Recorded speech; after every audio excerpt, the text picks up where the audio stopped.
whatever you feel.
Welcome everybody to the Farbrengen of Yud Shevat, Tovshin Pei Beis, 10th of Shevat, 5782, 2022.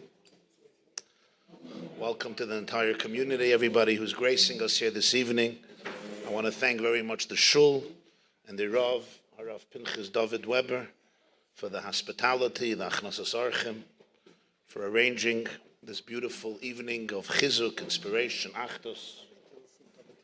I especially want to thank Reb David Tilson for his incredible efforts to put this all together with Reb Moshe Belzer.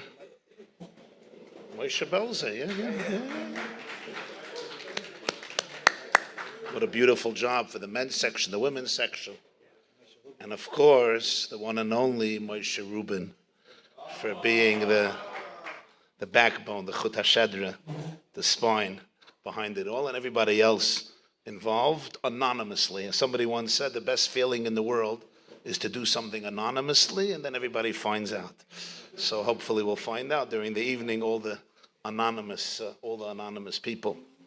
The evening is dedicated also by a dear friend, by A. ben Rachel Spitz in the merit of Eitan Yosef ben Rachel Shira for all of the blessings. La'arichis Yomim v'shanim tovos. Thank you very, very much. And I want to thank Fitche ben Shimon on the music, Al Hashir anonymously, Al Hashir Lam Natseach, Lam Natseach, and Yossi Oldtime for video and live stream, as well as Shmuel Silber for live stream. And so thank you very much. And of course, thank you to everybody who's gracing us here physically, virtually. And l'chaim, l'chaim. May this evening, the momentous evening of Yud Shevat, bring bracha and atzlacha ad blidai to everybody. But bana chayim is eine revicha. And I also want to use the opportunity to dedicate it for refuah shleimo kroiva for Shmuel ben bracha tirtza. La'arichis yamim v'shanim tovos b'toich kol shar chayil Yisrael. L'chaim, l'chaim, l'chaim, l'chaim, l'chaim, l'chaim, l'chaim.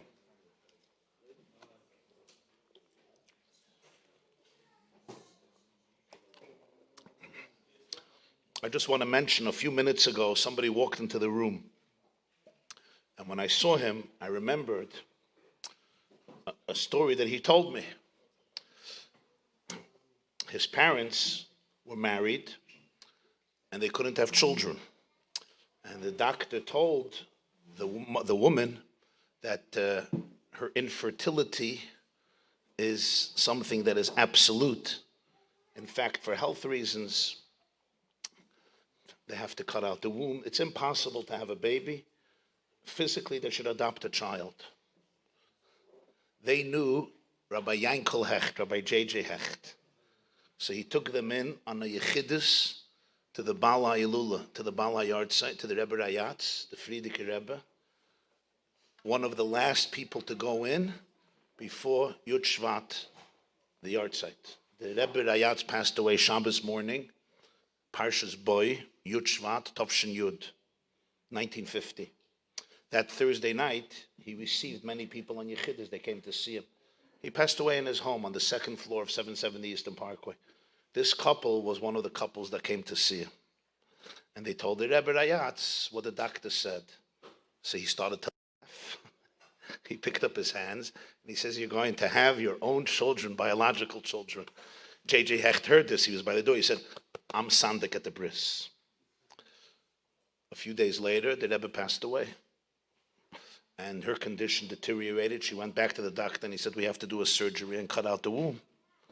So she decided to consult the person who was then known as the Ramash, who became known as the Rebbe, who was the son-in-law of the Rebbe Rayatz. Then they called him Ramash, Rebbe Menachem Schneerson. That was his acronym. Later he came to be known as the Rebbe, as the Lubavitcher Rebbe. And he tells her, if the Rebbe, my father-in-law, said you're going to have children, biological children, you're going to have children. You don't have to worry. For the next year, the doctors were saying one thing. Every time the Rebbe kept on reassuring her, sending her to this doctor, that doctor. The bottom line is, as Sammy Friedland walked into this room, I remembered he is the child who was born from his mother and father, naturally, biologically, the bracha that the Rebbe Rayatz gave, mamish, a few hours before Yud Shvat. Rabbi J.J. Hecht was the sandik, he and another two siblings, right? 2 siblings, 3 children. So when I invited him yesterday to the Farbrengen, I said a lot of people will come to the Farbrengen because they owe a lot to the Rebbe Rayatz, to the Rebbe. Inspiration, Torah, Yiddishkeit, your Shemayim, but your very existence, your very existence belongs to the Rebbe. So he's here gracing us this evening. As I saw him walk in, I remember, he couldn't refuse such an invitation. So Mazel Tov for your birthday back then, and La'arichis Yomim v'shanim tovos. But this is live right here in person. My dear friend Sammy, La'arichis Yomim v'shanim tovos to you and everybody. L'chaim, l'chaim, l'chaim. It brings to mind, the Baal Shem Tov once said, it's already brought in Shal Shuvas Chacham Tzvi, that the definition of nature in Yiddishkeit is miracles that we become accustomed to. That's what the Baal Shem Tov said. The difference of a miracle and nature, it's not that nature is not miraculous. What part of nature is not miraculous? The formation of a cell, the formation of an atom, the formation of a star, the formation of an organism, the formation of a brain. What part of nature is not miraculous? The pshat is, the Baal Shem Tov said, Nisim, this is his lashon. Teva is Nisim Tkufos. Nature means miracles that happen constantly, consistently, perpetually. So we call it nature. If the sun would rise once in 1,000 years, nobody would imagine. How we get light. We live from the sun rising and the sun setting with photosynthesis and warmth and heat and energy and electricity. We take it for granted, right? You expect the sun to rise. If the sun wouldn't rise one day, we would appreciate it more. Everybody would be up for the sikkim that morning. But, Birchas Achama, right? Once in 28 years, we make a blessing. Some people, Birchas Achama is every morning. You wake up, you see sunrise. Those who are from the earlier shift. Then there are those who, for the shift of sunset, they celebrate Shkiyas Achama, not Birchas Achama. And this is what the Baal Shem Tov said. So there's a beautiful word. It says in this week's Parshas B'Shalach, when it speaks about Kriyas Yamsov, today's Shir Chumash, Parshas B'Shalach. So the lashon is Vayavoyu Bnei Yisrael B'Soich Hayam Bayabasha V'Amayim Lem Chaim Minimum Ismaila. The Bnei Yisrael, the Jewish people, entered B'Soich Hayam. They entered into the sea Bayabasha, but it became dry ground. It became dry land. So they went in B'Toich Hayam, but it became Yabasha. That's how the story is introduced. At the end of the story, and we say it every single morning, the language is reversed. You remember what we say every morning right before Yishtabach, yeah? You remember? And davening, Shachris. Kiva sus pare berich bevarasha bayam vayash Hashem aleim smei hayam uvnei Yisrael halchu bayabasha b'saychaya. At the end of the story, it gets reversed. The Jewish people walked into dry land, but it was in the sea. Why? When the story begins, it's b'toich hayam bayabasha. When the story ends, the Torah reverses it. The Bnei Yisrael went into Yabasha b'toich hayam, and the end of the Shira, that's how we sing it. So there's a beautiful taich from the Noam Elimelech. The Noam Elimelech, a section called Likutei Shoshana. Noam Elimelech was written by the Rabbi Melech, Rabbi Elimelech of Lezhensk, who was one of the greatest students of the Maggid of Mizrich, and is the one who really he founded Chassidus in Poland. He became the father of the Chassidic movement in Poland, known as Rabbi Elimelech of Lezhensk. He passed away, Tovkuf Mem Zayin, Chaf Aleph Adar, that would be 1787 in Adar. Ziyad said it's Chaf Aleph Adar. He was a brother of Reb Zusha, of Anipoli, and a colleague and a friend of the Alter Rebbe, the Balatanya. So in Noam Elimelech, he says as follows. He says, the point of Kriyas Yamsuf, the point of the splitting of the sea, wasn't just to create a stupendous miracle that Jews should walk through the sea as though it was dry land. That was the beginning of it. Vayavoyu b'nei Yisrael b'soich hayam bayabasha. The point was something much deeper. The point was to make them aware that all of existence, all of life, every moment, every experience is supernatural. Let's think about it. The fact that I walk on earth, the fact that after a big bang, earth was formed and we can walk on it. We take it for granted. But is that any less a miracle than walking through water? How many trillions of coincidences, where somebody once said coincidence is God wanting to be anonymous, had to happen for earth to form in a way that it could support life. It's extraordinary. It's just, we call it natural, because it's there every day, it's there every night. But we make a blessing every morning. Baruch atah Hashem Elokeinu melech haolam, roika haaretz al hamayim. Yeah, I don't know if you meditate, Rabbi, and you meditate on this blessing ever. Tomorrow morning. Roika haaretz al hamayim. He spreads out earth on top of the water. There's a foundation that we could walk on. We can build our homes. We can build our infrastructures. Can support human and animal life. Can support growth, vegetation. Roika haaretz al hamayim. Says the Noam Elimelech, The purpose of Kriyas Yamsuf was to show the Jewish people that every moment of life, every experience, even the most mundane, tedious, routine encounters and experiences, it's all Einoid Milvadai. It's all divine energy. Hashem Hu Elokim. The sea splits if Hashem wants. But when the sea closes and now you're walking on dry land, you become aware of the fact that the whole world, every moment of it is conceived, it's created, it's orchestrated, and it's supernatural. So he says, the beginning of this story is Vayavoyu Bnei Yisrael b'soich hayam bayabasha. The end of the story is much deeper. Uvnei Yisrael holchu bayabasha b'toich hayam. That even when the Jewish people walk on dry land, a regular stroll on the street, the wonder, the marvel is like it's b'toich hayam. It's like you're walking in the sea. It made them aware, acute of how to look at nature, how to see the world. Don't take anything for granted. Nothing was supposed to happen. If you're talking about statistics, there should have been no existence, not of a universe and not of a planet. Talk about the likelihood mathematically that there should be a universe, there should be a planet, yeah? Even if you put 60 zeros after one, and I don't know if you could realize how much that is, you're not even getting close to it. That when they walked by Yabasha, it's also b'toich hayam. It's also like in the sea. No moment is taken for granted. There's a Jew I know. His original name is Peter Himmelman. His present name is Pesach Mordechai Himmelman. He's a son-in-law of Bob Dylan. Peter Himmelman grew up in Minnesota, where Bob Dylan is from as well. And he's an artist. And he grew up in the real bohemian world of rock music. Completely alienated from religion, from Judaism. He began learning with my brother, Rabbi Jacobson, in the early 1980s. I remember as a child, he would come every week to learn with him.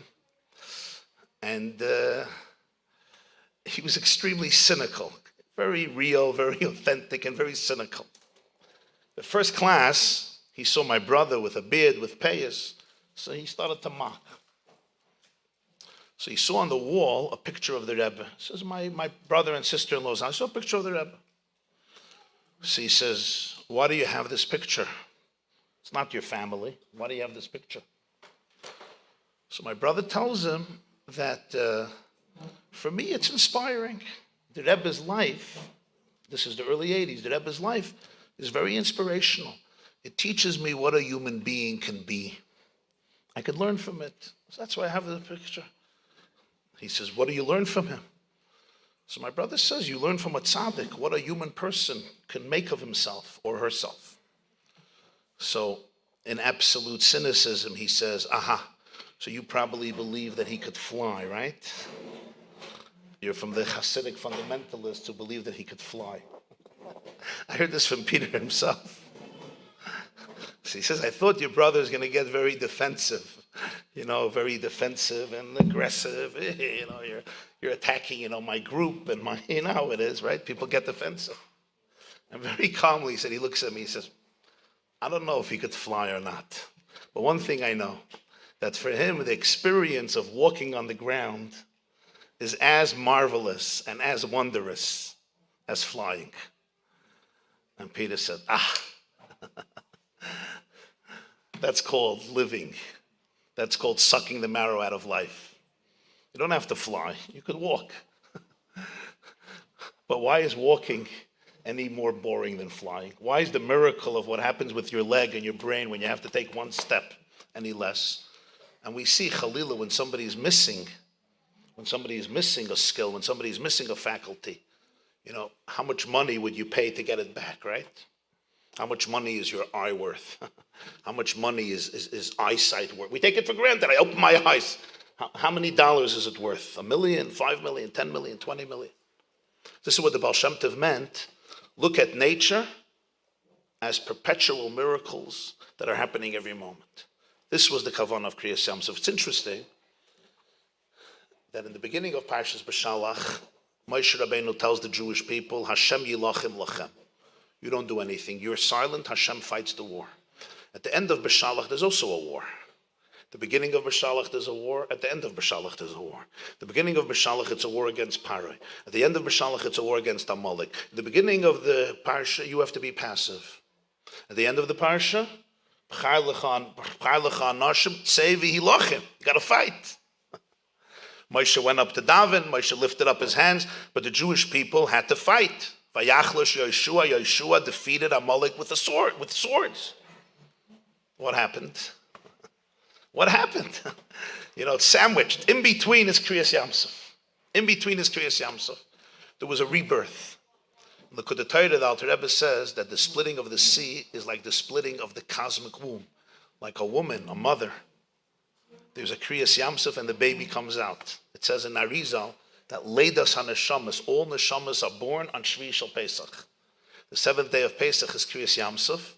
It's not just the sea split, the cosmic sea, the cosmic womb. Alma Deskasya opens up and the souls emerge. So it says in Arizal. Arizal writes. Intimacy is Shmini Atzeres, Simchas Torah, it's a whole system. So in any case, so what happens?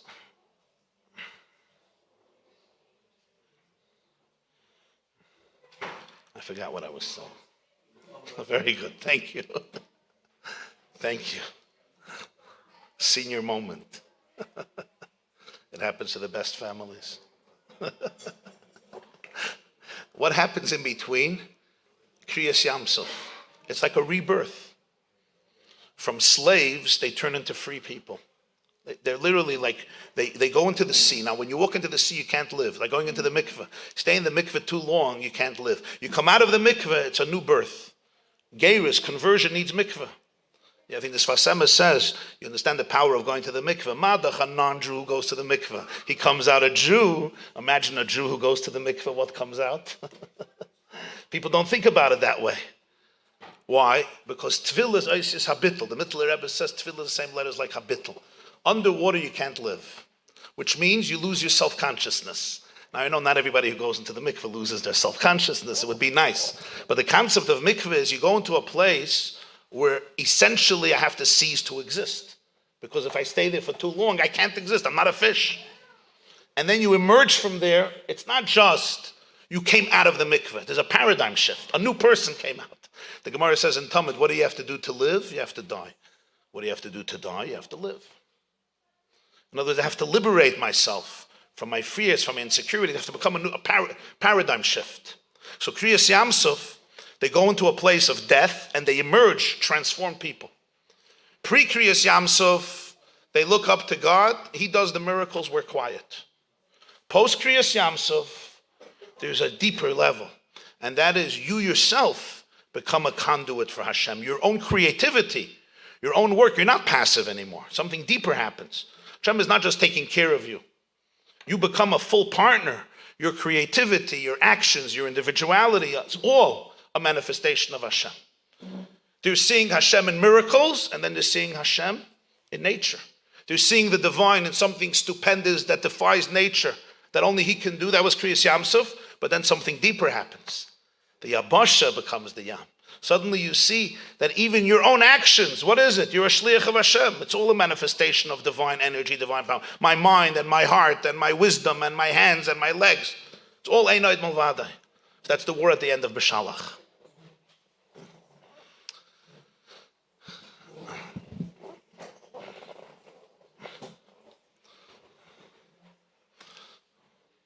I think Professor Einstein once said, there's only two ways to live. Either nothing is a miracle, or everything is a miracle. Only two ways to live. And one of the things you saw constantly in the Sikhs, both of the Balai Lula, the Rebbe Rayatz and the Rebbe, was this awareness, this notion, that every moment is an opportunity, every moment is a gift, every encounter is an experience. Even the most natural, tedious day is filled with marvel. You have to just open your eyes, effen in the Eugen, to be able to seize the moment, to seize the experience. Never take anything for granted. Reb Zusha of Anapoli, he was a hungry child. They say that when he was starving as a child, he used to turn to Hashem and say, Ribono Shel Olam, how can I thank you for giving me such an appetite? Right? Have an appetite. Don't take it for granted. Have an appetite.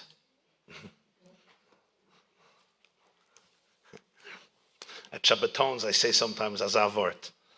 I was once at a Shabbaton in Sedona in Arizona with Rebbetzin Esther Jungreis. So she spoke and I spoke. So she said that she was in Bergen-Belsen as a child. And Friday night, they were surrounded by the SS. And her father, Reb David Jungreis, started to sing Shalom Aleichem. So her brother turned to her father and says, Father, I don't see any angels. I see Nazis. Where are the angels? Wo sind die Malachim? So she said, my father, without skipping a heart's beat, looked at my brother and he said, Kinderlach, ihr seid die Malachim. You are the angels. You are the angels. She said she never forgot that. So I thought to myself, you say, Shalom Aleichem Malachi Asharis on Shabbos. Welcome, angel. Where are the angels? The answer is, it's your wife. It's your children. But all week, we're stressed out. So when you come home, you don't always see them as angels. Friday night, Shabbos, you have a little serenity. So you take a look at your wife and you say, Shalom Aleichem Malachi Hasharis. Malachi Elyon. Malachi Hashalom. I don't mean many, I mean one. You look at your children, you say, Boyachem L'Shalom Malachi Hashalom. All week, Malachi Hashalom, terrorists. Yeah, you know, there was a guy, he needed an apartment in Borough Park. So there was a sign on the door, an apartment for leasing, but an older couple lives downstairs. So they're only agreeing to take somebody who has no children.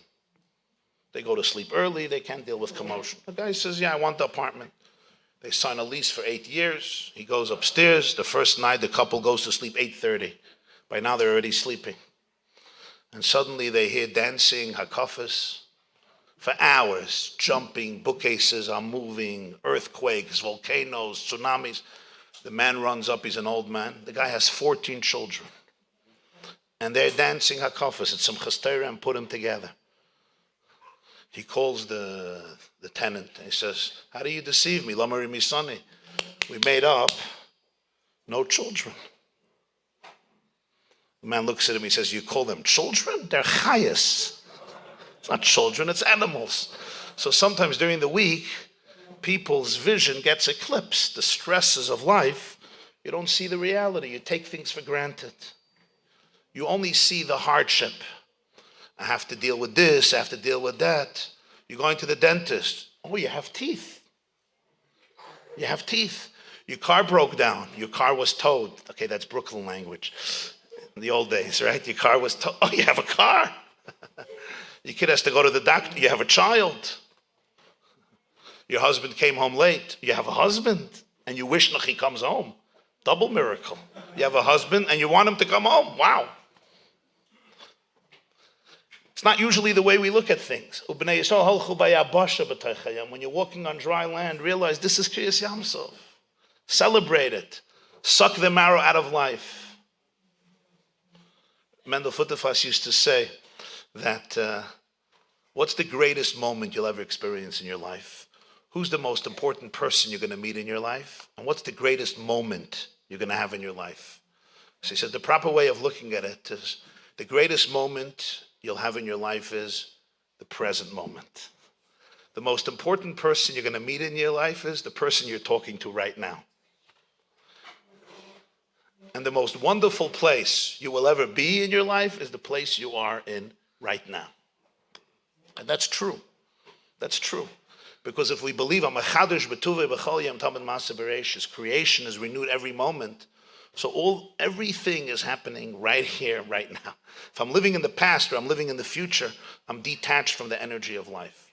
The heartbeat of life is always happening now. The Baal Shem Tov says creation happens every moment. Tanya Shara Yichud, the first chapter. So when is life happening? Always right here, right now. There's no action, there's no drama. just another, as they say, right, same old sushi. That's the proper acronym for the record, or whatever. Actually, tonight is not sushi. I'm impressed. It's not a Jewish event, okay? Very impressive. You're back to the Chinese. Before we converted to the Japanese, we used to be Chinese for many centuries. That's from an external perspective. If you go into a deeper perspective, this is the moment. So this is true about every moment, and it's also true about tonight. There's tomorrow, but there's right now. I bless myself, I bless all of you, that when you walk on dry land, and when you walk through dry moments, pun intended, and when life seems dry, you should be able to open your eyes and see it as Kriyas Yamsuf. You're not walking on dry land. You're walking through the sea.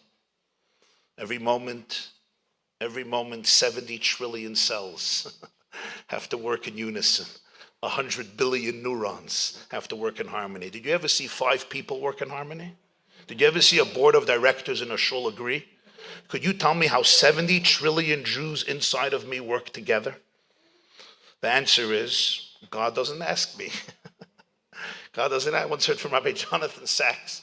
He said that Yaakov woke up from his dream and he said, Ein Zakiyim Beis Elokim. This must be a house of God, a shul. How did he know? So he said, because Rashi says that the rocks were fighting with each other where the head should be. So Yaakov said, a place where even the rocks get into a fight. Ein Zakiyim Beis Elokim. This has to be a shul. Present company, of course, excluded. This shul, the whole Pomona. Right? Ein Zakim Beis Elokim. So how do 70 trillion cells work together? The answer is God doesn't have a board of directors. There's no chairman. There's no president. There's no vice president. Nobody needs their picture. Yeah? So they work together. Achdus. Everything is different. But it's working together. Don't take it for granted. Every moment you open your eyes, be grateful. Be full of gratitude. Look at the miracle of that moment. Even the challenge. I have an appetite. I have a yearning. L'chaim, l'chaim, l'chaim, l'chaim. L'chaim, l'chaim, l'chaim. Das ist a bracha for them. For Rebbe Nayetz.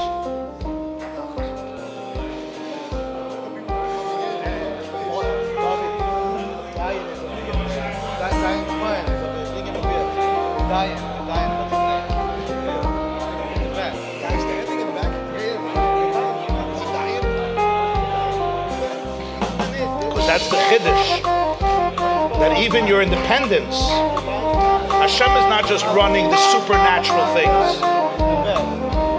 But after Kriyas Yamsuf, their own independence, You understand? Yeah. They'll be fought in the womb. In the womb, mommy takes care. Now you emerge and you take responsibility. But it's not me as an ego. I'm just the shliach of Hashem. I'm one with Hashem. Even in my separateness, even in my independence, I'm connected.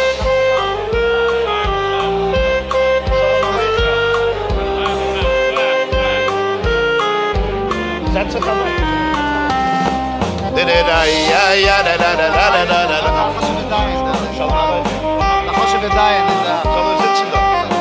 ihm mal was geht dir da weg? Wie ist ein Name? Der Dayan. Setz dich weg. Kenn ich. Aha.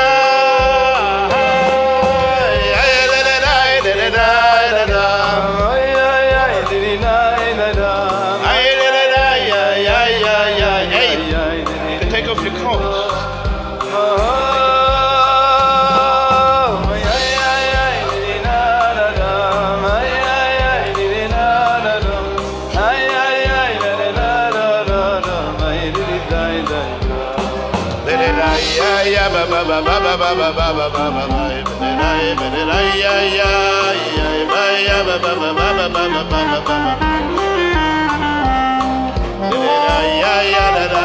L'chaim, Rabbi.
Give Sammy a little l'chaim. Tell him to thank Hashem that he was born. It's about time. What are you, 17 years old? You know, teenagers today want to sue their parents for bringing them to the world, right? Don't sue the Rebbe. With you came a lot of blessings. Baruch Hashem. Should continue to be an ambassador of light.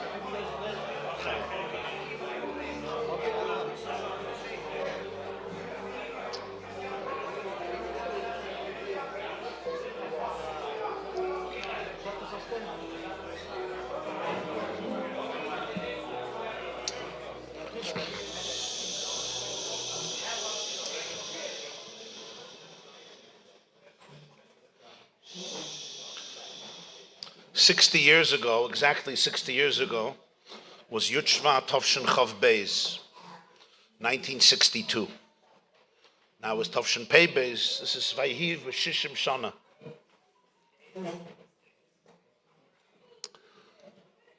The Farbrengen of Shevat Tovshin Chav Beis, the Rebbe said then the Maimah Basi Lagani, that we just finished learning.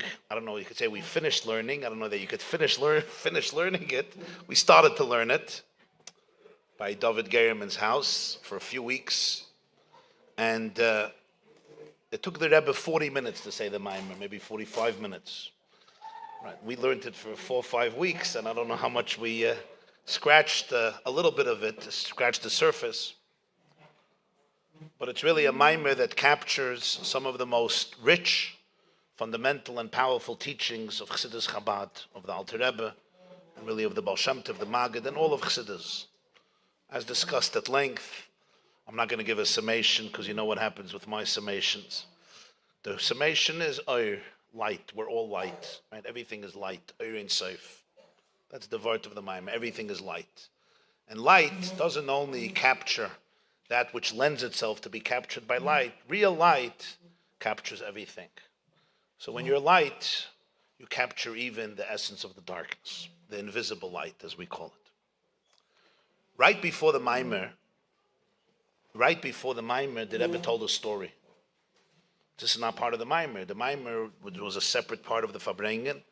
The Rebbe would motion that they should sing a niggin. They would sing a niggin before the Maimer. He would tie a handkerchief on his finger under the table. You had to notice it. You had to have an eye to notice it because he didn't do it conspicuously. And then he would begin the Maimer with closed eyes and with a special sing-song, the niggin of a Maimer. And then after that, he would open his eyes and he would go back to the regular Farbrengen. But right before the Maimer, the Rebbe said a sicha, a talk. And the sicha, he began with a story. He told a story. And again, people didn't realize that the Maimer was a continuation of the story.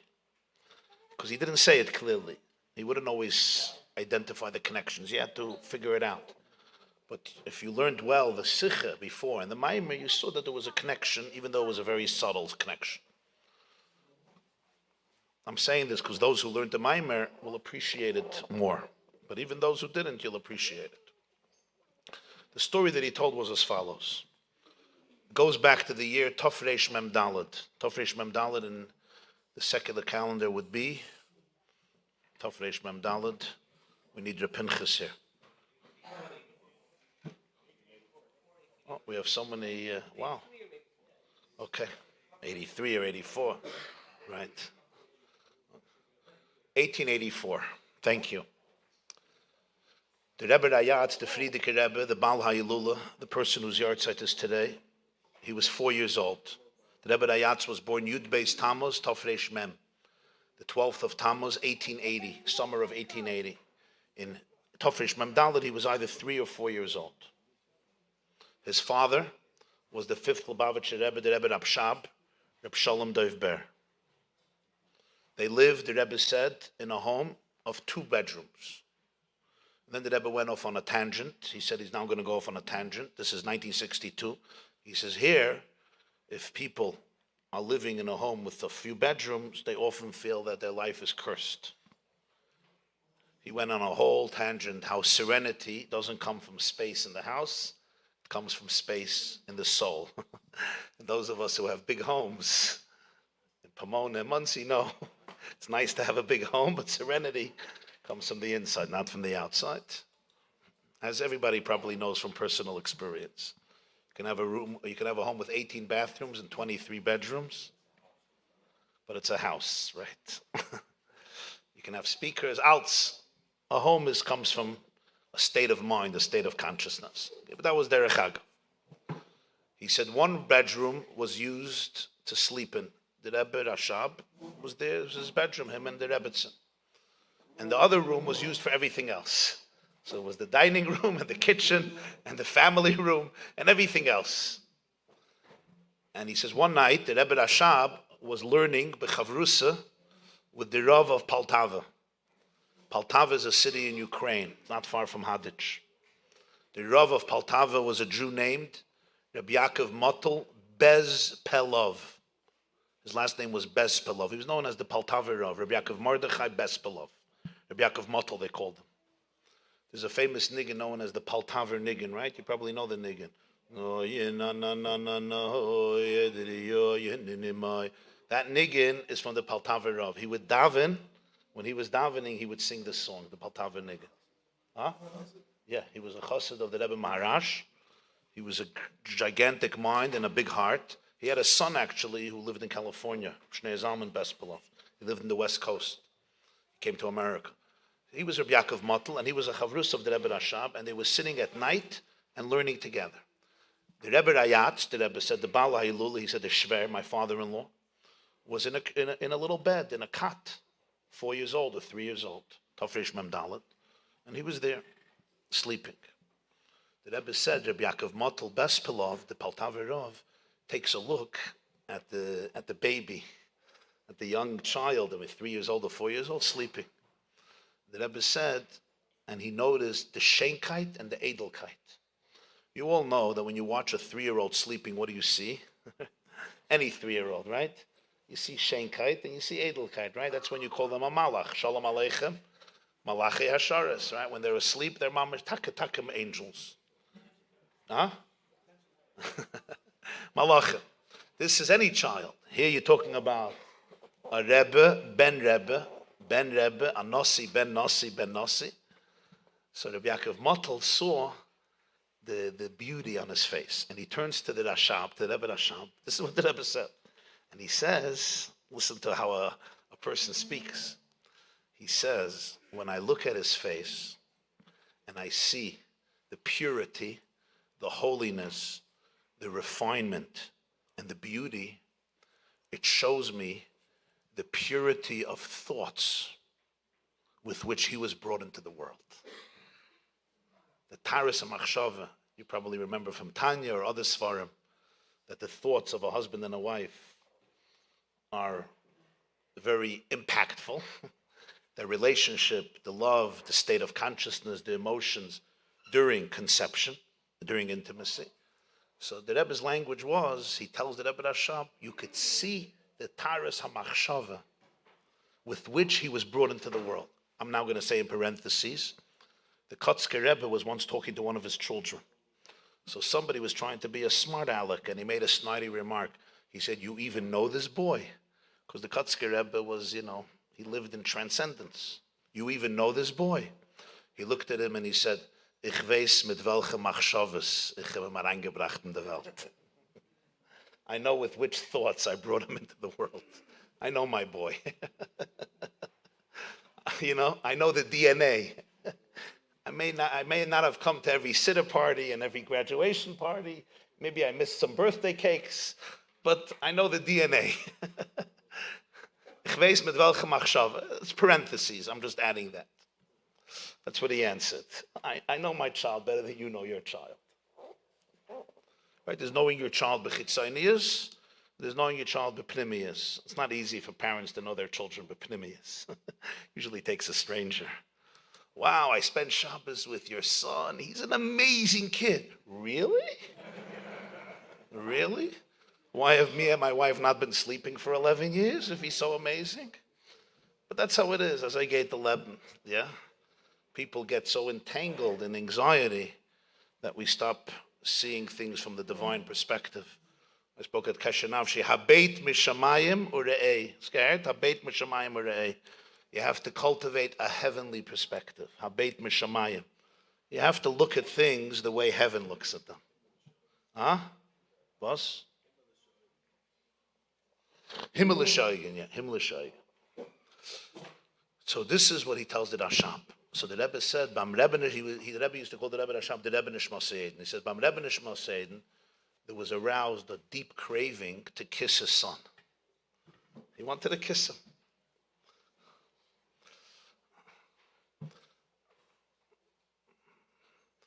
And then he thought to himself, and he decided that instead of kissing him, he's going to substitute the kiss with a mimer. Instead of kissing him, he's going to write a mimer to capture the energy of the kiss. He said, I geht umbeiten. He's going to tmura, it's called tmura, chiluf. He's going to substitute the kiss in a mimer. And he sat down and he wrote a long mimer. The mimer begins with the pasuk, Marabu ma'asecha Hashem kulam b'chachma asisa. How diverse are your creations, Hashem, all created and formed with wisdom, with divine wisdom, which we say every morning, the first blessing before Krishma, after Baruch. Marabu ma'asecha Hashem. Now, what are you going to do with a mimer, a 4-year-old? It's a very, very long, deep, hard, complicated, intricate, nuanced mimer. Tofresh Nun Beis, the Rebbe said, Tofresh Nun Beis, that's 1892. The Rebbe Rayatz turns 12. He starts putting on tefillin at 11 or 12, and his bar mitzvah is coming up. The Rebbe Rashab gives him the mimer. And he says, learn it, and chazer it for your bar mitzvah. He said it for his bar mitzvah, and in the right time, I'll tell you the story. 4 years later, Tofresh Nun Vav, that's 1896. The Rebbe Rayatz was now 16 years old. His father called him in, and he told him the whole story. And he gave him the mimer, and he said, Nadir achsidir shekush. Here is a Hasidic kiss. Now, we never had this mimer. We didn't have the mimer. We knew the story, because the Rebbe told over the story. He heard it from his father-in-law, who heard it from his father. Obviously, he was 4 years old when it happened, but the Rebbe Rashab told it to him. But we didn't have a manuscript. The last years, literally in the last few years, they found the mimer, and it was printed not long ago. It's a very, very difficult and deep mimer from the Rebbe Rashab, Marabba Masacha Hashem. Now think about this. How long does it take to give your child a kiss? Anybody here? How long does it take? You kiss your son, I'm sure. Huh? A second. If you're in action, 2 seconds. If you're a nudnik, 3 seconds. Yeah? If you hold on to things and you don't know how to let go, 6 seconds. Yeah? Until your son is like, leave me alone. Right? Tzias Mitzrayim. Zman Cheres say no. So 1 second, 2 seconds, 3 seconds. How long did it take the Rebbe to write the mimer? Didn't take him 2 seconds to write the mimer. It took him either hours, maybe days, maybe weeks, maybe months, I don't know. So when he substituted the kiss for a mimer, he wasn't substituting the kiss for doing something easier. Instead of giving him a physical kiss, he put the kiss into the mimer. Why did he do it? Just give him a kiss. He's sleeping, give him a kiss. I thought about this. I think the answer is he learned it from somewhere. The Rebbe Rashab knew, I give my child a kiss, especially when he's sleeping. How long does this kiss stay with him? When you give your child a kiss, especially when they're sleeping, they're not even aware of it. Even if they're aware of the kiss, it stays 5 seconds. And even if they like you and have a good relationship with you, it's there for a few minutes. But then it's gone. The Rebbe Rashab decided he wants to give a kiss that's going to remain with his child for eternity. So he gave him a mimer. And every time the Rebbe Rayatz looked at that mimer until his last breath, he can feel his father's kiss. And then I realized that Rebbe Rashab wasn't the first one to do this. There's one more person in history who hasn't seen his son for many years. He finally meets him. His son is kissing him, falling on his neck, crying, and the father seems to be passive. What does Rashi say? Why didn't he kiss him? I'm talking about Yaakov Avinu with Yosef. Amru Rabbi Seinu hayakari krishma. He was busy doing Shema. No, Yosef didn't have to say Shema. Yosef also had to say Shema earlier, say Shema later. You have to say Shema right now at this moment. You haven't seen your son in 22 years. Tati, Laman tizkiru. Tati, tizkiru. V'chara af. Tati, 22 years, Yaakov. Something is ups. The famous Maharal. What's the Pnimiyus Advarim? Maharal speaks about Sfasemes. There's a lot about this. But this is the Nakuda. Yaakov could have kissed Yosef. Mwah, mwah, mwah, mwah, hug, a kiss, like we all do very nicely, especially in our times. But Yaakov wanted the kiss should remain with Yosef forever. And he wanted the kiss should remain with every Jew forever. So every morning when I say Shema Yisrael, Hashem Elokeinu, Hashem Echad, which is what Yaakov said at that moment, he put the kiss into Shema Yisrael. With that, he sublimated the kiss and he turned it into the stuff of eternity.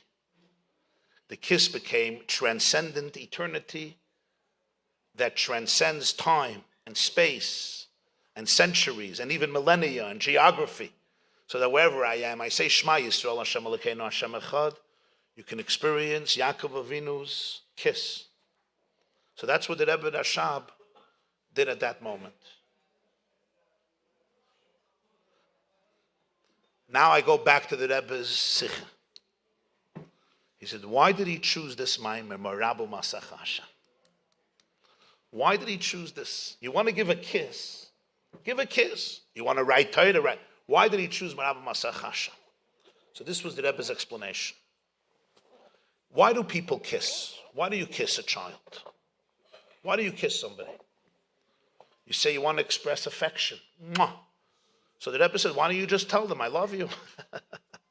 Just tell them, I like you, I love you. Use your words. Why don't you use words? What's the answer? Anybody? Rabbi, why do we kiss? Why can't we just say, I love you? Now, we should always also say, I love you, but why do we kiss? Huh? The answer is, so the Rebbe said, because there are emotions that can't be captured through words. Words are powerful, but words by definition are containers, they're kalim. They limit things. You want to express an emotion in a way that words can't capture it. So we say, I love you. Just like there is the sound of silence, and there is poetry, and there's music, and there are words. There's the love that you express through neshika. He called it an ava from etzem hanefesh, a love that comes from the essence of your soul. Mwah! I can't say it in words. All the words won't capture the love. We're not talking here a superficial kiss. Mwah, mwah, mwah, mwah. Baruch shepatrani. My people will call your people. Here's my email. We're talking on a shikha. He says that's every father and child, every mother and child. You're talking about a rebbe to another rebbe. He said it was etzem hanefesh. A son and a father are one. It's etzem echad. It's one essence. Especially such a son and such a father. So the soul captured, the kiss was capturing the essence of his soul. I want you to feel the attachment that goes into my deepest place. It's all about attachment. V'nafshoy, kshura b'nafshoy. Much deeper than words, much deeper than gestures. That's the kiss. And now the Rebbe said he decided he's going to substitute the kiss for something. So he's not downgrading it, he's upgrading it. What could be deeper than a kiss?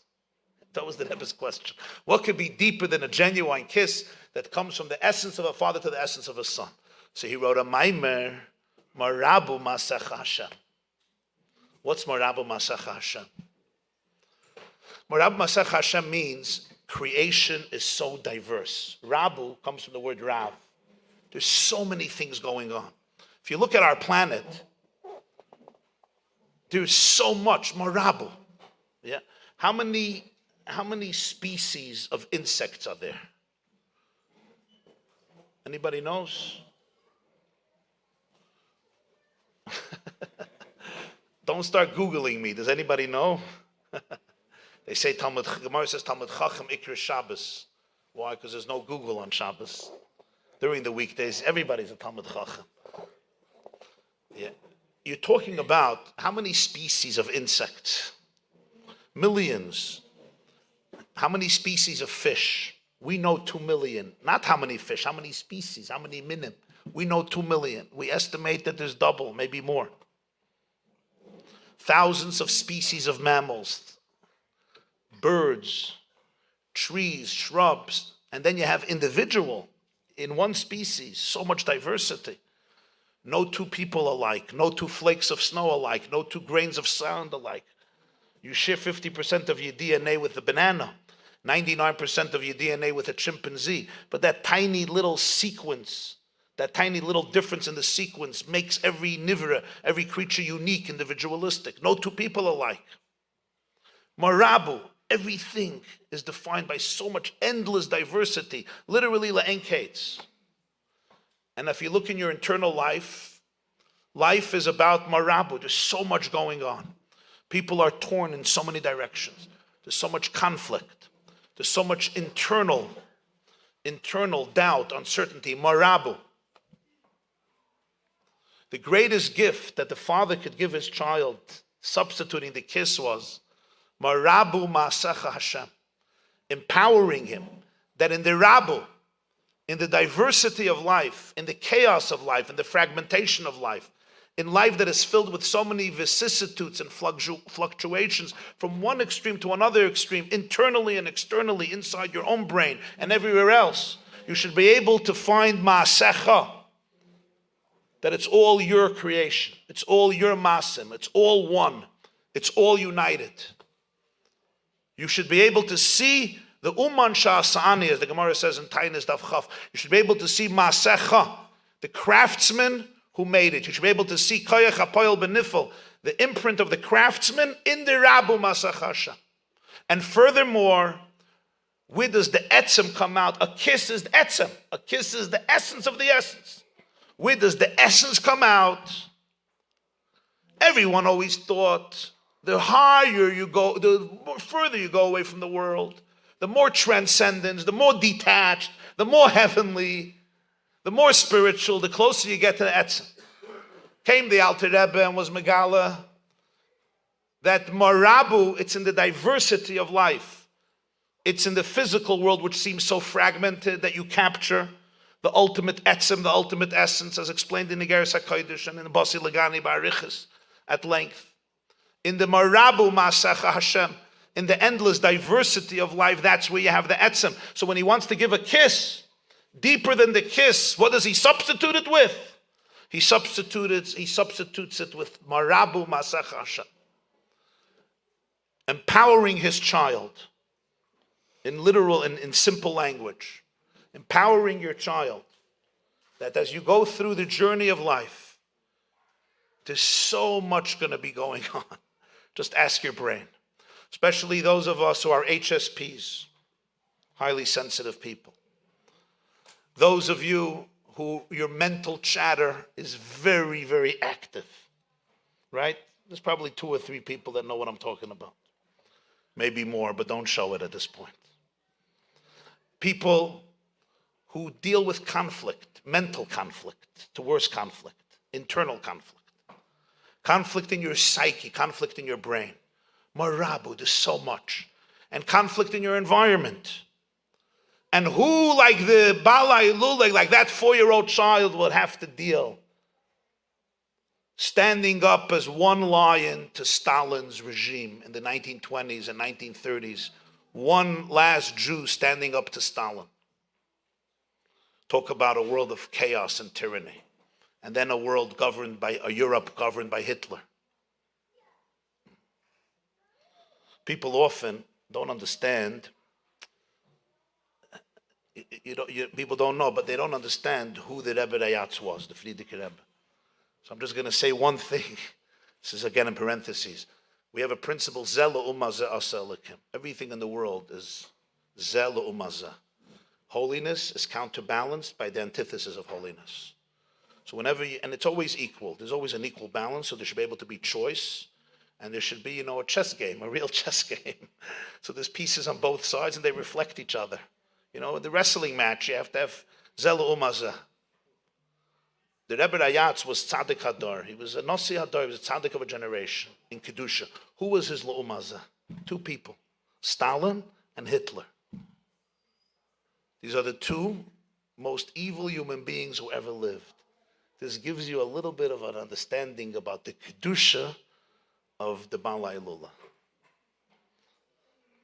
There was a reason the Rebbe became such a chassid, a fiery chassid of the Frierdiker Rebbe, the Rebbe Rayatz.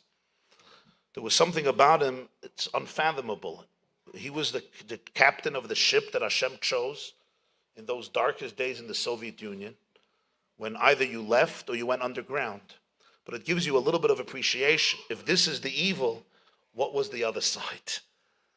Competing, counterbalancing such darkness, such horrific barbarity and sadism that the human vocabulary still doesn't have the words to describe what Stalin and Hitler did to the planet. And not in many years, just in 2-3 decades. Hitler 5 years and Stalin 30 years. 1924, Lenin died, he took over, and he died March 53, Purim 53. In terms of history, it's a lot of years if you lived in Russia. Even 1 year was a lot of years. Both my parents grew up there, so I grew up in a home that was saturated with Soviet history. But you think about this is the Lu'umaza. So you talk about Marabu, you talk about a world of chaos, a world of diversity. When a father needs to kiss his child and he wanted to give over his deepest etzem, you know what he gave his child? He gave his child, I could give you a kiss. But he wanted to give him an attachment that will last a lifetime. And the attachment that lasts a lifetime from etzem HaNefesh is the gift of knowing that wherever you end up, and all your journeys, wherever they take you, psychologically, physically, emotionally, spiritually, with your marriage, with yourself, with your children, with your vocation, with your career, your physical, emotional, mental, psychological journeys, you should always be able to feel a kiss and always be able to go back to Ma'asecha, to be able to see that all of it ultimately is part of a rainbow. It's a manifestation of oneness. And as the Maimer explains, the only way that ultimate oneness is expressed is in radical diversity, radical paradox. Achdus Apshuta, says the Mittler Rebbe, comes out in Ribuya Ischalkus, Marabu Masach Hashem. The more diversity, it only means there's more oneness. Why? So we explained in the Maimarim, in the Basi Lagani, and the point is, and this is deep, the point is, meaning if you don't understand what I'm saying, that means you understand. If oneness is defined by a color, it comes out in a particular color. But if oneness is achdus apshuta, meaning it's undefined, so how do you capture it?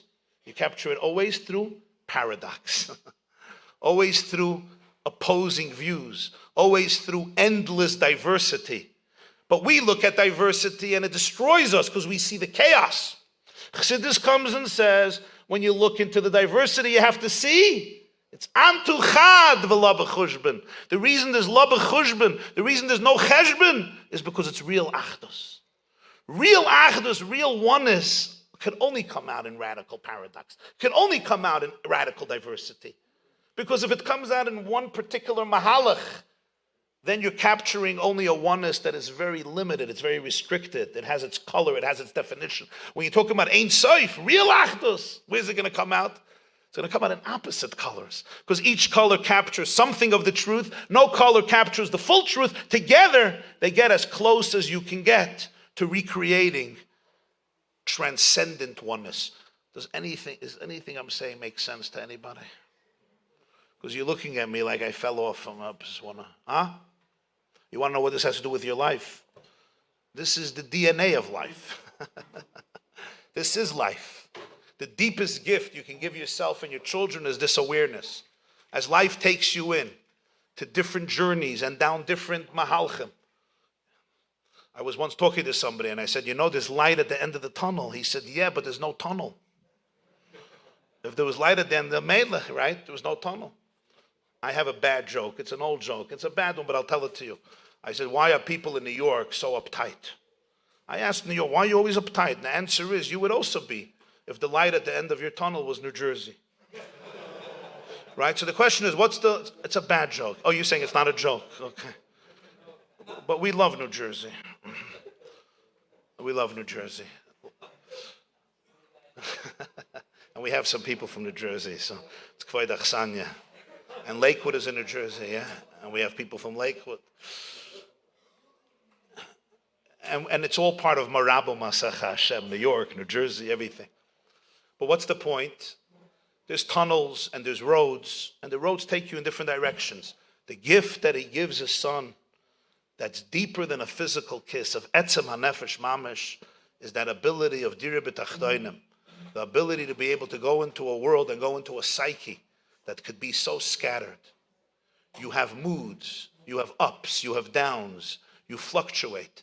And nonetheless, don't allow the Rabu to destroy you, but create a Ksoinis Pasim, a multicolorful coat, like Yosef, the name is Yosef, where all the colors become part of a mosaic and a tapestry. Instead of destroying you, it turns you into an ambassador of oneness because you learned the art of integration. The art of integration is not the art of being in one place all the time. It's the ability of sometimes being on a roller coaster, sometimes on a super duper looper. You ever went on a super duper looper? My son took me to Disney World once, and he wanted to go on 12 roller coasters that all go upside down. So I did a lot of tshuva that day. The goyim were taking pictures, and I was saying vidui. You know how it is, yeah? Jews on roller coasters. The goyim are eating, snapping pictures, and Jews are Shema Yisrael, Hashem Elokeinu.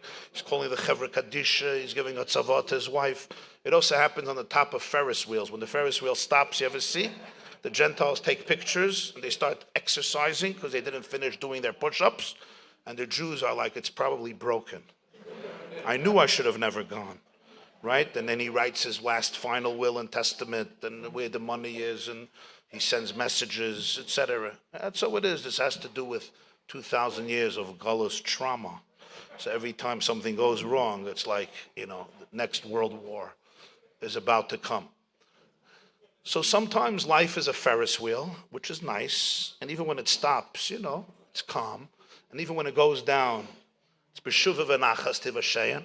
But sometimes it's a super duper looper. You don't know what hit you. You try to fasten your seatbelt, yeah? And you fasten your seatbelt, you're going upside down. Marabu Masacha Hashem. The ability to be able to take a deep breath and surf when you go surfing in the waves, you don't fight the waves. You go up, you go down.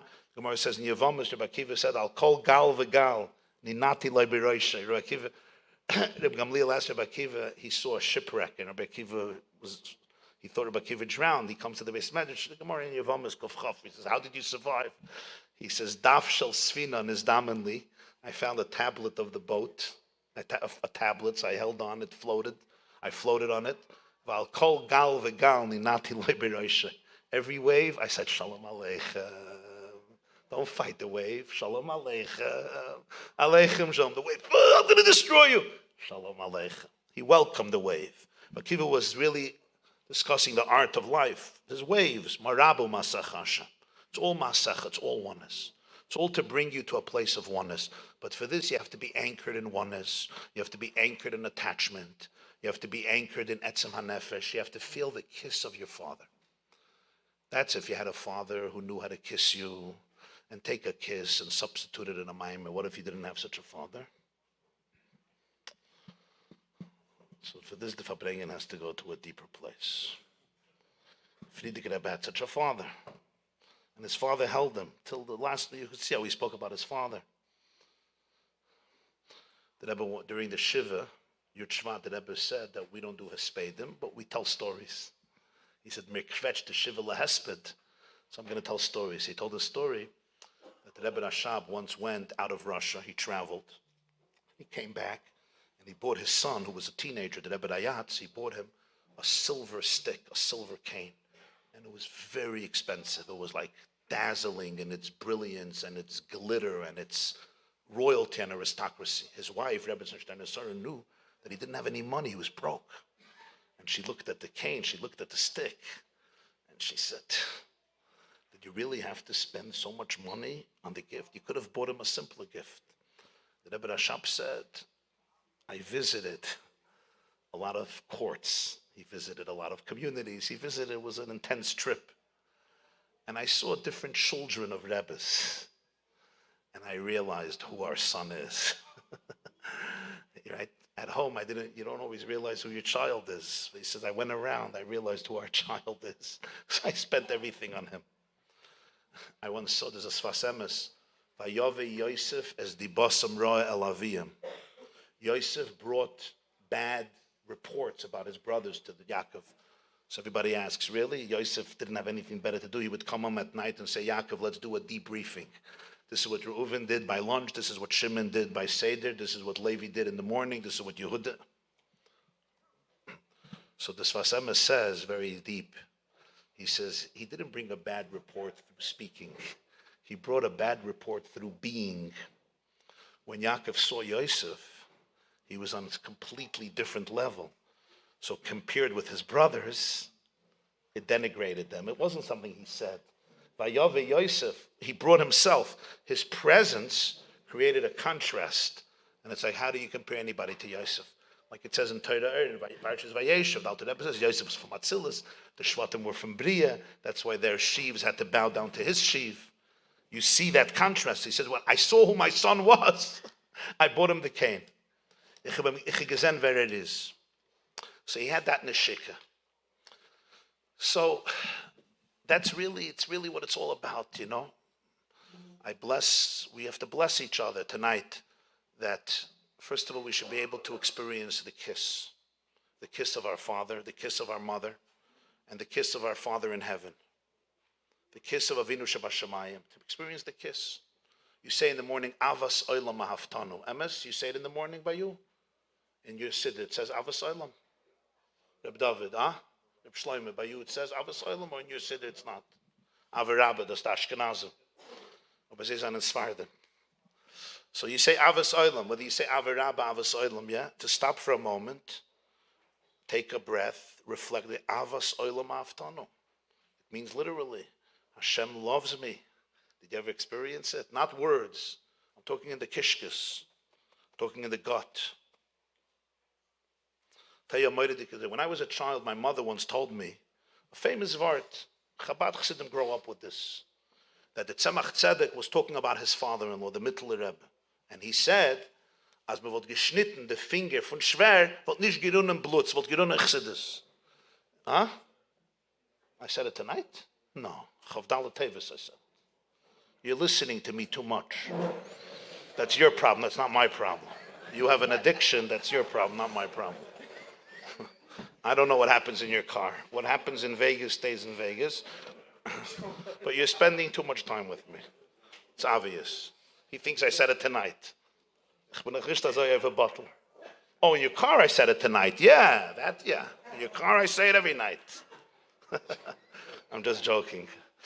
But thank you, it's very nice. The best compliment I got from a Jew is, the best compliment I have to say. I get compliments, this is the best. He says, he goes from Monsey to Manhattan. And I don't have to tell you these days, the GW, yeah? Chalom blahot, it's a nightmare. You could sit over there. He says, I used to curse traffic. He says, then I started to listen to your shiurim in the car, and I hope that the traffic continues a little longer so I could finish the shiur. And he says, you never disappoint. You always go an hour longer so that I can always hope for the traffic. He says, you never disappoint. The traffic doesn't disappoint these days, but you're even worse than the traffic. Because traffic, once in a while, if it's a Tuesday, you're going to get lucky, right? The GW will be open, the Palisades, the FDR. He says, with you, we never get lucky. You're consistent.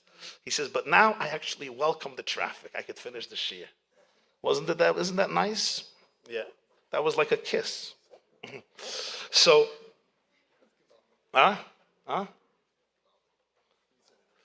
Oh, you also say that. No, another you told it to me. Okay, I'm glad you feel the same way. If only I could charge the tolls. So when I was a kid, the Tzemach Tzedek said if you would cut the finger of the Mittler Rebbe, instead of blood flowing, chassidus would flow. It was very moving vart, and I always understood it was like a poem. It's called a euphemism, a melitza. It's an expression. He wanted to bring out how the Mittler Rebbe was dovok in chassidus. Everybody knows the Mittler Rebbe was something else. So he said, blood wouldn't flow, chassidus would flow. It's an expression. Shabbos Vayetze, Tes Kislev, is the birthday and the yahrzeit of the Mittler Rebbe is Tes Kislev.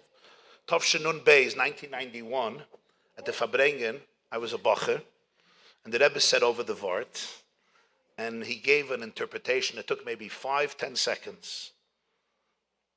And he said that Tzemach Tzedek wasn't using poetic language. He was actually describing the truth. Because what he was saying is that by the Mittler Rebbe, Chassidus is geworden dam u basar kipsarei. Se gewen Blut. Weil Blut, das is the chayis hanefesh, hadam hu hanefesh. Tzemach Tzedek wasn't being poetic. If you would cut this finger, blood wouldn't flow, chassidus would flow, which is poetic. Of course, blood would flow if you would cut his finger. The Rebbe said he meant it literally. What the Mittler Rebbe meant was, what the Tzemach Tzedek meant was that by the Mittler Rebbe, chassidus was blood. Chassidus wasn't something you read in books, data, information, a geschmacke maim, a geschmacke siche. No. By the Mittler Rebbe, if you cut his finger, chassidus would flow, because that was blood. Hadamu HaNefesh, chassidus was life, it was oxygen. Godliness is not in Gan Eden. Godliness is, what's your oxygen? What's your blood? Hadamu HaNefesh. Your blood is life. What is that? That's a lakus. That's how you have to learn chassidus. I don't mind the word have to, because you start hearing guilt and trauma. I don't like going there.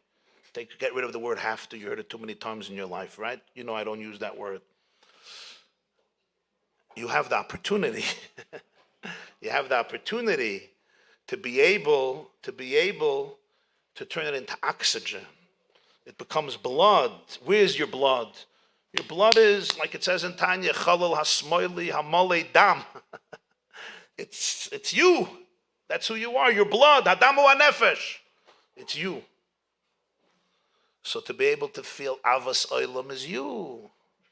Hashem loves you. He's kissing you. And a kiss is Etzem HaNefesh, essence to essence. And where does the kiss come out? Much deeper than just a kiss. It comes out in the Marabu Masacha. As you go into your day and you take on all aspects of your life that sometimes seem to scatter you in all directions. To be able to experience that all of that is a journey towards Etzem. Etzem be'etzem.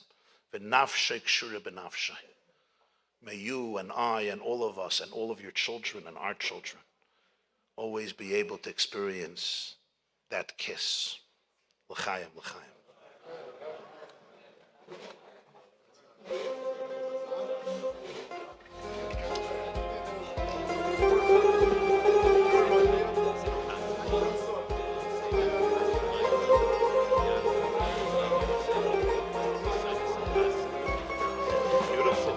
Rabu Masacha, Exodus Pasuk. Beautiful. Not to get destroyed by because Yosef would have to take on Egypt. He wasn't defined by a color. He didn't have to remain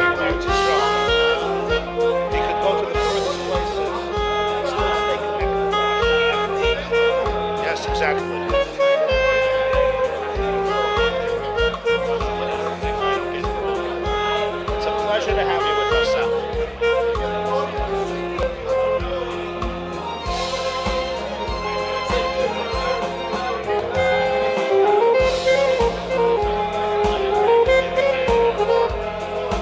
Thank you.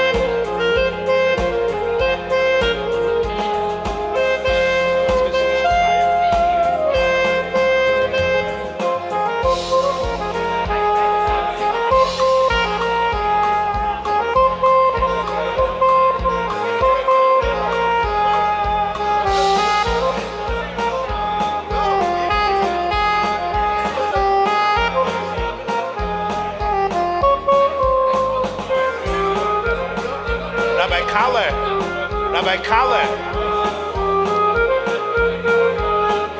Sagt L'chaim. Für sich, für die Rebbetzin, für die Kinder.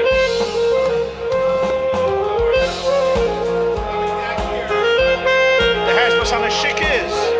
Der Herr ist, was an der Schick ist. Marab. Ätzem. Der Ätzem kommt heraus mit Achtoinen. Rebbe Israel.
Sag l'chaim.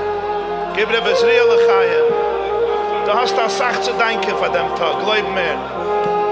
Atayita met mitzvah v'li koivrim. Was gewinn am Mess mitzvah an koivrim. Emes?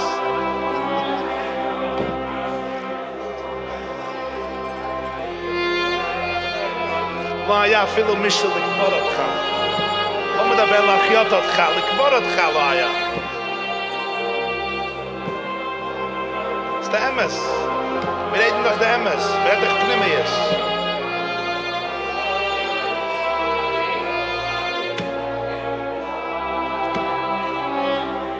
En shum davar shenishana yom. Chana binyan achrona. Hayesodot achrona. Ein lanu shiur elo ha-Torah hazois.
la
Seichel, the blood.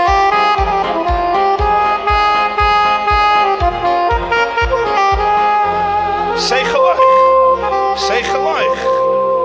Darf du doch gehen, the Seichel. If it's in the blood, it'll already be in the Seichel. If you get rid of the trauma, it should find in the Seichel. Trauma's in the blood. L'chaim.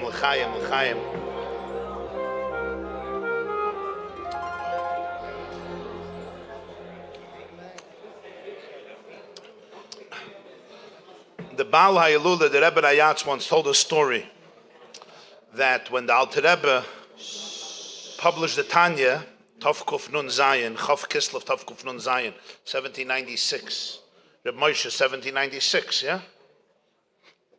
Just wanted to get your haskama. Leprat Cotton. So Chassidim started to read the Tanya, and they came to him and they said, "Wir verstehen nicht. We don't understand." So the Alter Rebbe said, "It's because you only have half of it. You don't have the other half." They said, "What's the other half?" Alter Rebbe said, "Negina, music, song." And that's when the Alter Rebbe instituted that a chelik of the life of Chassidim is negina, nigunim. Because why is negina so important?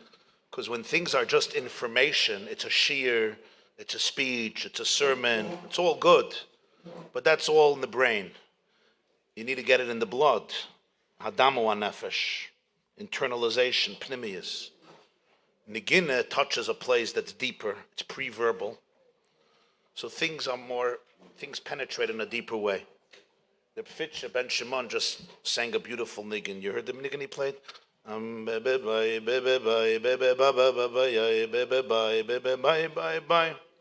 he was mechavan to something.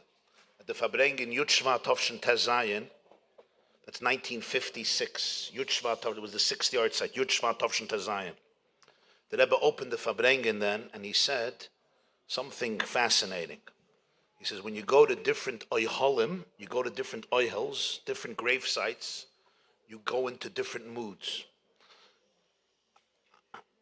I don't have a havon in these things by me, but the Rebbe said, sometimes you come to an oihel, a certain oihel, and it triggers a kav from merirus. There's an element of sadness. There's an element of introspection. Merirus means you get frustrated with yourself. You realize your flaws. I don't use the word bitterness, because that's not what it means. Merirus is not bitterness. Merirus is, that's what the word means. Context. We need context. Or makif. He said, there's oilim, it's ma'orer kav of merirus. He says there are oilim that are ma'orer kav of simcha. They bring out joy. And he said that the Rebbe's oil, the Rebbe Dayatz's oil, even before you go into, you already feel simcha. You already feel joy there. That's what he said. And the reason is because his whole life he was full of simcha, and he brought simcha to many. His second name was Yitzchak, which means laughter. Yitzchak, kol Shemei Yitzchakli. And it's not that he wasn't a Bal Yisurim, he had a lot of Yisurim. But despite that, he greeted everybody with joy, and he brought Yitzchak. There was a positivity that was always present. And he said, even before you go in, you can already feel the Kav HaSimcha. That was the first Sikha. After that Sikha, they were singing, and in the middle, the Rebbe started. There was this niggin. Started this niggin Yud Shvat after that Sikha. It's an interesting thing that you see. The Rebbe's first Maimer, Basi Lagani Tovshin Yud Aleph, 1951, the first yard site. If you didn't hear it ever on audio, it's kedai to hear it. So you hear how much he weeps. He sobs almost uncontrollably. He goes through all of the Rebbes, and he speaks about every one of them, and then especially about his father-in-law, and the sobbing is just... You could become a Jew just from that maimer, just from the tears of that maimer, you could become a Yid. I'm telling you. Just a Jew. You could become a Jew from it. A real Jew. But you would expect that the tone of the maimer, the ultimate summation would be, it's 5 years after Auschwitz. It was 5 years after the Holocaust. Klal Yisrael was zerbrochen, shvire betoich shvire. Everybody was broken. Every community lost the best and the holiest. Every community. People were just beginning to pick up the pieces. And in America, where there was freedom and prosperity, 1 million Jews were lost to assimilation. America was a wonderful country, is a wonderful country, but you had more than 1 million Jews lost to assimilation in the previous century. So it's not like this situation, from a Jewish perspective, was hopeful. When the Rebbe Rayatz came here in March 1940, he came Tes Adar Sheni Tov He would hold a diary. Some of those diaries were published.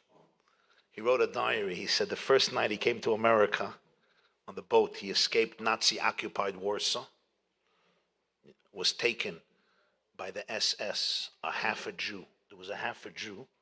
He was half Jewish, and he served in the Wehrmacht. And he owed a favor to America. He saved the Rebbe Rayatz. He brought him to Berlin, imagine, in the middle of the Second World War. He went to Stockholm, he got a ship, and he came to America. He arrived in 1940, Tes Adar Sheni. He stayed at the Grayston Hotel. The Grayston, Manhattan. For Pesach, he went to Lakewood. He considered Lakewood. We almost ended up in Lakewood. And then he decided he wanted New York. He wanted bustling New York, and he settled in Brooklyn, Crown Heights, 770 Eastern Parkway. He has a diary. He said the first night he came off the ship, and he made the famous statement that night, 4 words: America is nicht anders. America is not different. In other words, don't think that God died in the United States of America. The same Torah, the same Chassidus, the same Elokus. Emes is Emes. Now, today it's not so hard to say it. Trust me, in 1940, my mother told me she was dating my father. In 1950, they got married in 1955. So they were dating in Manhattan. My father had a beard in 1955, and everybody stopped to point. She was dating this guy. I mean, it was very complimentary for him. She's dating this boy, and everybody's like pointing, but it was only because of the beard. But that's what a chiddush it was. Never mind the vibrant Yiddishkeit, never mind the Eir HaChassidus. So he writes in his diary, that night, 2 people knocked on the door of my hotel room. They introduced themselves, they came in, and they said, we're in America for a while, Chabad Chassidim, whose Zaydas were Chabad Chassidim in Russia. And they turned to me and they said, Rebbe, we respect you too much not to tell you the truth. You're making a mockery out of yourself. You got to lower your expectations. You got to climb down from the tree and save face, because your dream is going to end up in shambles. You're going to be frustrated. Everybody will laugh of you. You'll become laughing stock. So for your covet, not for our covet, for your covet and for the honor of your Zaydis, all the way to the Balatanya, you got to change your strategy. The Rebbe Rayatz finishes the diary in Yiddish. He says, "Ich kann sich vorstellen, you can imagine the tears that flowed that night during my Krishma Shalamita." He says how the Siddur was soaked with tears. He says, my nahesa thread and my hot zudike, my hot tears that came down my face when I said, the erste Krishma Shalamita auf an Amerikanem Boden. The first Krishma Shalamita on American soil. How soaked it was in tears. It was soaked in tears because he lived in this world, Marabu Masecha. But the vision and the determination was not changed. So the Rebbe, 5 years after the war, that could have been the focus. We're a broken generation, but we're going to try to rebuild. But that's not Basi Legani Tov Shnir Aleph. That's not what happened. In Basi Legani Tov Shnir Aleph, the Rebbe said, this is going to be the generation that's going to revolutionize the landscape of planet Earth. This is going to be a generation that's going to bring the Shechina down to the earth. He quoted the Medrash Rabbi that there were 7 tzaddikim that brought the Shechina from heaven, 7 to 6, 5, 4, 3, 2, 1, and Moshe Rabbeinu, the 7th, brought it down to the earth. And he says that's how history functions. There's the number 7, and the function is to bring the Shechina down to the earth. So with all of the sobbing, and he said, number 7 should never think that he's greater than 1. In fact, he quoted a Medrash Rabbi, it's unbelievable Medrash. When Hashem turns to Moshe by the burning bush, Vayome Moshe, Moshe, Vayome Hineni. So the Medrash Rabbi says, what's Hineni? He said, Hineni ligdula, Hineni lamalchus. If you want, I'll be the king. If you want, I'll be the Kohen Gadol. If you want, I'll be the Kohen. I'll be the Gadol, just like Avram Avinu. Hashem said, take your shoes off your feet. B'mkayim gedolim al tamid. Even Moshe, you don't stand in the place of Avram Avinu. He's the first. The Rebbe was comparing it, of course, to the Alter Rebbe, the first of the Rebbes of Chabad, the Alter Rebbe. What makes 7 7 is that there's 6 before him. You can't be number 7 if there's no 6. The Medrash says, Kol hashviyin chavivin, not Kol hachavivin shviyin. It's not all those who are beloved are 7. All those who are 7 are beloved. And the fact that you're 7, you never chose it. Hashem chose it. So we have to have that humility.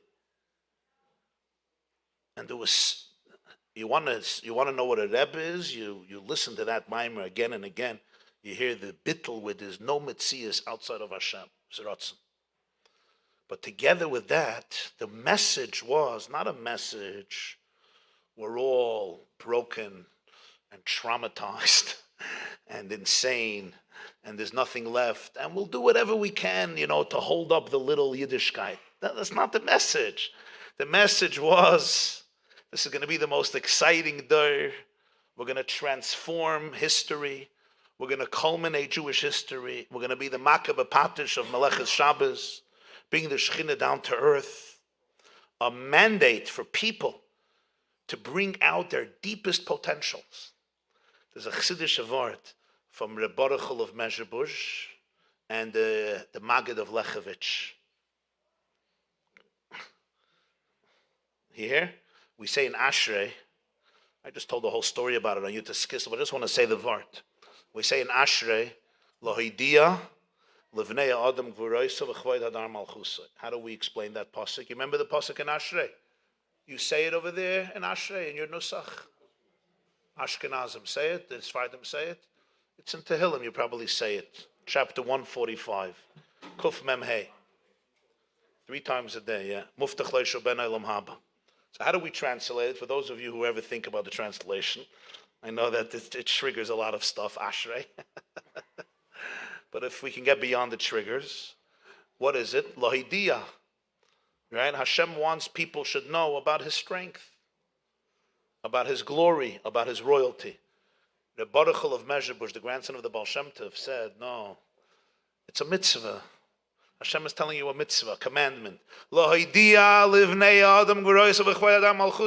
have to let people know about their strength.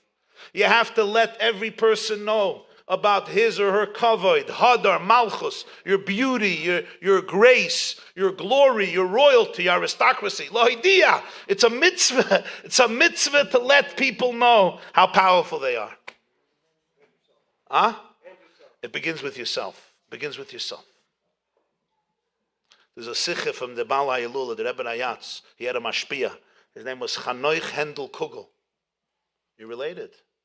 Chanoich Hendel Kugel, Reb Hendel. So how did he become a Chabad Chassid? He was sitting once by a Yid, an old Chassid, and he asked him, what's the pathway to Chassidus? So he said, V'ahavta l'recha kamoicha, to love another person like yourself. He says, but Avos Yisrael begins with loving yourself. You have to love the Jew, you have to love your real self. So the ideal of Nea Adam always begins with the self. You have to let yourself know. Then you could let other people know. If you don't believe it, how are you going to let anybody know anything? You can't preach things that you don't believe. I mean, you could, but at some point it's either you're going to feel like a loser or somebody else will call you out on it. Usually your mother-in-law.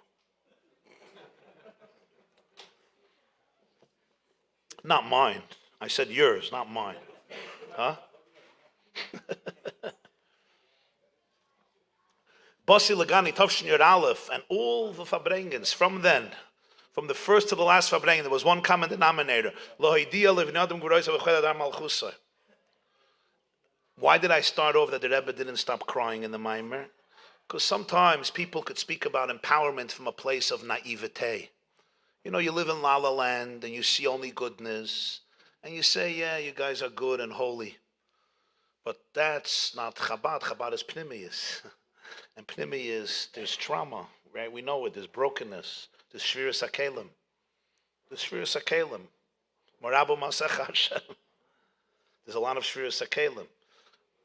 When things are superficial, you can ignore the brokenness. Let's just get into a good mood. We'll sing a nice niggin. We'll go a tencel. We'll say a joke. We'll tell a good story. Say a bissel l'chaim and move on. But that's not what Alter Rebbe's shitta was. The Rebbe's shitta was that Chassidus has to be in the blood. The blood means integration. I have to be able to breathe it. It's real. I have to talk to my nefesh abahamis Chassidus. Alter Rebbe wanted that Chassidus should be spoken to the nefesh abahamis, not to the nefesh alikis. Nefesh alikis veis Chassidus. Nefesh alikis is born with Chassidus.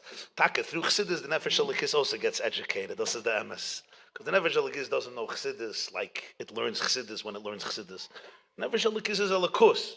When the nefesh alikis learns Chassidus, it learns about atzmos. So Taka, the nefesh alikis also gains. But for the nefesh alikis knows Chassidus. The rest. Alter Rebbe wanted the nefesh abahamis should understand Chassidus.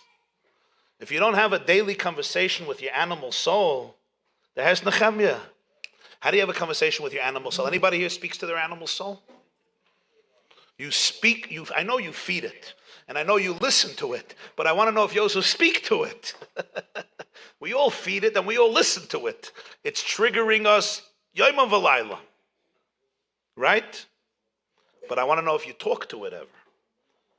That's what avodas achsidus is, to talk to your nefesh abahamis.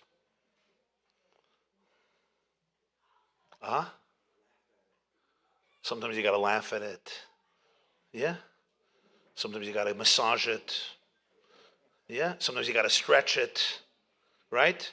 But you got to work with it. You have to reveal, like the Alter Rebbe says, that the shoyrish of the nefesh abahamis is the malachim, the srafim, the chayas, kaddish, kaddish, kaddish. Just got lost in translation. How did I get into the nefesh abahamis here? I could go into La La Land and everything is beautiful. But in the Rebbe, in the first Maimer, the tears are so genuine. When he tells the story about the Mittler Rebbe with Chatas Neurim, you know the story, yeah? No, the first Maimer, he tells the story of the you don't know the story? Oh. Okay, but let me finish the point.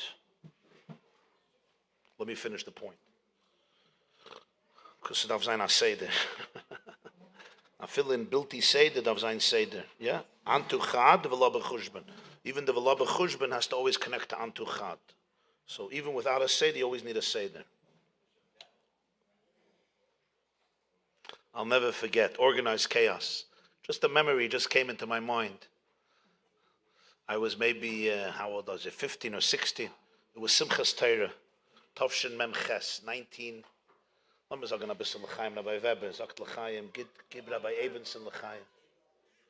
L'chaim. Oh, Reb Moshe, noch a Reb Moshe. Kennst du Reb Moshe? L'chaim. Rabbi Oliver, sit down, make yourself comfortable. It's the director of Hillel. Hillel, Cain Asa Hillel. Hayakoirech, Pesach, Matzah, Mother. You know what the Chassam Sofer says? Huh? It's a good speech for the next Hillel board meeting. Pesach are Jews who are delicious, because Pesach is beef. Yeah? Maror are Jews who are bitter. You know, Jews who are always in a bad mood. They always complain. You have in Pomona such Jews. And Matzah are Jews who are bland. The Chiddush of Hillel was Hayakoirech, Pesach, Matzah, Maror, V'oichlam b'yachad.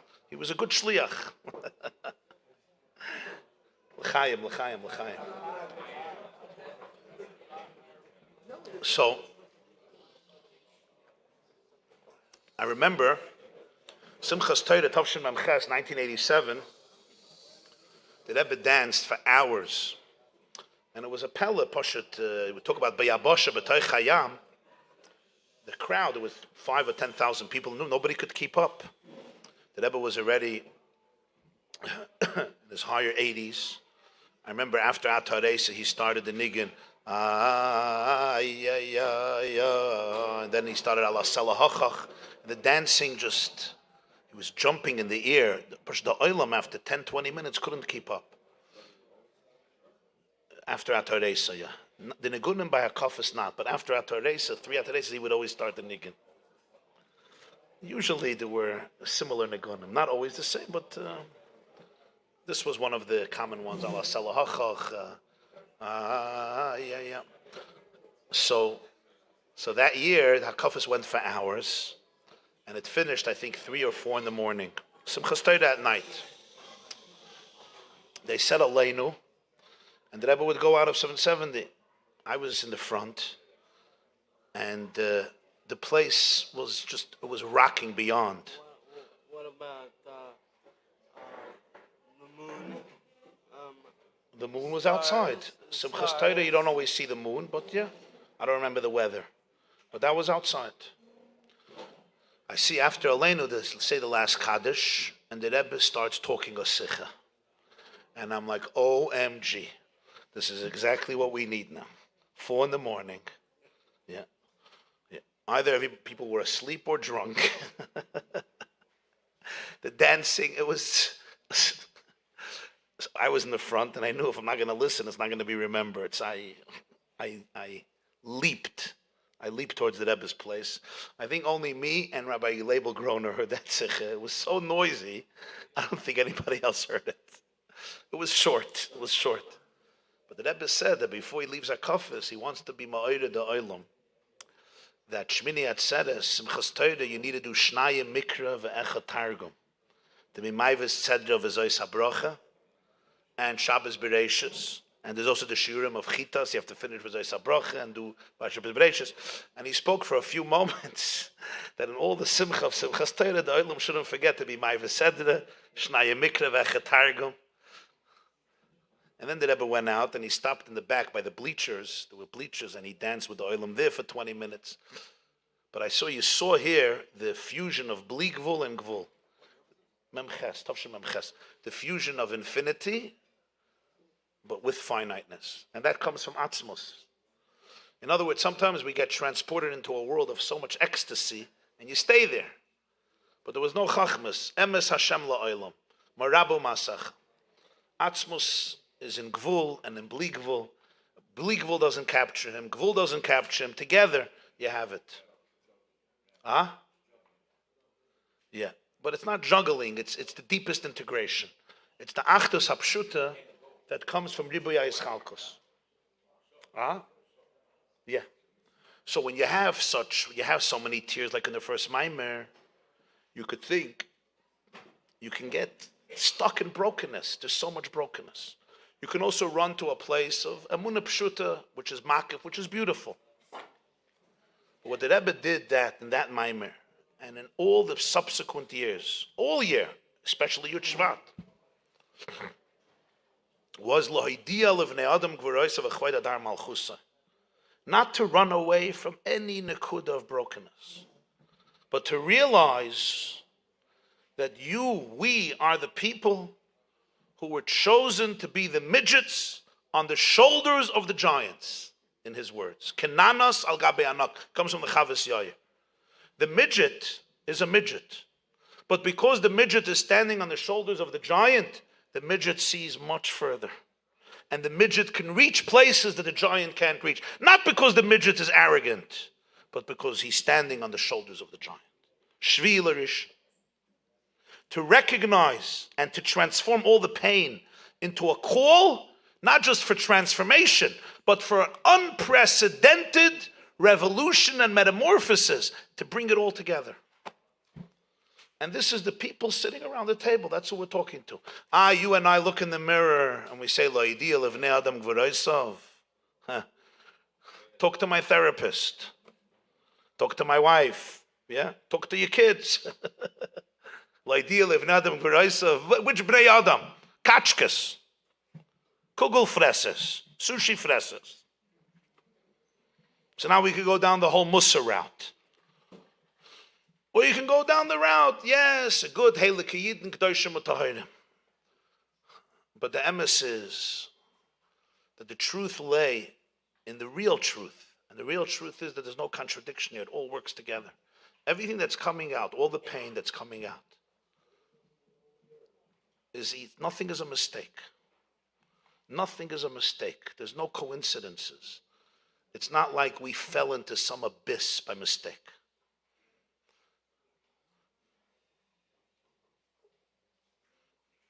The empowerment and invigoration that we ought to live with is one that can integrate all the paradoxes in our lives and can lift up all the pieces. To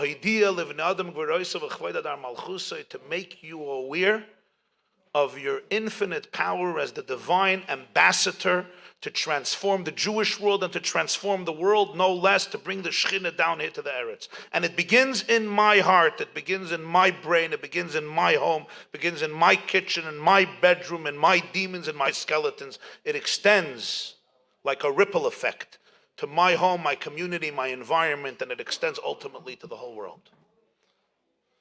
How did the Rebbe manage to be able to send shluchim to every place in the world, including Pomona? Because the Rebbe didn't recognize that some people are ambassadors and some people are not. That doesn't exist. Everyone has their own way of doing it, but every person, b'shvili nivra ha'olam. The Rebbe was a very tolerant person. Two things he couldn't tolerate. He couldn't tolerate heder ichpatiyut, people who don't care. He also couldn't tolerate when you thought of yourself as mediocre. Those were the two things I saw that Rebbe could not tolerate. He was a very tolerant person. Couldn't tolerate two things.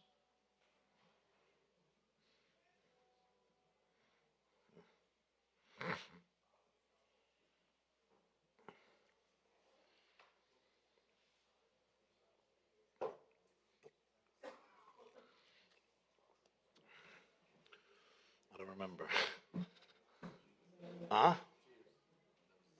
The what? Ich gedenk nicht.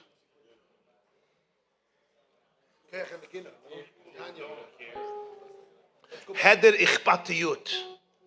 When you don't care. He couldn't understand that you don't care. He called it in Yiddish Gleichgültigkeit. You know what Gleichgültigkeit means? Apathy, adishut, kaltkeit. The Rebbe once told my father on Yechidus, I heard this from my father, Zechrona Levracha. Listen, Avart, my father told this to me. The Rebbe told him that it says by Moshe Rabbeinu, we just learned it. Vayifin koi v'choi, vayaki einish, vayachas ha-mitzvah et menei b'choil. He turned here, he turned there, there was no man. He struck the Mitzri and he buried him and he saved the Jew who was being beaten to death. So all the Mefarshim said there was nobody there. There were people there because they informed on him. There were Moisrim. People told Pare what Moshe did, at least one person. That's why Rashi gives an interpretation and other Mefarshim give different interpretations. The Rebbe gave his interpretation. Vayifin koi v'choi, Moshe looks here, he looks there. Vayar he saw ki ein ish. There's no man to stand up to the criminal. Ki ein ish. There's people. They're sighing, they're kvetching. They're part of the problem, they're not part of the solution. They're saying everybody is a bunch of abusers and all the charedim are a bunch of cover-ups, yeah? And zatzals, everybody becomes a zatzal. Zatzal shmatzal. There's nobody to stand up to this criminal and say, we need normalcy, we need truth, we need authenticity. And he had to ask himself, will I just be part of the ki ein ish mentality? Or I'm going to say there's no ish, I'm going to be the man. And that made Moshe Rabbeinu. The Rebbe could not tolerate when a person looks and says, I don't care. I have my life. It didn't register. The Rebbe once said, Farbrengen, he said, the beginning of Golus, how does Golus begin? Yosef is sold to Egypt. Why was Yosef sold? Reuven threw him into the pit. La Shiva Yalav, he wanted to bring him back. So how was he sold? Because they sat down to eat. So why wasn't Reuven there? Because he couldn't eat. Why couldn't he eat? So what does Rashi say? Reuven, after Rachel's death, he took Yaakov's bed out of Bilhah's tent and he put it into Leah's tent. Because he felt it's enough that Leah suffered from Rachel. Now she has to suffer from Bilhah, from the maid of Rachel. So Reuven interfered in Yaakov's intimacy. Pachas kamayim al toisa, yeah? Chilal yitzui Allah. So Reuven was fasting. So when the Shvatim were eating, he couldn't eat because he was doing tshuva for what he did. So he was wearing a sack and he was doing tshuva. So when they sold Yosef, he wasn't there. So therefore he missed it. So therefore Yosef was sold into slavery and Galus began. So here was the Rebbe's analysis. He says, so how does Galus begin? Galus doesn't begin from bad people doing bad things. Galus begins from holy people who are fasting and doing tshuva while their brother is languishing in a pit with snakes and scorpions. That's where Galus begins. Galus doesn't begin with bad people doing bad things. Obviously, that's Galus. But Galus begins with a Jew. And when did he do this sin? He didn't do this sin a week earlier. If he would have done this sin a week earlier, I understand. The story of Bilhah and Leah happened 9 years earlier. 9 years earlier. Reuven was doing tshuva 9 years later. The man is fasting Bahab. And Erev Rish Chodesh. And Monday and Thursday. And Sunday and Wednesday. To do tshuva wearing a sack. You understand who Reuven was? You understand who Reuven was? Some people don't do tshuva a day later. That day they won't eat for 20 minutes. Tainis shoyas. Mechshav Tainis B'Yerushalmi. Yerushalmi a Tainis shoyas is echat. Reuven, 9 years later, he puts on a sack and he fasts. All the Shvatim are reading, sorry, I can't be part of the Suda. So the Rebbe said, Avart, here's Avart. Galus begins when a spiritual person says, I need to perfect myself. I need to repent. I need to put on a sack. I need to fast. 9 years later, that's how sensitive he is. But your brother is in a bar. Your brother is languishing in a pit. How can you go into a world of transcendence and segregation and spiritual perfection when your brother is rotting in a pit of scorpions and snakes? You can't leave your brother there. He couldn't tolerate apathy, indifference. One other thing that Rebbe couldn't tolerate was when people don't realize Lahidia Livnei Adam V'Raisav.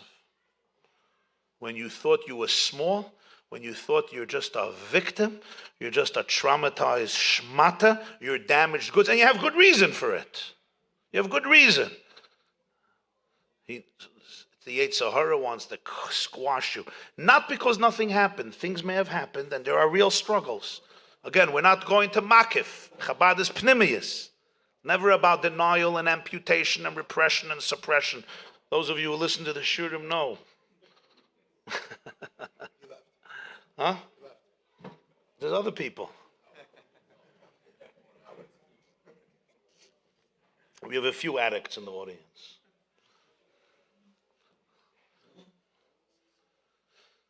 No. Fakert. Marabu masacha Hashem. All the rabu, every part of your journey, including the journey down, broken, boides nishbarim, mayamein boy, is also part of Masach Hashem. It's all there to be elevated from Golus to Gula. With tears sometimes, with grief, with deep pain, but with resilience, with hope, with a simcha, with an emunah, with a betochen, with a vision of Geula. How could the Rebbe take a broken door and not only make them rededicate themselves to Yiddishkeit, but send them as lone shluchim in Arba Konfesades, where everybody warned them nothing is going to remain of them. They're not going to be able to retain their Jewishness. We're barely holding on to the Yunga light here in the 1950s and 40s. You're sending them out alone without support systems, without kehillah, without community, without the cholent. How are you going to do it? There's only one way they can do it. At every moment of their journeys, they felt the kiss. They felt the neshika that came from Etzem HaNefesh. If they wouldn't have felt kissed, to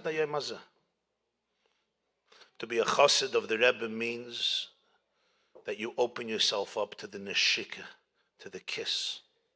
And the kiss comes from the essence. A kiss doesn't come from superficiality. There's no politics.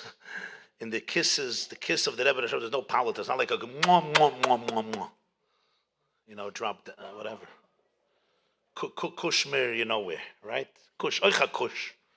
Kens kushin, kushin, You know the Maisa? You don't know the Maisa? It's a good Maisa. I don't know that it's mamish for Barabim, but it's a Geschmacke Maisa. The Mittler Rebbe, the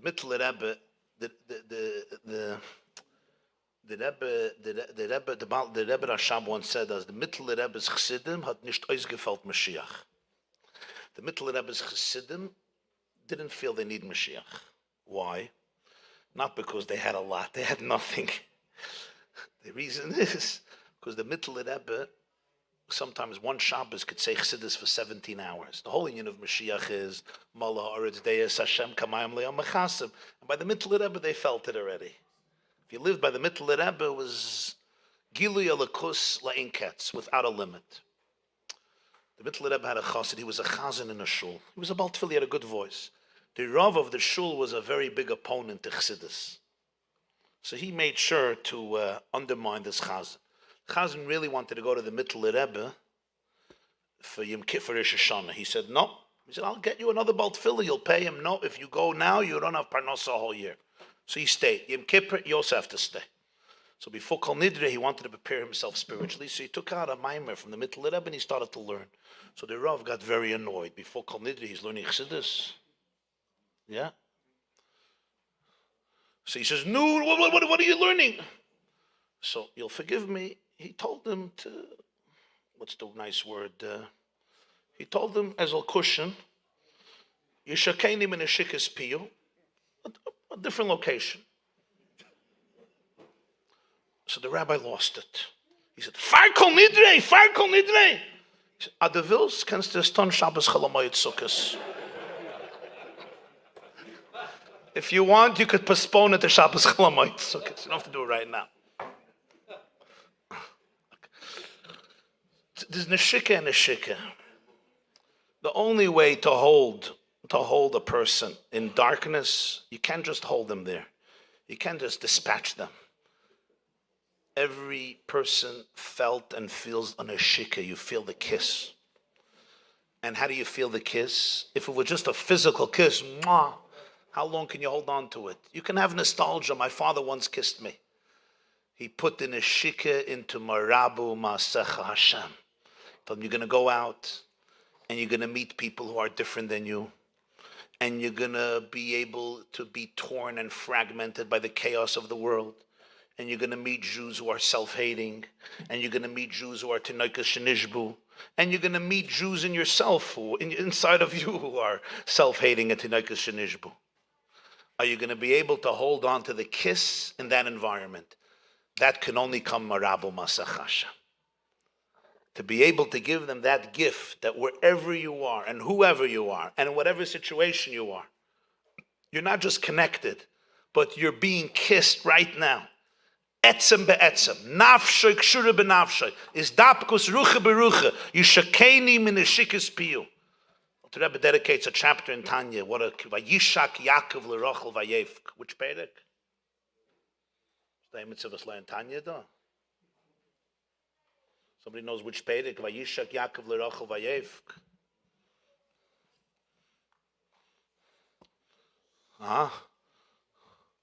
Nobody learns Tanya here. Not one person.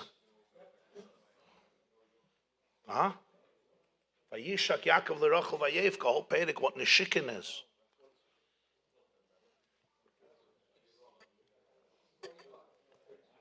Perek Mem Hey. Yeah, very good. Ma. Koyach ma. V'nachnu ma. How do you hold on? You could only hold on to it. You have to be able to feel that nishikin that comes from the essence of the essence that can't come out through words. Where does it come out? It comes out asiya la'ela. It comes out in dira b'tachtainim. It comes out in yeshes, the yesh hanivre, which is one with the yesh hamiti. It doesn't come out in words. It doesn't come out in giluyim. It can't even come out in words because words are limited. Words can't capture atzmos. What captures atzmos? The yesh. Mitziyusim atzmusoi. The geshem, the guf. That which seems so remote, but it's real. It's so real that it can deny God. Ruchnius can't deny God. Gashmius denies God. Says the Alter Rebbe in Igeres HaKodesh, and it's the theme of Basi Lagani. That's Atzem. Only Gashmi has such a toik if it denies God. Why? Because it is God. Only God can deny God. That's what Chassidus did. Only God can deny God. There's God can deny God. Such a chutzpah can only come from God. Mitziyusim atzmusai. The power of the Gashmi is the power of the Yesh that says, Ani va'af siyoid, I am I don't have a source. Mitziyusim atzmusai. We learned this at length in Basi Lagani Chav Beis, Basi Lagani Yud Aleph. Comes from the last letter of the Alter Rebbe that he wrote a few days before he passed away, Geras HaKodesh Siman Chav. So the Yesh HaNivra, that is the Yesh HaMiti. That's where the kiss is. That allows people to go into every space within their own brain and within their own world, and not only not falter, not only not fall, not only not get deterred, not only not melt away, not only not surrender and acquiesce, but actually see themselves as conduits, as ambassadors of transformation, ambassadors of love, light, hope, authenticity, wisdom, healing, redemption. Shluchai shaladam kemoisai. A shliach captures the mishaleach. I'm not now talking about only people who are in the far-flung corners of the world, of course, but I'm talking about every person sitting around this table, because each person, today, the concept shliach is not only in the Philippines or in Kentucky or in Wyoming or in Siberia, of course, and those are places of real Mesiras Nefesh. But today, shlichus is with you and with your wife and with your children. Trust me, it's with your children. And it's with yourself. And it's with the person who sits near you in shul. And it's with your neighbor. Yeah. And for this, lo idila b'nei adam gvuraisov. It's easy to get, there's a lot going on. People get upset that I talk so much about trauma. Some of my chaverim get traumatized from my trauma lectures. Trauma. And of course I tell them it's your trauma. You're being triggered by by talking about trauma is triggered. Not everybody. Someone just, Baruch Hashem, they don't know what I'm talking about. I say, you know what? You should never know what I'm talking about. There's a lot coming out now. There's a lot coming out. But the first one who could have surrendered to that trauma of our generation was the Rebbe when he took the Nesias, and he could have said it. We'll pick up the pieces. There was a lot of pchiyas and a lot of brokenness. But the Nekuda was that this is going to be a door that is going to do what no other generation did in history. And that is bring God into reality like never before. Now, bringing God into reality like never before creates resistance. And everything comes up and we have to work it through. Avodas habirurim, this time avodas habirurim. But to do this, you have to feel the neshika. You have to have the kiss. Because the kiss holds you. Attachment. V'nafshik shura b'nafsha. How do you get the kiss today? Reb Moshe, how do you feel the neshika today? Huh? So the sichas chaverim, yeah. Chaverim sit, Farbrengen, you open yourself up to each other. It's the most precious thing when people have support systems. You could be open heart to heart. You sing a niggin together. You dance together. You cry together. You laugh together. The ikir is you're honest with each other. You need davening, a real tefillah. You need a lot of learning. You need a lot of Torah. Torah is the oxygen. Torah keeps you connected. Yichud nifla she'en yichud kamayu, it says in Tanya. Davening, of course. And you need to be there. You need to be a leader. You have to be involved. Either you're influencing or you're being influenced. Either you're part of the problem or you're part of the solution. There's no other option. Beyond all of it, a Jew who learns chassidus, and you don't learn chassidus, you breathe chassidus, you live chassidus, it's the oxygen today that keeps you anchored in the kiss of Atzmus Amuhus Ein Sof Baruch Hu that reaches Marabu Masacha Hashem. Avas Oilam Aftanu Hashem Elokeinu. L'chaim, l'chaim, l'chaim, l'chaim, l'chaim, l'chaim. The Herst? Chaim. Chaim, l'chaim. Reb Shalom Ber zog l'chaim. Rabbi Munitz. Chaim, l'chaim.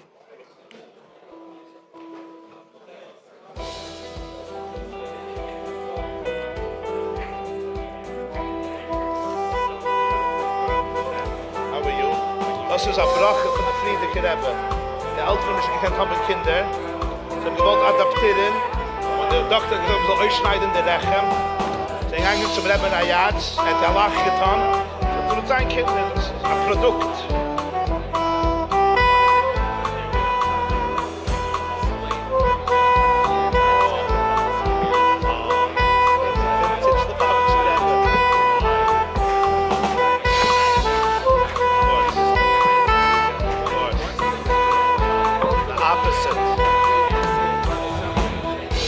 What Reuven. Der Rebbe gesagt. Ich sag, weil ich Chit auf Shalom.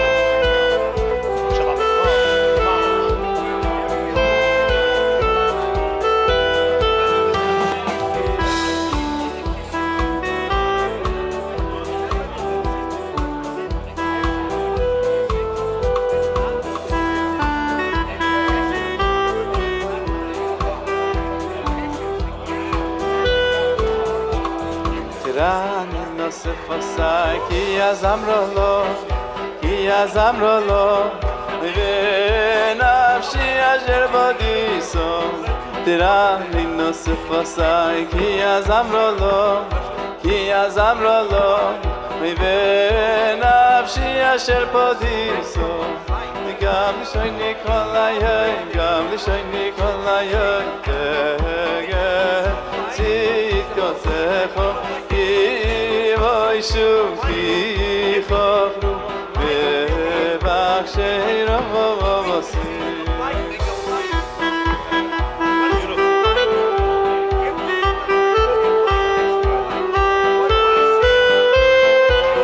What frequency?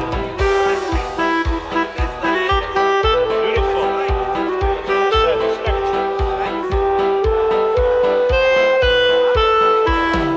Gam shoyni kolayoy, gam shoyni kolayoy.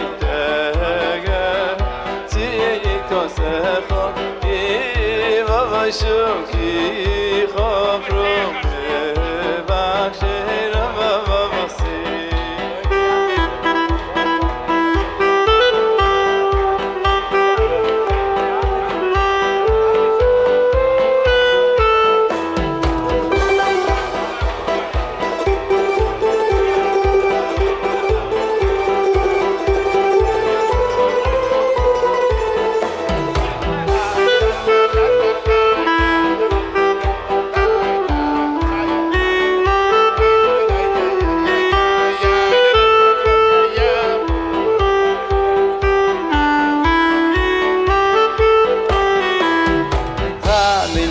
Fasai ki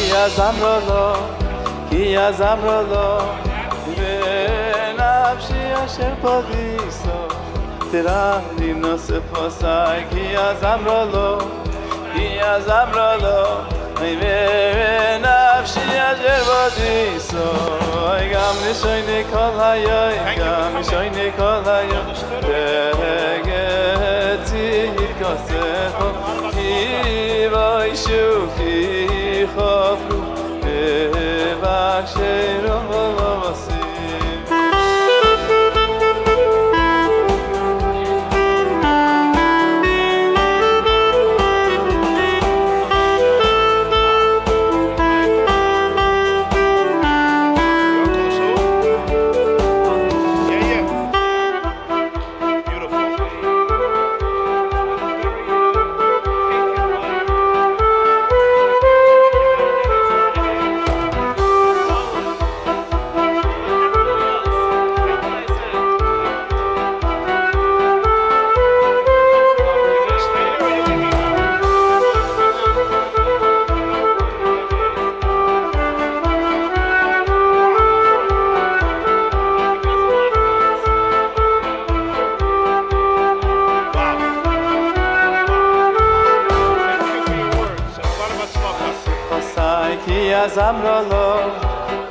Zamrolo nafshi asher podiso dirani nosef fasai ki azamrolo nafshi asher podiso gam nishoyni kol hayoyim tegeti yikosecho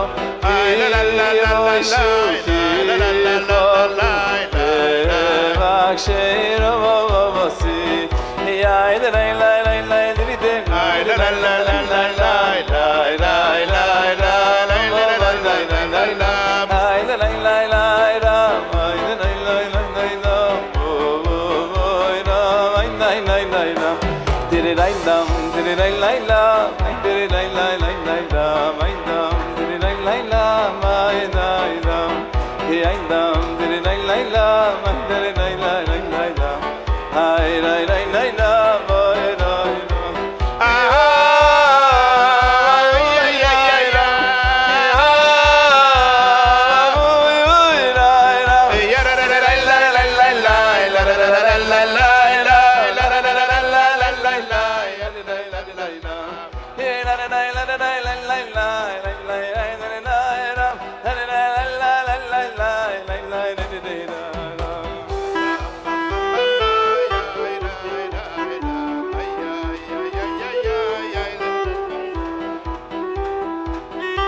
Believe in the talk, believe.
Say l'chaim for your brother.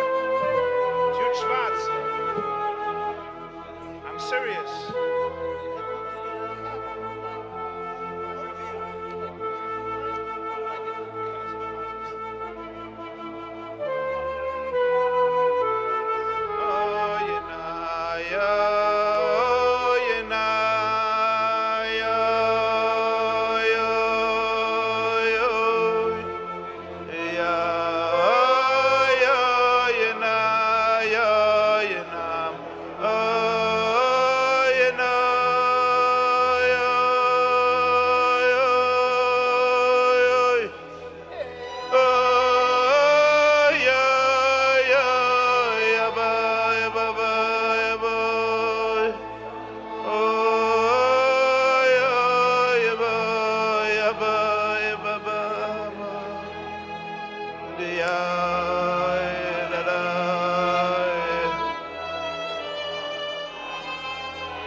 Ya Baba, Ya Baba, Ya Baba, Ya Baba, Ya Ya Yena, Ya Yena, oh Yena, Yo,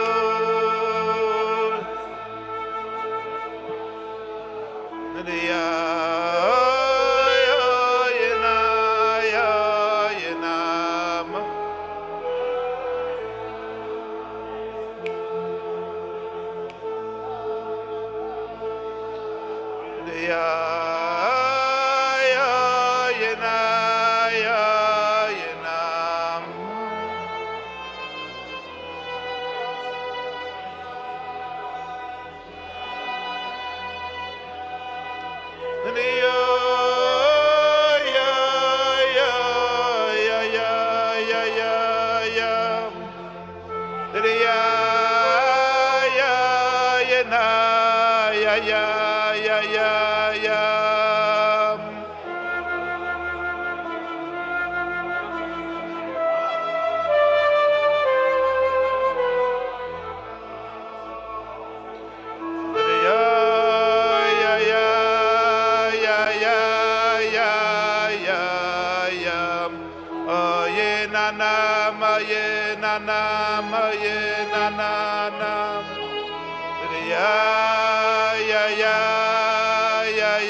There was once at a Yud Shvat Farbrengen. It was Yud Shvat Tovshin Tezai in 1956, which I mentioned earlier. The Rebbe told a story that he heard from the Baal HaYilula, from the Baal HaYartzeit, from the Rebbe Rayatz, who shared the story Yud Beis Tammuz, Tov Reish Tzadik Beis, 1932, summer 1932. He was in a city, I think it was called Rusiansk, near Vilna, in Lithuania.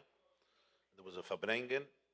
The Rebbe said then that night, the Rebbe, the Shver, that my father-in-law spoke a lot about the Alter Rebbe. And he shared the following story, that the Rebbe said over, this was Tzadik Beis, so this is Shin Beis, Yud Beis, 24 years later. The Alter Rebbe once called in a younger man. He called in a young man, a chassid, and he wanted to hire him as a teacher, as a melamed for his son. The Alter Rebbe had 3 sons. He had the Mittler Rebbe, the one who succeeded him, Rabbeinu Doiv Ber. They called him Beryl. He had a son, Reb Chaim Avram, and he had the youngest son, Reb Moshe, besides his daughters. He wanted to hire a teacher for the Mittler Rebbe. So what do most people do? You find somebody and you say, here, be the teacher and I'll pay you. It's not how the Alter Rebbe said it. Listen how the Alter Rebbe said it. Just that itself, you could learn a lot. The Rebbe said, the Alter Rebbe turned to him and said, Ich hab a mitzvah und du hast a mitzvah. Each of us has a mitzvah. I have a mitzvah v'shinantam levanecha. Hashem says you have to educate your child. You have a mitzvah. She'erik susa v'inasa lo yigra. A husband has a mitzvah to support his wife and children. Not everybody knows about this mitzvah, but it's a mitzvah. It's a mitzvah min ha-Torah. You're obligated, you, men, are obligated to support their wife and children. It's a chiddush, huh? It's a big chiddush. I wasn't mechadish. It's an old mitzvah. Every mitzvah needs mazel. Yeah. So the Alter Rebbe says, you hear the Alter Rebbe say, I have a mitzvah to teach my child. You have a mitzvah to support your family.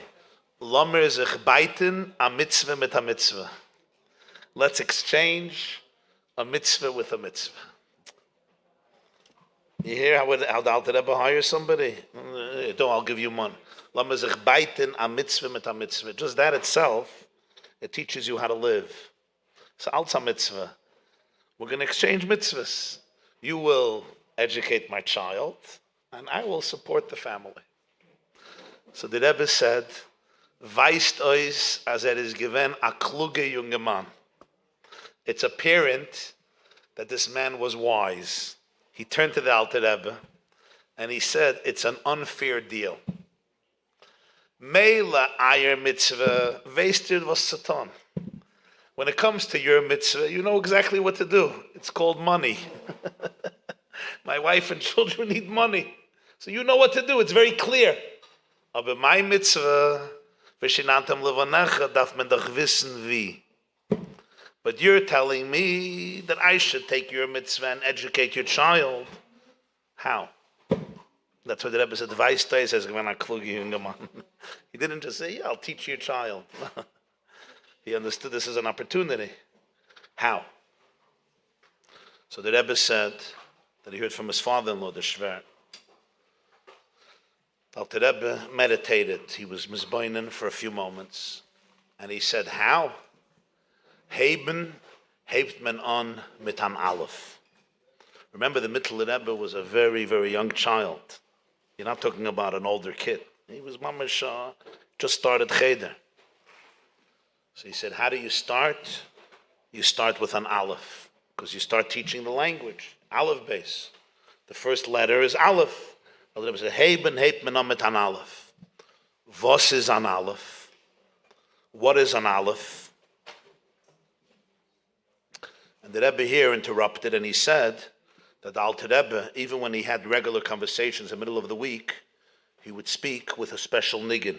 He spoke with a unique melody that was reserved for the Alter Rebbe. So as he was communicating with this person, with the potential teacher of his son, he also communicated with this niggin. And the Rebbe said that the Shver, my father-in-law, he repeated the words of the Alter Rebbe with the niggin. And when the Rebbe repeated it, he also did the niggin, which is the niggin of the Alter Rebbe. And if you hear on the tape, I heard the tape, before he started, he stops, and it's silent. And the voice changes. The Rebbe's voice changes. And it's almost like the Alter Rebbe is medaberes mitach. You can hear. He stops, and you could almost sense that he's kevayachal, going into a different world. And he says over the niggin of the Alter Rebbe. And as he says it over, the Rebbe breaks down crying, sobbing. The Alter Rebbe is telling this to the teacher who wants to know how. So he says, you start with an Aleph. Was is an Aleph? Apin telefon eben. A Pintele von unten, das ist ein Aleph. A Jud von oben, a Jud von unten, a Kav von Yiras Shamayim be'emtza, das ist ein Aleph. If you look at an Aleph has a Yud on the top, a little Yud. It has a line that extends diagonally, and then it has the same Yud on the bottom. So the Alter Rebbe says, what's an Aleph? There's a Yud on the top, there's a Yud on the bottom. There's a Pintele von oben, the point on the top, the Yud. There's a Pintele von unten, and there's a Kav, there's a line that connects the two Yuds. So the Rebbe explained, the Yud von oben, that's Hashem. The Yud von unten, that's a Jew. The Kav von Yiras Shamayim be'emtza, that's the line that integrates and synthesizes, interconnects and interlaces the two so they become one. Das is an Aleph. And with this, the Rebbe said, Alter Rebbe gave this teacher hadracha. What I want from you. This is what you want to know. You want to know how to educate my child? This is what I want you to give my child.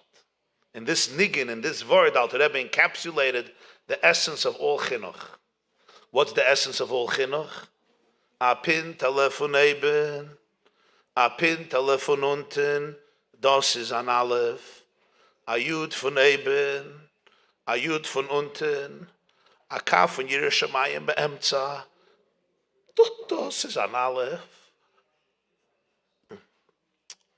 So I know a father who used to play this for his children. At night, this is the days of tape recorders, Aleim HaShalom. Today, you're not going to find them. Tehenish Masam Tzruda. The olden days of tape recorders was a father. He had this Farbrengen, Yud Shevat Avshin Dezayin, and he would play this for his children. At night, often, he would play this for the kids to hear the word from the Alter Rebbe, the way the Rebbe says it over. One night, so the kids knew it by heart, because the father would always play it. One night, the father asked one of the children, why do you think the Rebbe was crying? It's not a sad story. You know, people cry. There's a tragic story. It's a painful story. He's talking about an Aleph. Was is dat and why is the Rebbe crying? The father asked all of his children. So the different children gave different reasons why the Rebbe would cry when he says this story. Why is he so emotional? He starts sobbing when he says it. One of the boys said that the reason the Rebbe was crying is the fact that you need a kav to connect them. Because really, they're one. And the fact that you need to connect them, that's already a painful reality. Even though you connect them. He said that's why the Rebbe is crying. He's crying because you have to create a connection. And really, you don't have to create a connection. Why should you have to create a connection? It's one, it's kul echad. The fact that you think you have to create a connection, that's the pain of existence, what we call the tzimtzum, the challah, the makam panoi. For this he's crying. This is what the boy said. This is what this boy said.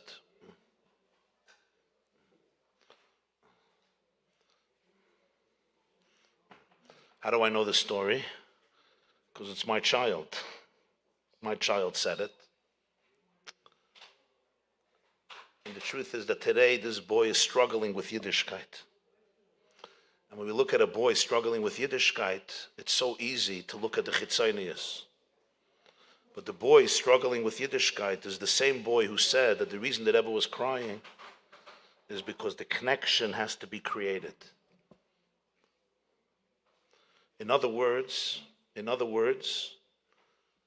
it's the people who are connected most who feel the pain of the smallest, slightest disconnection.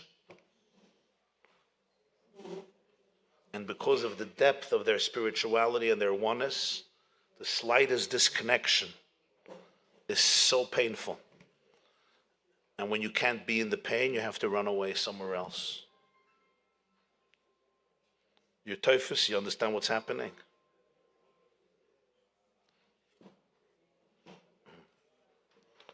There's a word from the Ishbitzer. Moshe Rabbeinu, at the end of his life, he says, Mamrim heyisem, Mamrim heyisem im Hashem. Moshe says this twice. You have been vider spenne, wie sagt man bei euch? Vider spenneke. You're rebellious. You're traitors. Mamrim. It should have said, Mamrim heyisem neged Hashem. Yeah, you have rebelled against God. You don't rebel with God. So you know what he says? Mamrim heyisem im Hashem. Even your mamrim is im Hashem. There's no such a thing.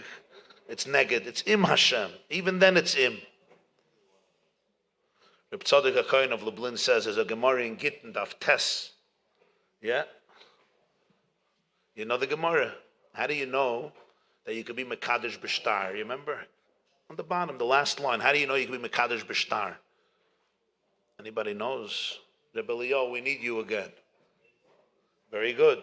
It says V'yotza v'hoisa, the same pasuk. V'yotza mi'beisa v'holcha v'hoisa li'shacher. When you have two words in the same pasuk, it's called a hekesh. The juxtaposition means you could compare one to another. It's called hekesh. So the Gemara, makish haviyah liyitziyah. Ma yitziyah b'shtar af haviyah b'shtar. Pasuk compares haviyah to yitziyah. Going into the relationship to leaving the relationship. Just like leaving the relationship, you can have a star. When you go in, you can also be a star. He says, Achsidish Shavart, makish haviyah liyitziyah. By a Jew going out is just like going in. Mamre meyisim im Hashem.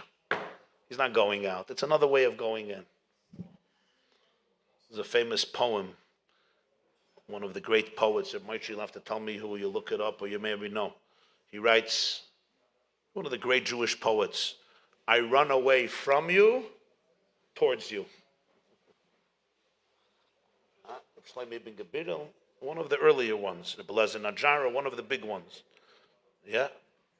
I run away from you towards you. V'yotza is also a v'hoisa. The siyum of the Rebbe on Gittin. Chofav Tavshin Yotes. Look at the Sichas Chelik Tes. Ki Seitze. V'yotza is also v'hoisa. Mamri meyisim im Hashem.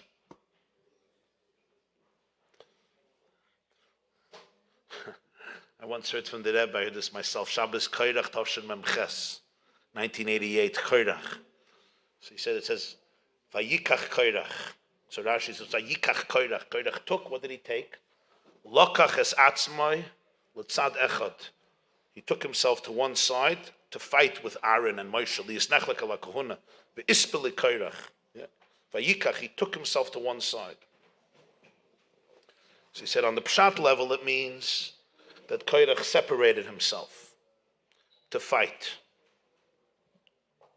But there's also a deeper level. What's the deeper level? The deeper level, he said, is as follows. Sometimes you see a Jew who separates. He says goodbye, bye-bye, I'm not interested. So he says externally, he goes on his own path. Internally, what he's really trying to do, even though he doesn't know it is, he wants to reach a level of tshuva. And b'makom shabali tshuva oimdim, ein tzadikim g'mor michal, where about tshuva stands, even Aaron can't stand, even Moshe can't stand. So he takes himself away to stand apart because he's now searching for the path of tshuva that's going to put him in a distinct position, separated from Moshe and Aaron. Externally, it looks like he's distancing himself. Internally, he's beginning his journey towards a new relationship, tshuva. And the Rebbe said this at the Farbrengen, I was there. He said, when you see a Jew who leaves Yiddishkeit or is not interested, you could say two things. You could say three things, but one thing, the Rebbe was in Goyres, so he didn't say it. But I'll tell it to you just so you should understand. One thing is, throw him out of your house, get rid of him. That the Rebbe was, that wasn't even a hava minna, so he didn't even mention it. The two things he did mention is, one thing is, lo yidach memenu nidach. One day he'll come back. Every Jew will come back. One day, lo yidach, that's one thing. The Rebbe said, that's not the emes. There's something much deeper. Even his distancing himself is part of his coming back. He's searching for God. He's searching for his soul. He's searching for oneness. He doesn't know what he's searching for. He's responding to his pain. He's responding to Neshama. Don't look at the external. Al tabit el mareu. Ha'adam yireh le'inayim v'Hashem yireh. You have to always see the pnimius. Don't get caught up in the external trap of chitzonius. Don't. You have to always be able to see the pnimius. I have a sister-in-law. I have a brother. Some of you know my brother Simon. He has a wife. Her name is Shendi. Her maiden name is Gansberg. Her maiden name, which means her mother's maiden name, is Denberg. Was Denberg. Her mother's mother was Nemina. Very good. We have a real history buff here. So they come from a city called Shedrin. The Denbergs come from a city called Shedrin. Shedrin is in White Russia, Belarus, Lithuania, that area, that zip code. Shedrin. It was a very, very Chabad Hasidic city. Shedrin. That's where her family comes from, the Denberg family. So she shared with me a story. This story, I'm telling you, if you came here tonight just to hear this story, should not get cost. It's worth the hit sauce. Whatever you paid to get in, emotionally, psychologically, mentally, whatever it's going to cost you to come home late, it's up to cost the hit sauce. Okay? If not, Rabbi Weber will give you your money back. If you don't think so, it's up to cost the hit sauce. My sister-in-law shared it to me today. Today she says, shared it with me. She had a relative. She has a relative. Her name was Ida Bloomberg. Her maiden name was Finkelstein. She was a relative of the Denbergs. It could be her mother's maiden name was Denberg, but she was a relative of the Chabad Denberg family from Shedrin. She was born in Tafresh Nun Daled, 1894. So she was 14 years older than the Rebbe Rayat, the Balai Lili. He was born, remember, 1880, Tafresh Mem. She was born Tafresh Nun Daled, and she grew up in Shedrin, in a Chassidish, it was what's called, it was a very warm Chassidish Russian community with serious Jews, authentic Jews, Oivdei Hashem. I knew some Jews who came from Shedrin, the Denbergs and others. Pnimi is the Kiyidin, real Jews. No fakeness, no fake news. It was real news. But she left Russia, like many Jews, and she came to Canada. She was a girl, and she wanted a new life in freedom, in prosperity. There was once Sam Levinson was a Jewish comedian. He said, my father came to America. They told him it was the golden Medina. It was the golden country. The streets were paved with gold. When he came here, he found out three things. Number one, the streets of America are not paved with gold. Number two, they're not paved at all. Number three, he has to pave them. Right? So that was the end of the dream of the golden Medina, right? Like some of you came to Pomona, right? Because the golden Medina, yeah? The streets of Pomona are paved with gold. The houses are 11 times larger than you're going to get in Brooklyn for half the price. It's tempting. Then you figure out not all the streets are paved. Some of them you have to pave yourself. Right? Life catches up to everybody. Baruch Hashem. You just have to have resilience and be anchored in emes. Emes? You have to have the kiss. Neshik etzem hanefesh. Morabu masach. She came to Canada. She came from Hasidic stock, and she had a very real Jewish heart. So she decided she's not working on Shabbos. She's not giving up her Judaism. She got hired in a factory, like many Jewish immigrants, and she didn't show up on Shabbos. You don't work on Shabbos. She came back on Sunday, and they told her, one more time, you don't come on Shabbos, you don't come on Sunday, you don't come on Monday, you don't come on Tuesday. She was stubborn. She didn't come on Shabbos. She was fired. No bread. So she got hired in a new company. She didn't come on Shabbos. They told her, don't come on Sunday, don't come on Monday. She was fired again. And so she went from factory, I said company, factory to factory to factory. You don't work on Shabbos. There's no future for you. How long can a person fight? At some point, she broke. She couldn't. You need bread, you need a place to live, you need to support yourself. She surrendered. This happened to hundreds of thousands of Jews, probably 1 million or 2 million Jews. Very few can hold out. There was just, you had to eat. People had to eat.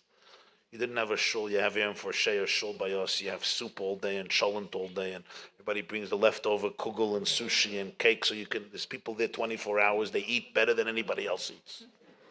I'm telling you, you could see it on the America, Canada or America in the 1920s and early 1900s. Yeah, there was nowhere to go for kugel, toyameha, Thursday evening with a nice cholent. There was no food. You starved. She couldn't resist. She surrendered and she started to work on Shabbos. She was a talented girl, Ida, my sister-in-law's relative. And she did very, very well. She was resourceful, she was smart, she was creative, she was ambitious, she wasn't lazy. And she rose in the factory. Her position was elevated and promoted higher and higher and higher. She did so well for herself, like every good Jew, she decided, what do I have to work for somebody? Yeah, like every good Jew, right? We all know that, yeah? At some point, every Jew says, Ich bin the balabas, what do I have to work for you? You all know, anybody who hires a Jew, you know you're not hiring a Jew. You're hiring a balabas. Yeah, the Gemara says, Kol hakoyne v'divri, the rest of the Gemara in Kedushin. Kol hakoyne v'divri, koyne odin la'atzmo, right? You acquire an Evet Knaini, you have an Evet Knaini. You acquire an Evet Ivri, das ist ein gekauft, a balabas, mit a Schwige, mit a Schwe, mit a Zede, mit a Bobbe, mit a Rabben shel kol bnei HaGoyla. You acquired yourself a master, you didn't acquire yourself a slave. Es soll sich nicht einreden, fegelig im Bosom, right? Like a competitor who will take all your chevra, all right? Because he'll offer them whatever. Yeah. So she decided to go on her own, and she went on her own, and she did amazingly well. And of course, after a few years, she already had franchises.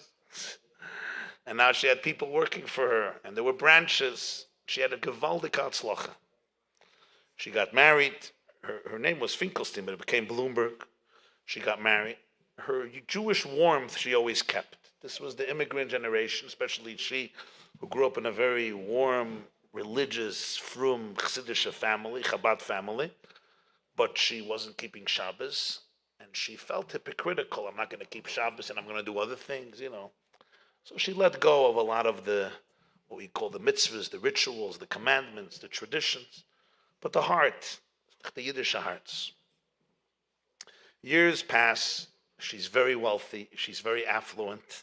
Not anymore the days of an immigrant, you know, trying to find money for challah. She's really doing very well. She has a husband. She has children. The war is coming to an end, and the Shanghai refugees, those who ran away from Lithuania, from Poland to Shanghai, Sugihara, Zachal Atoiv Sugihara, who saved thousands and thousands of Jews, were coming back. A group went to Israel, the Miri Yeshiva, Canada, United States of America, also a group of Chabad Chassidim. Came to Montreal, and they established Yeshivas Tomchei Tmimim in Montreal. It was a very small yeshiva. I think it was 9 or 10 Bachrim. You had Rav Greenglass, you had Rabbi Yossel Weinberg, Moshe Galitsky, I think Rabbi Kramer, right? Huh? Goldman, yeah. The Zayda, huh? Chaim Buket. It became the Katlarsky, Rabbi Katlarsky, the Tzvi. So they became the nucleus to build an educational institution, what ultimately became a school, a day school, a masifta, beis medrash, Tomchei Tmimim. But it was literally the early years. They needed a binyan, they needed a structure. And there was no money. This is the early 1940s, there was nothing. You know, nobody had anything. It's the end of the year, mid-1940s, early 40s. I think they came in 45. Which year did they come? You're a historian. Which year did they come to Montreal? 45. Okay. I was mechaven. Baruch shekivanti.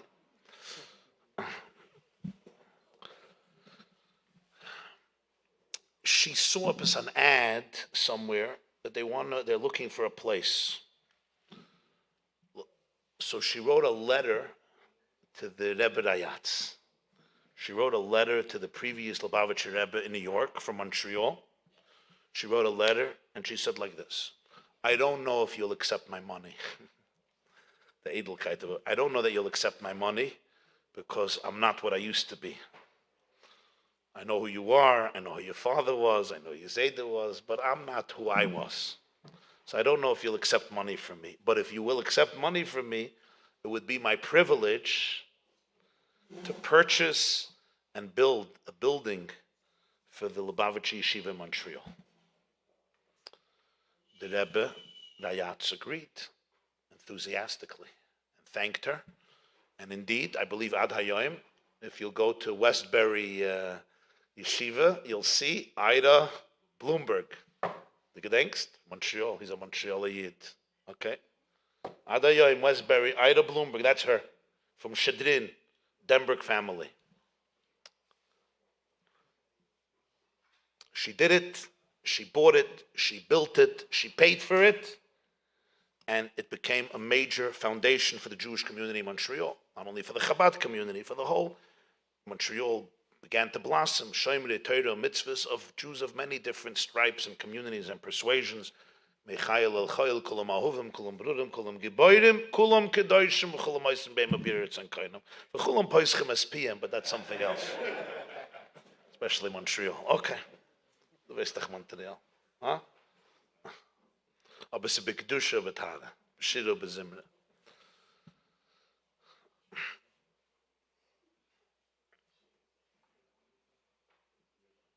One day, after this, she was coming to New York, and she wanted to have the schus to go into the Rebbe Rayatz. So she asked, and he agreed. And she came in.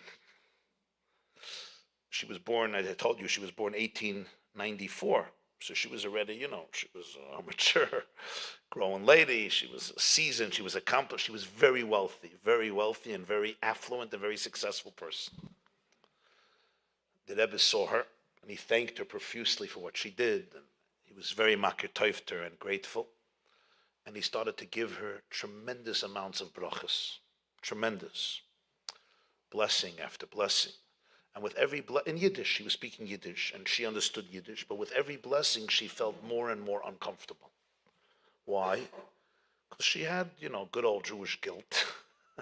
Matspun, right? www.jewishguilt.com. Every Jew feels guilty, and if you ever find a Jew who doesn't feel guilty, he blames himself.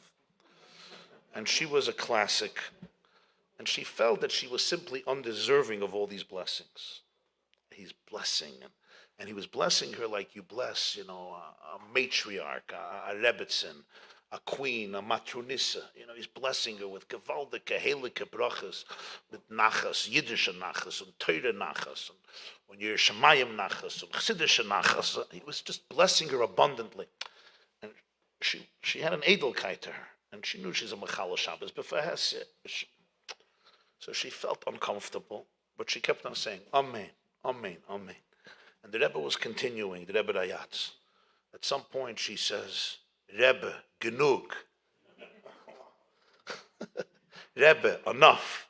It's like Chassidische Mädel. Enough. So the Rebbe was taken aback. He says, Ich bench dir, for was sagst du genug? I never heard somebody's blessing you and you're saying, enough, I don't want any more. Why? Why? Why do you say genug? She says, Rebbe, ich bin nicht fromm. I'm not frum. Those were her words. And she said, the Rebbe Rayatz, his face was a malach elikim. He looked up. His eyes looked straight at her. She felt it was like her grandfather looking straight into her eyes. And he said these words in Yiddish. Tochter meine, mir weissen nicht, wer is frum. My dear daughter. He called her my dear daughter. Tochter meine. We don't know who's frum.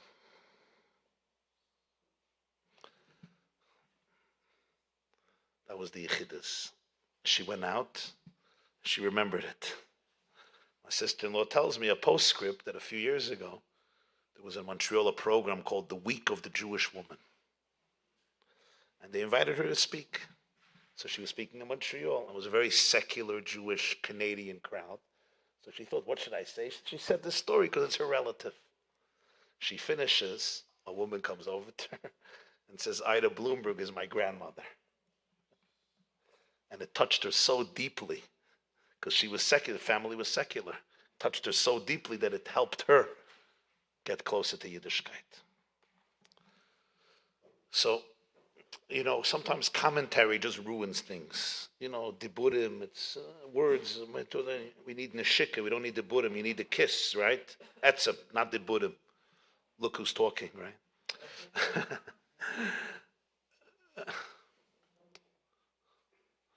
They say there's 3 types of events.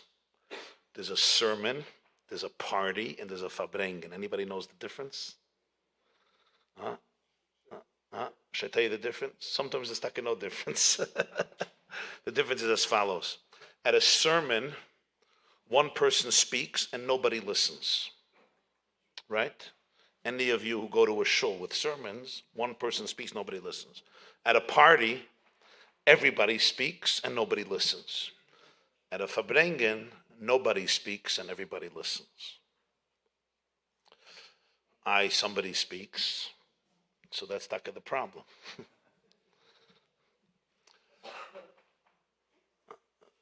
So the commentary is not to give commentary. The commentary is for internalization.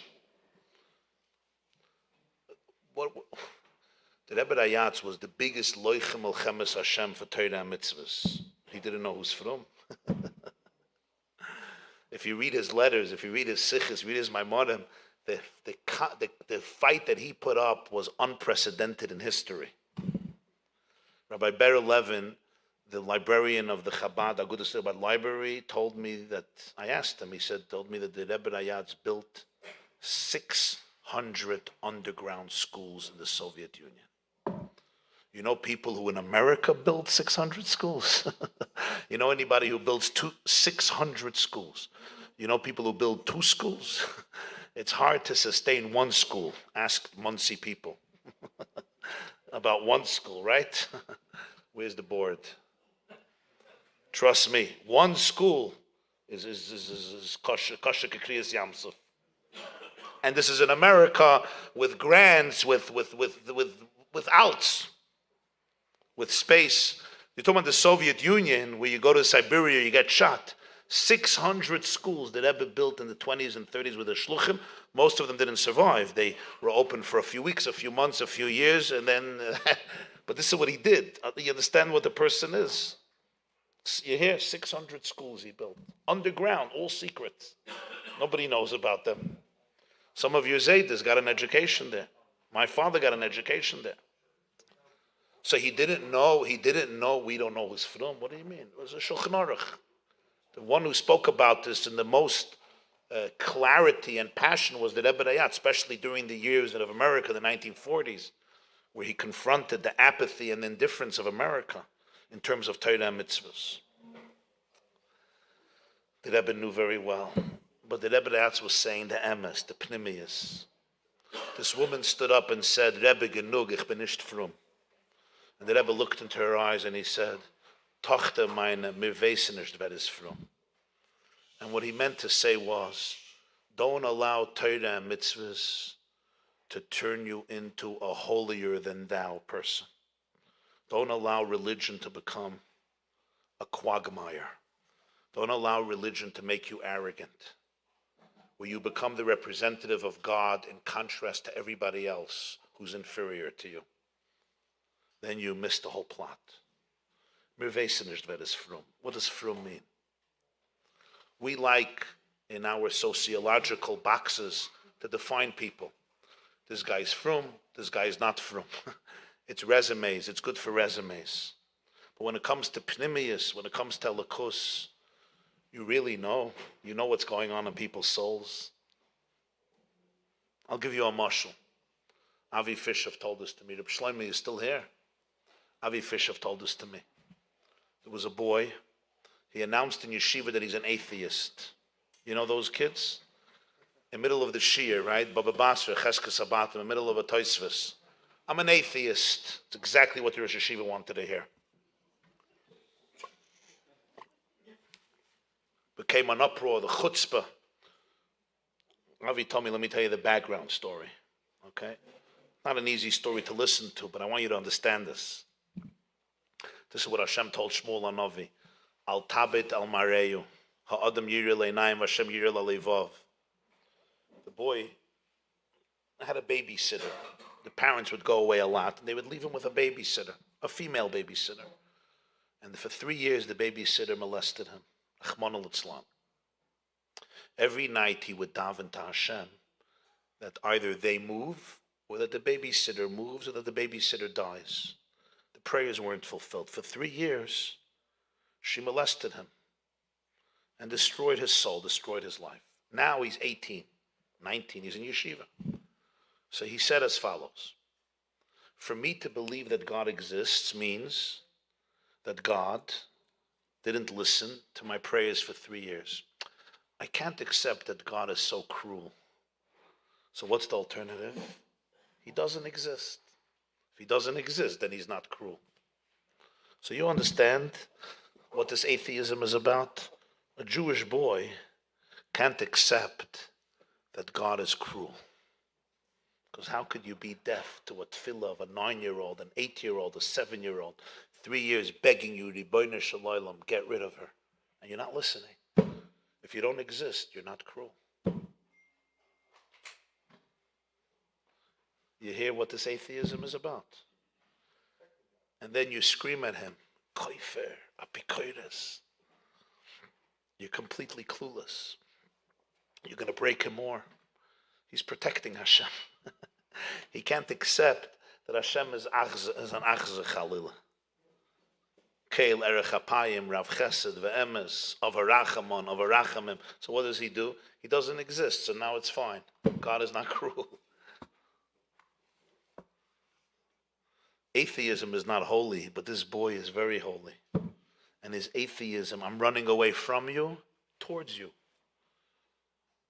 V'yotza v'hoisa, mamrim heyisim im Hashem, his edelkeit.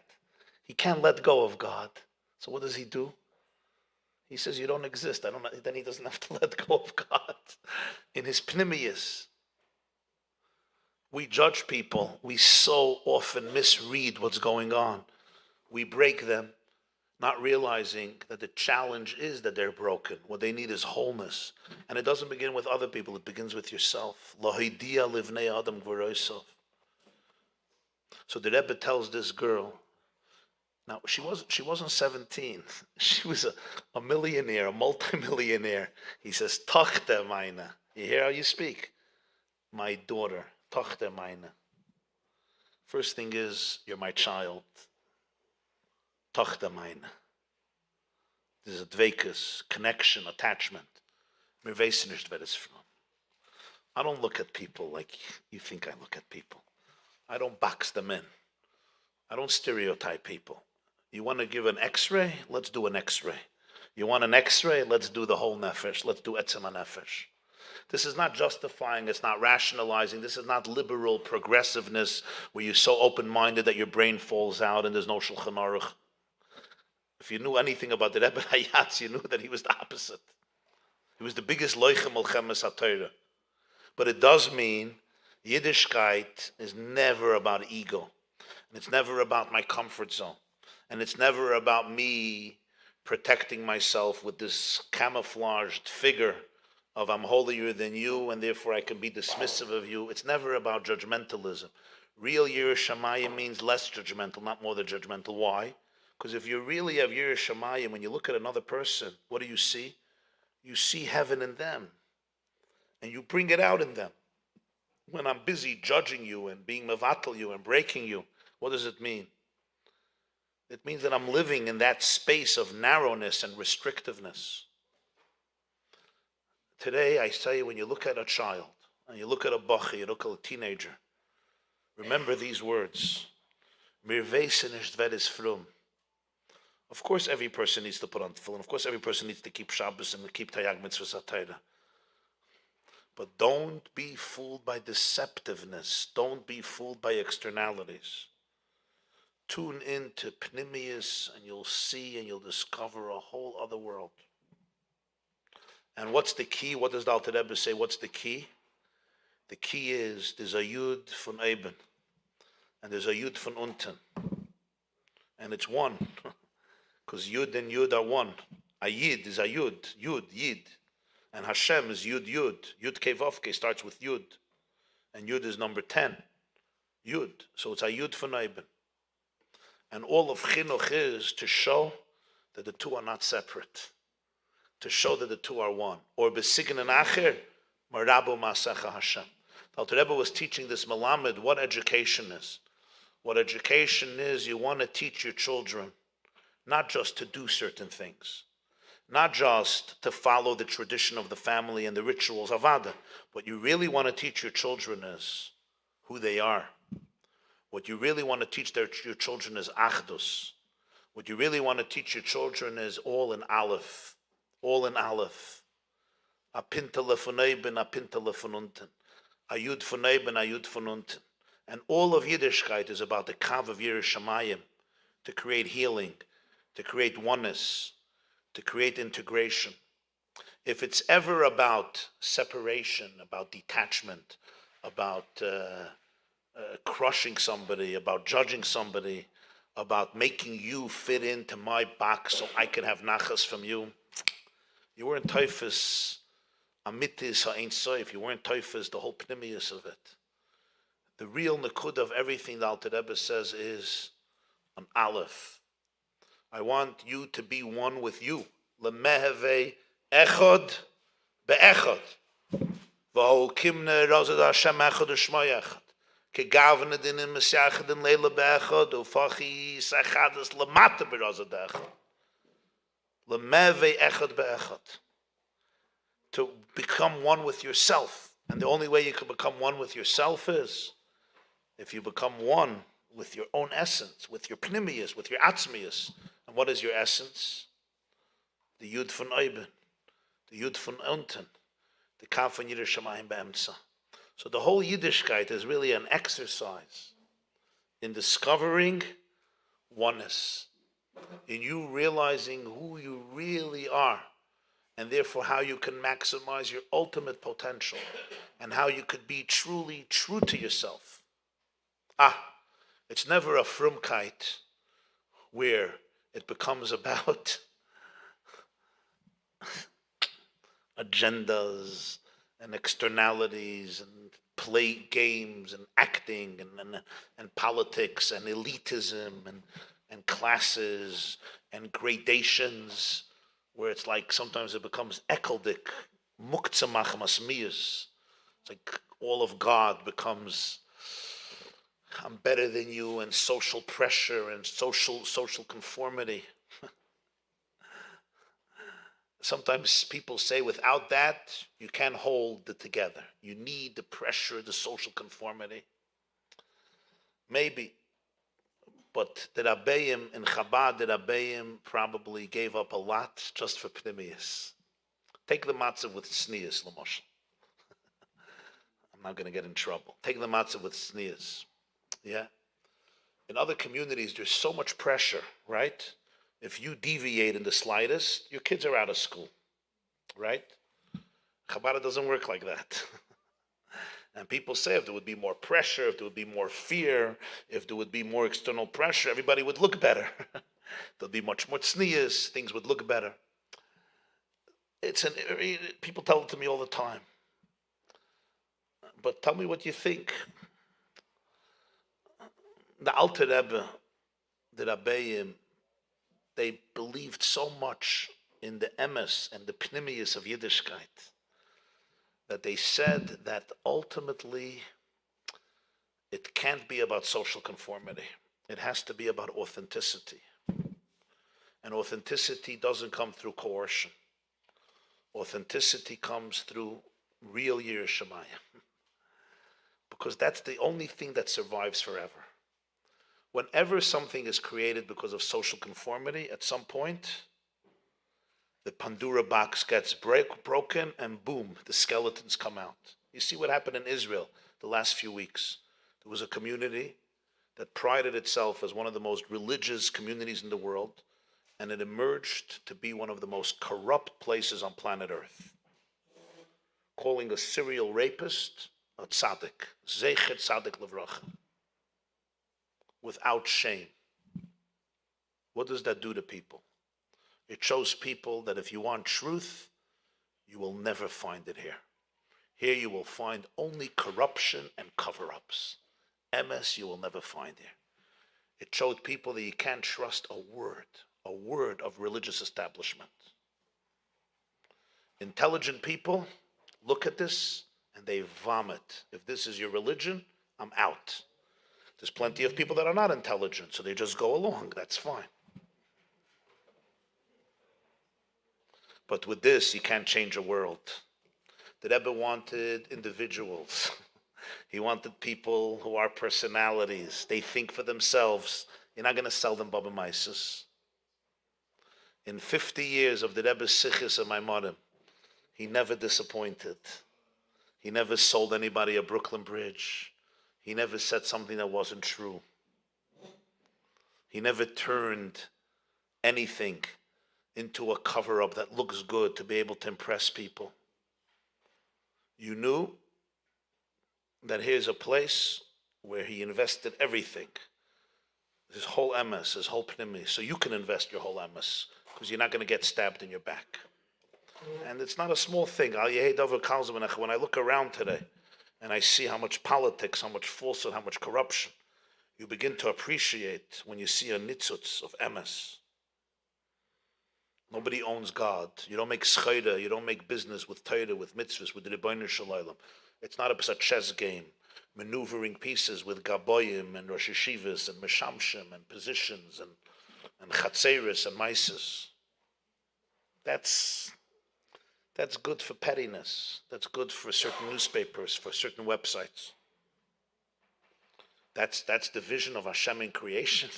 The Tachlis Habriya is that we should become a community that covers up rapists. For this we lived for 5,000 years. For this we had to survive Hitler. That we should be able to cover up all the corruption in our schools and in our homes. Seichet Tzaddik Levracha. What does this do for young people who are searching? Emes, ich sag Emes, you know he's a therapist. Client after client tells you this. Especially people who were abused and molested. What does this do to them? So you have to appreciate this, that Yiddishkeit is all about emes. There's nothing but emes. Chassidus is all emes, nothing but emes.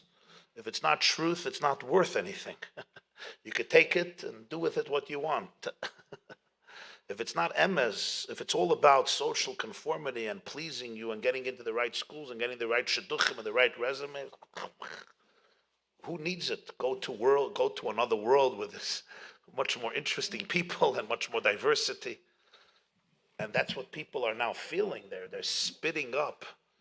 They're sick and tired of being sick and tired. Did that make sense? They're sick and tired of being sick and tired. You get sick and tired, like how long are you going to lie to me? And you have these puppet shows. Puppet shows. And the puppet shows are supposed to impress everybody. And it's just about keeping people in place. Real people can't deal with this. Today you have in science and physics and psychology and astrophysics and cosmology and theology and quantum mechanics, you have the greatest revolutions of the synthesis between spirituality and physicality. And if Judaism remains basically about a primitive culture where everything is put under the rug, it's like, what age are you living in? And that's why today, without real chassidus, there's no way that young people who are intelligent could compete with the explosion of spiritual depth that came out in the secular world, especially in areas of therapy and psychology and neuroscience and neuroplasticity and biology and medicine and cosmology and mathematics and astrophysics. It's incredible what's emerging now. The world is emerging as a spiritual place of infinity. And what does Judaism have to offer? Zeichet Tzaddik Levracha.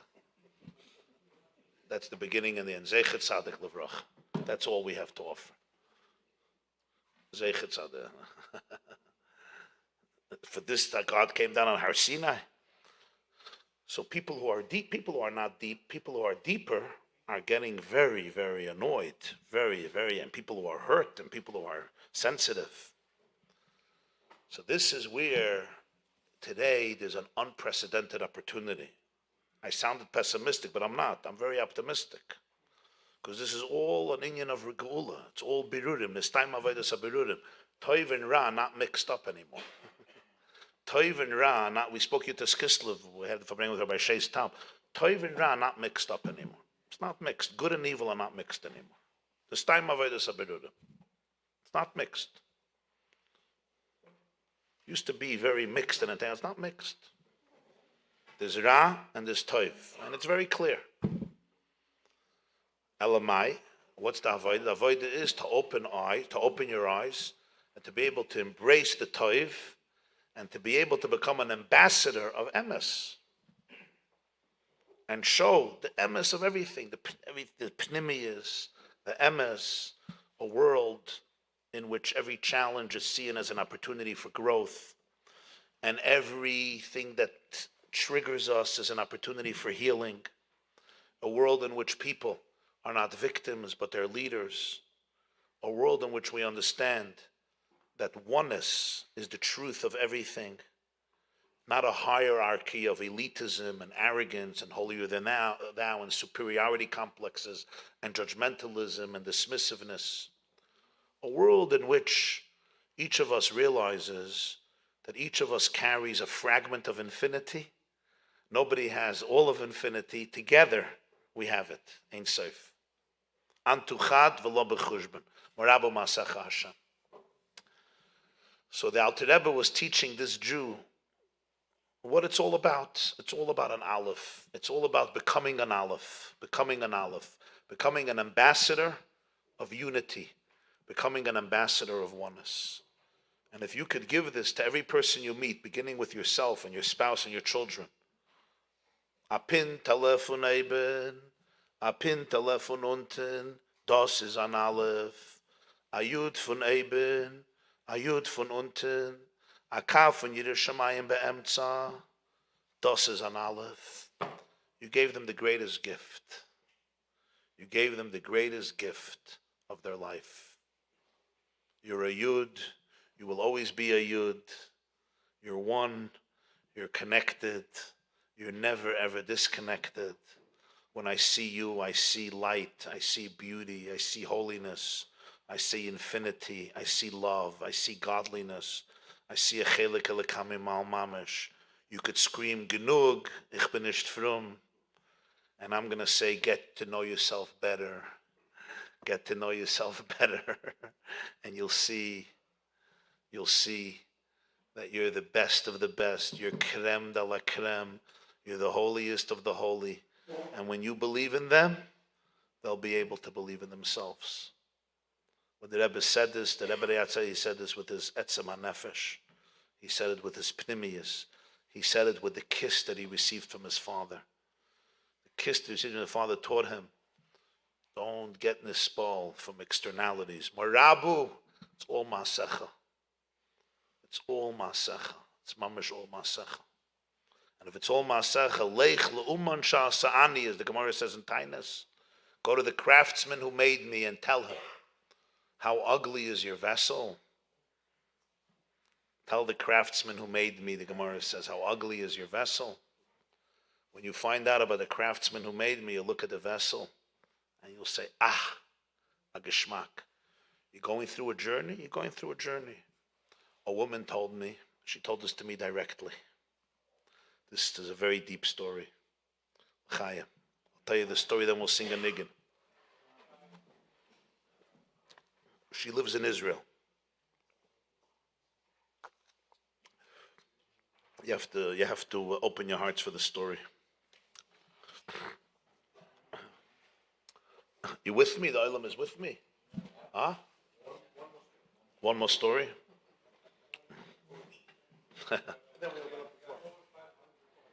Huh? What's wrong with this?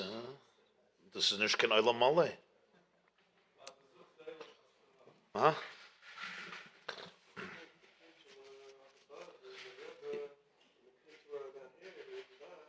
Yeah. Yeah. Lemeve echad be'echad. Achtos. Achtos. Yeah. I run away from you, towards you. Never forget that. The Rebbe said in Koyrech Memches, I was there. You look at a Jew who's running away, don't say Lo Yidach V'menu Nidach. No, that's not enough anymore. That was good 100 years ago. Now you don't say Lo Yidach V'menu Nidach. Now you say he's on his way. The Herst, the Rebbe is a cook. You see somebody struggling here. You see somebody struggling with psychological demons. It's not Lo Yidach V'menu Nidach will find healing. That's not enough. That's good in Galos. Now is Titus Agula. It's not they're going to find healing one day. This is their journey. This is their journey towards healing. This is their journey towards God. When you see darkness, the Rebbe wasn't guided to say, I see darkness. I see darkness. What do I see? I see a deeper light that's waiting to be revealed. Because it's so deep and it needs me to go out of my comfort zone, it's called darkness. Yotzeror uvoyrei choshech. Yotzeror, you put your hands on which tefillin? Ashkenazim. Yotzeror, you put your hands on which tefillin? Shel Yad. Boyrei choshech, you put on which tefillin? Shel Rosh. But Shel Rosh is holier than the Shel Yad. How do you call the Shel Yad light and the Shel Rosh darkness? I get the kasha. Reb David, Reb Moshe. Huh? You didn't sit at a shiur. This is the first time in 30 years you're sitting in one place. Amos? 30 years he hasn't sat for more than 6 minutes. Amos? Besides when you recorded me. Yeah. He recorded me once, and you know how recorders are. You know how video recorders. People who record, they're busy with the camera. I'm talking, and I see he's crying. Ich red und weint. Verstanden? There's a recorder and there's a recorder. There's a videographer, was is euch hastig daimim, and then there's a videographer, was is this. So how do we get into you? Remind me. Shal Rosh Shal Yad. So Boyrei Choshech is darkness. Shal Rosh is higher, right? The pshat is darkness. Yotzer Or is Yitzira. Boyrei Choshech is Bria. There's darkness and there's darkness. There's darkness that we call darkness. There's darkness that's a light that my comfort zone is not open yet to. But if I open myself up to it, it's really my depth. So when you're experiencing unresolved stuff, what you're experiencing is an invitation for Boyrei. It's time to go higher. But when you go higher, you know, when you any bench pressers here? Nobody? Huh? You bench, that I know, but unless you bench press. So you know, you lift weights, you know, you tear the tissue, right? And it rebuilds. That's the klal. So when you're stretching spiritually, psychologically, it tears tissue, right? It's choshech. It's like, ouch. There's no light, it's darkness. But what is it? It's an invitation to discover your true calling, your true light. That's the klal today. That's Torah Sagula. The choshech is boyrei. It's not yotze, it's boyrei. That's the choshech. It's not lo yidach v'menu nidach. One day he's going to find. No, this is it. This is it. You have to embrace all the parts of yourself and embrace all the parts of your children. Don't run away. Marabu masach Hashem. It's all a kiss. It's all in a shikah. And where does the kiss come out? Etzem. Marabu masach. So here's the story. Woman told me she grew up in a very, very secular family, very Jewish secular family, very spiritual soul, very sensitive soul. 1960s, Woodstock, Yitzstock, revolution, people searching for truth, for infinity, and she travels the world to find oneness, nirvana, one and all in one. She was spent years on her spiritual journey. She spent months and years in monasteries, in ashrams, in spiritual Buddhist, Zen, Christian centers for years, not for 2 weeks. It wasn't a backpacker, from yeshiva going to explore for 2 weeks. Years.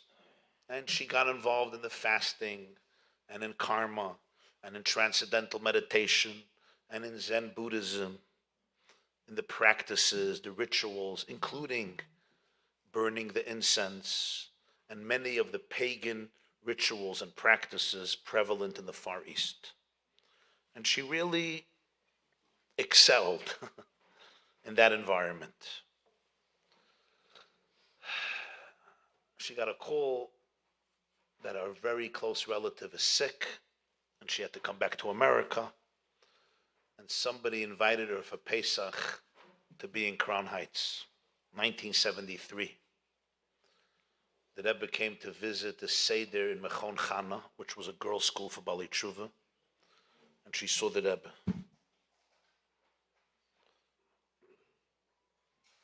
And it touched her, something touched her.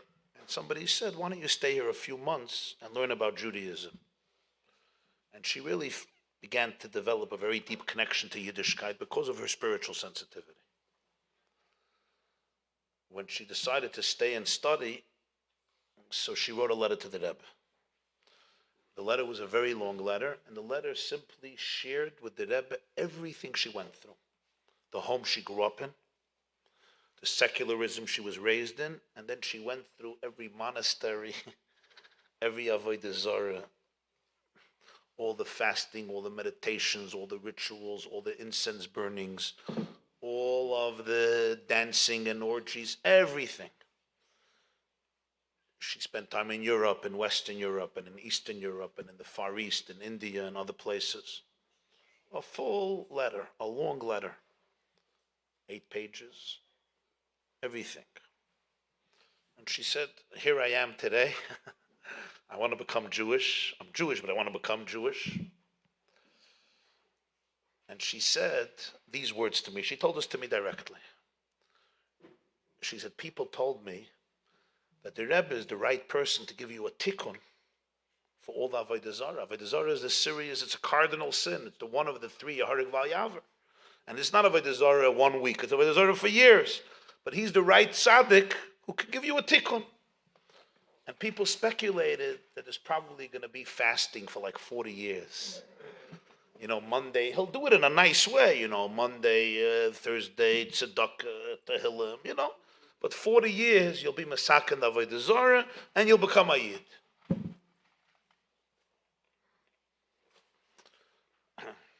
And she told me she was expecting it. Just years of being entrenched in pagan idolatry, and literally pagan idolatry, not the American versions of Buddhism, the real Buddhism in its core. And she's waiting for the tikkun. The Rebbe read the letter. It says, vintage Lubavitcher Rebbe.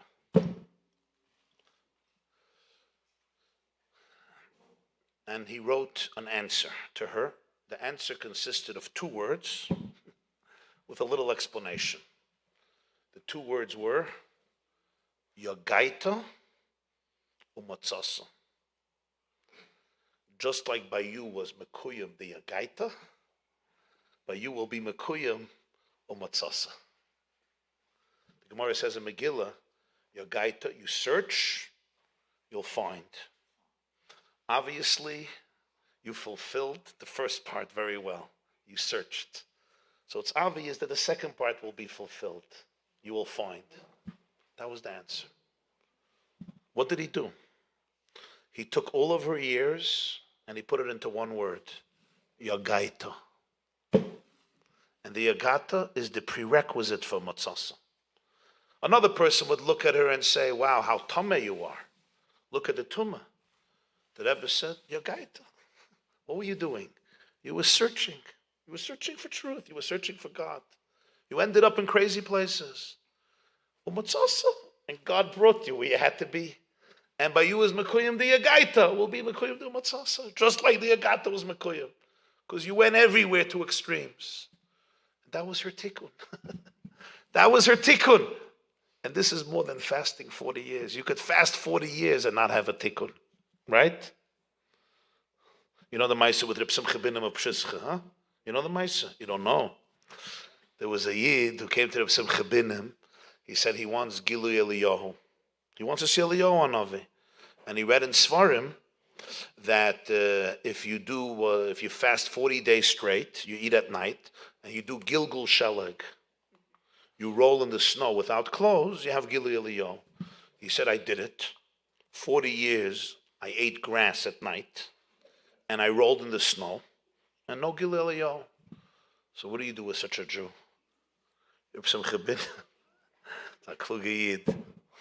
He takes him out to the stable, and he points, and he says, you see those guys? He says, yeah, fared, horses. He says, let me tell you something. They eat grass, not 40 days, 40 years, and they roll in the snow, and they never saw Eliyahu on Navi. You know why? The guy said, yeah, weil sie seinen Pferd, because they're horses. He said, exactly. A Pferd can eat grass for 40 days and 40 years and roll in the snow. It's a Pferd. In other words, but those of you, you understand very well. Aufgehadert mit die Sache.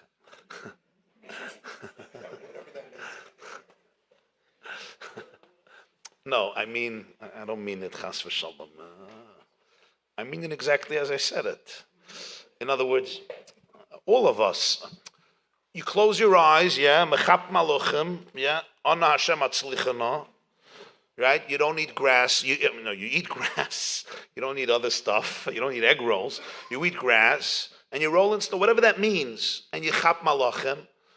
The problem is the ferd is not a ferd. Yeah? Chassidus, especially Chassidus Chabad, it opens up the ferd. Rabbi Avram HaMalach was once escorting the Alter Rebbe back home from the Maggid. Rabbi Avram HaMalach was the Maggid's son. So Alter Rebbe gets into the coach, and he tells the Balagala, leave. Rabbi Avram HaMalach, spontaneously, he turns to the coachman. He says, Zol schmeißen de Pferd, bis as ze sollen wissen, as ze zijn een Pferd. Whip those horses until they become aware that they're horses. And then Rabbi Avram HaMalach says, Zol schmeißen de Pferd, bis ze werden Eusferd. You whip those horses until they cease to be horses. So I heard from the Rebbe, he said over the story, and he said, Iskafia, Ishapcha. In Tanya, there's two paths. Iskafia, Ishapcha. There's whipping the horses until they become aware that they're horses. That's Iskafia. What's Pshat Iskafia? Iskafia doesn't mean, people think Iskafia means you destroy yourself. Chas v'shalom. Iskafia means you're aware of your triggers. That's it. Iskafia means you're aware of the horse. You look at the horse, you say, Shalom Aleichem, Fered. That's it. You don't have to get angry at him. You just look, you say, oh, that was the horse. We call it the reptilian brain, the mammalian brain. You know what I'm talking about, yeah? The limbic, the reptile, whatever, if you follow my shiurim. It's the Ferd, okay. So the horse went crazy. You came home tonight from the Farbrengen of your Shevat, right? Your wife gives you a Kabbalah Sponim, Kamashakosov Bataira, a beautiful Kabbalah Sponim, right? And the horse, Veta Bissel Meshiga, you know when horses start jumping? That's fine. What's Iskafia? Iskafia means you look at the horse and you say, thank you for sharing your opinion. But you don't need that the horse should dictate. When you go horseback riding, those of you know about horses. There's probably some people in Pomona who know about horses. You don't know. Nobody. Mele Pedek Memhe you don't know, but Absabissel wegen Pferd. Oh, that's another one. Also the Avram HaMalach. Far guck nicht auf the Pferd. That's a third b'china. So there was once a big Rebbe from Poland. He was on a train, and he meets a Jew. He said, Shalom Aleichem. He says, what do you do? You know, the first question, right? What do you do? So he says, ich handel mit Pferd. So the Rebbe says, Punkt wie ich. I handle with horses. He says, just like me, we have the same job. Punkt wie ich. Iskafia means you don't get rid of the horse. You identify it's a horse. It's a nefesh Bahamas. Okay, so the animal is screaming. The dog is barking. So therefore you have to surrender your soul. Ishapcha means The Ferd's will an ice Ferd. Sapcha means you reveal that the horse really only externally is a horse. Deep down, it's a clipper. Deep down, he's looking for something else. When you find out the pnimi is, then that's already, there's no trigger. That's already a deeper level of Sapcha. Then there's the third p'chiner. Avraham Malach once said, far gucknisht auf the Ferd. Go, don't look at the horse. Sometimes you get too entangled. You have to travel. Daber el bnei Yisrael v'Yisrael. How did we get into this? I know Ferd, but before the Ferd. Oh.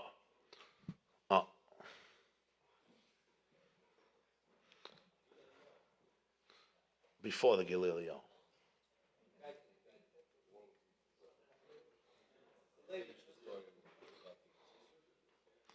Okay, there's a sequence, but fine. So what did the Rebbe tell this lady? A half of a fella. He put all of her years he put into one word. Yagata. First of all, you're not a demon. You're not a lowlife. You're not a despot. You're not a sick person. Yagata, you're a searcher. God didn't make a mistake by putting you in the family where he put you. Avram Zaken Baba Yamim, the same, the Sicha, Chelik Lamed Hei Vayera. Even the years when Avram, the Moed Dikavart, right? It says Avram Zaken Baba Yamim, it says in Zohar, he came with all the days, but the first 3 years he was in Avodah Zarah. So the Rebbe says, yeah, Vayera Memches. So the Rebbe says that it was a search. The search is part of the discovery. That's the word. Yagaita umatzasa. You can't get to umatzasa without the Yagata. So I look at the Yagata and I say, what a lost Jewish girl. That's Golos. Geula says, wow, what a courageous Jewish girl who's ready to go to the other end of the world to find God. No, what God? She's an Avodah Zarah. What a lost soul. And you're right, she is a lost soul. But if you see the pnimiyas, if you see a lakuz, if you see the emes, v'yotzav ha'hoisa, mamir meyisim, im Hashem. So what's it's a yagata. It's a journey. It's a journey. And the journey is to get to a deeper matzasa. So you took all of the years of yagata, tikkun. The ultimate tikkun. But not tikkun through La La Land, makifim, garnished. No. Pnimius. It was Yagata. And if you would have stopped there, it would have been tragic. But look, you did a good Vyagata. So Hashem did a good Matzasa. This is how you have to see it with yourself and with every person. This is the ultimate tikkun. The ultimate tikkun is to see every journey as a chelik of Yagata. This is not romanticizing darkness. That's not the Nakuda. We don't do that. What it does do is it romanticizes the soul that ended up in darkness. We don't romanticize Choshech. We romanticize the soul that is Chavuka udvuka bach tayenes ulach yichida liyachdach l'chayim. Yisenay mina Choshech. Give a bit l'chayim. The Ba'ad and Yetofus. This is the niggin of the Beinani. This is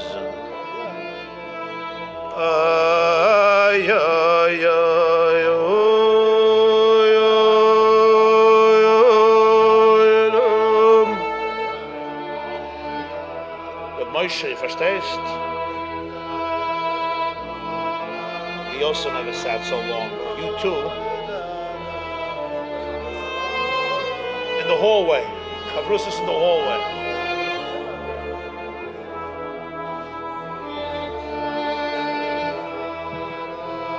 You with me?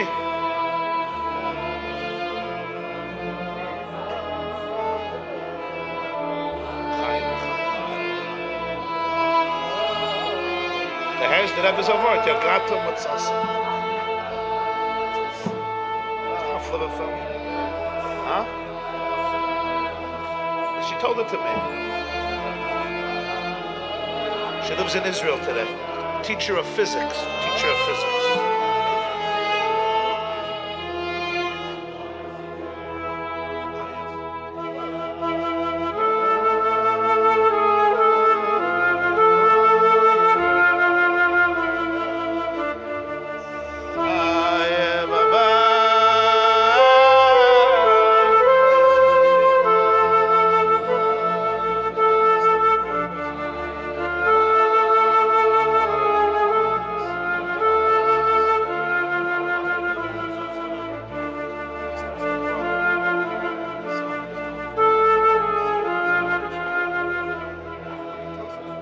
I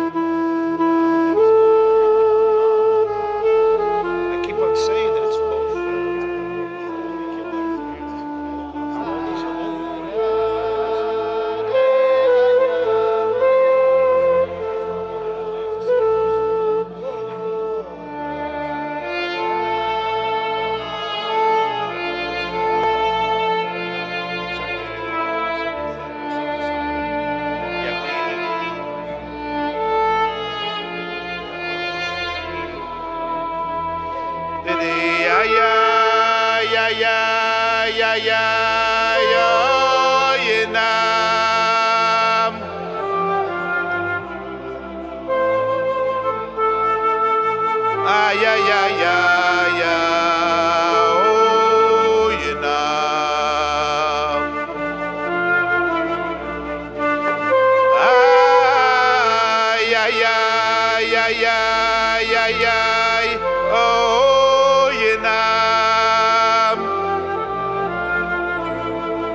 Wenen von Asamaisa.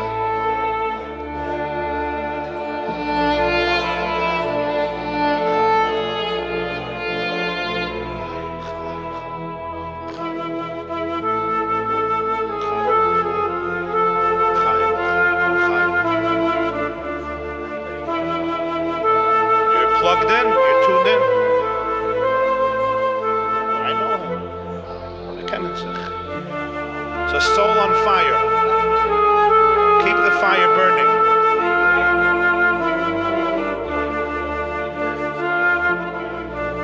I knew that you weren't.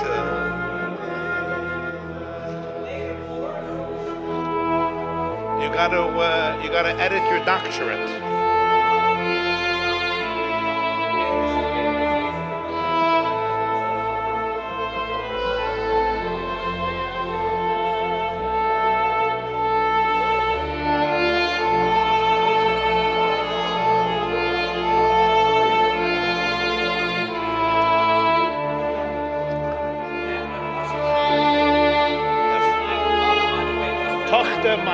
Tochter meine.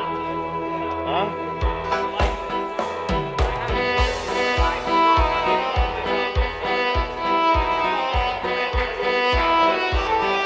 They went to theaters together.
puppy wakes up. It's a Tanya Perik Yud Beis Yud Gimel. The puppy wakes up. After the puppy sleeps for 40 hours, he wakes up. And you have to work hard. So you woke up, here's a bone. Catch them niggin.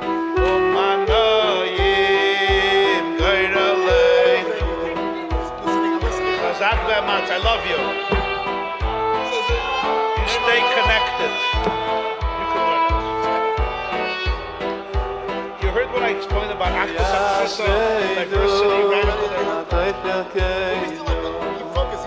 Yeah.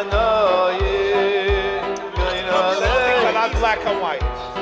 Ma yafa, yafa, yafa, yafa,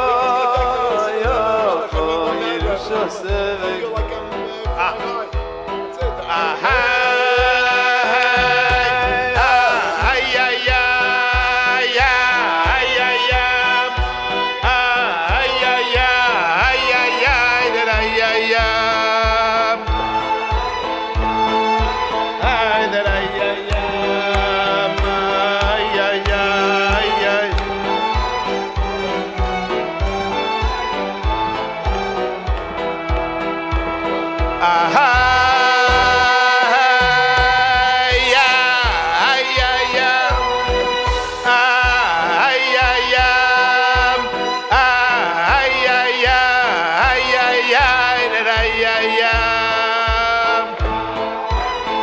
אני שמח בשבילך. אני גדלתי עם זה. solche gewesen. Ist da reingefallen. Ey, bestimmt. MS, du denkst, bis ich komme in den Office. Ashreinu.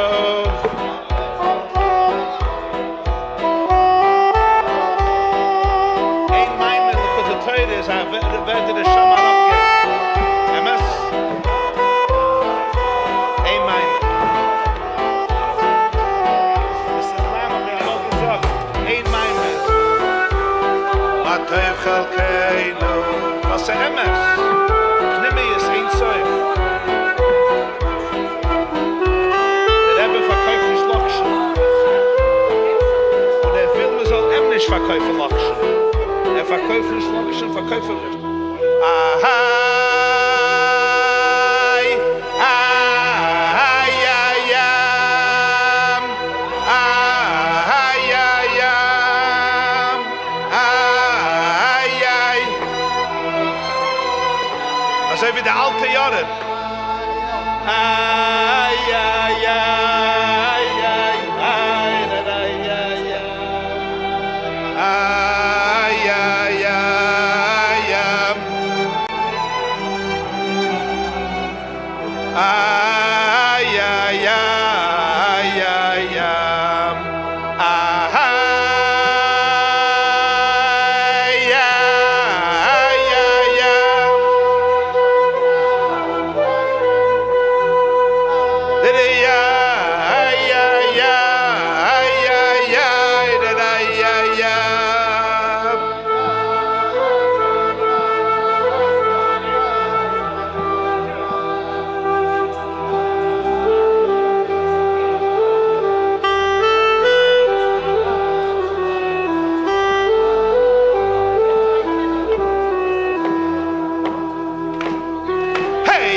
Hey Ashreinu, Matev Chalkeinu. Hey Umanayim. Hey Umayafa. Hey Yafa.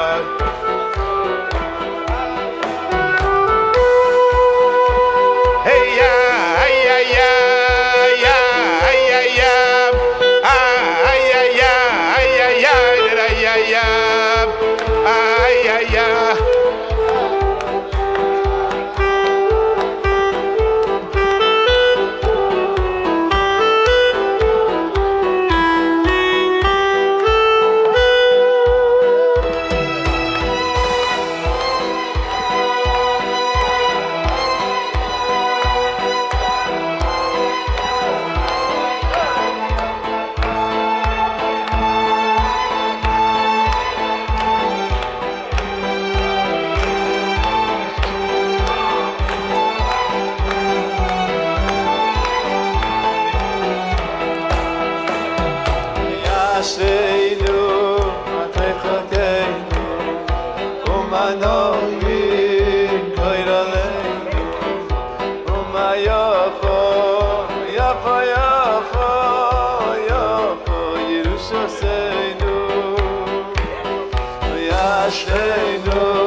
want to sit in my seat? Then you'll have to speak. I know him. I know.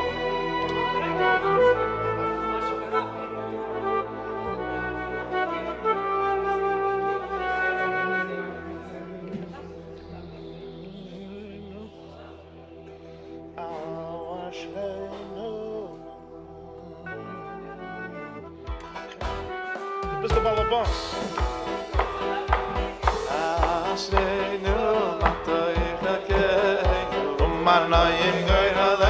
As Reb Moshe Hayes.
Ashreinu matoich hakeinu manohi gair aleinu Ashreinu matoich hakeinu manohi gair aleinu Yadre la yadre la yadre la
Yalla sella ho ho, yalla sella ho ho ho, yalla sella ho ho, va itzumoy.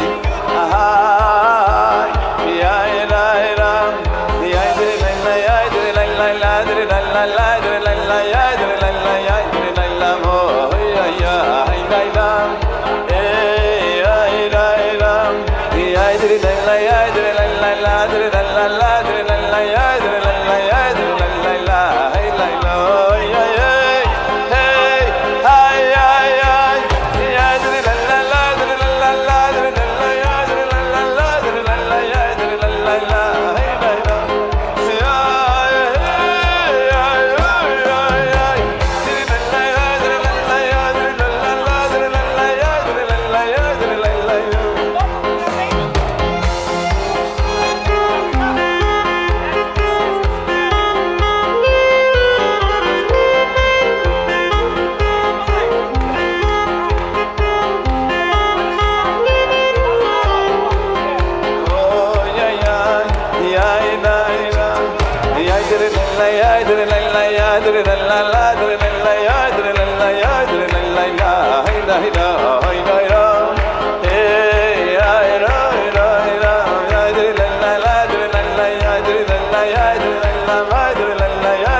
Shevat from Los Angeles. California. Yeah, we start.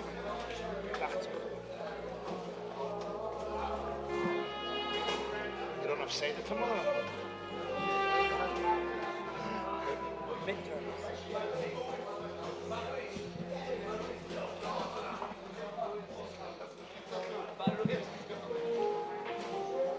I'm coming late to see you because you're davening, you're learning Chassidut. You need me to organize your notes, you're all good? We're good. Das L'chaim.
California? Yeah. You also? Weiss, a mitzvah. I spoke.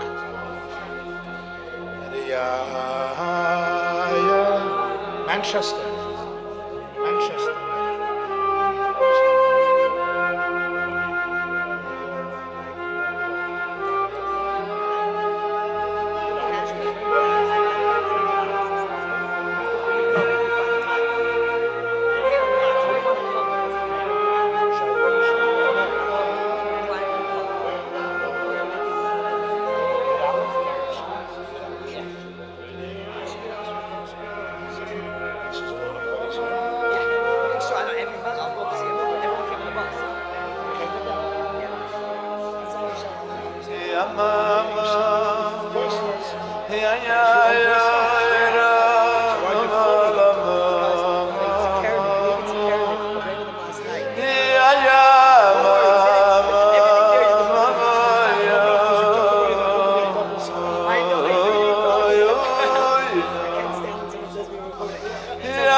say that? She puts those on Chassidim. There's innocence. Innocence. So Titus of Oshanta. She could live in. She take.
These are the boys. His whole life he wants to be in yeshiva. Tonight he finally made it, so be nice to him.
Look at their faces. Sweet.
Chaim, Chaim, Chaim, Chaim.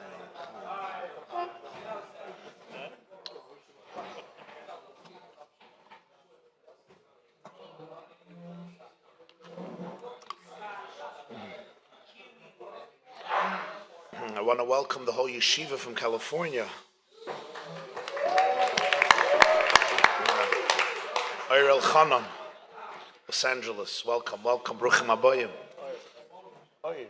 Oyer Ein Sof. L'mayla den Ketz, l'mata den Tachlis. I want to thank Fitcher Ben Shimon for the incredible Koyach and Nagina and the music. Gewaldig. Reb David Tilson, I don't know if he's here. Reb David Tilson is still here. Oh, right there. And Reb Moshe Belzer, Reb Moshe Rubin, Moshe, Xer Shova, Moshe Leipzig Timer, Rabbi Weber, huh? And Moshe Belzer, Moshe Rubin, like come to Moshe.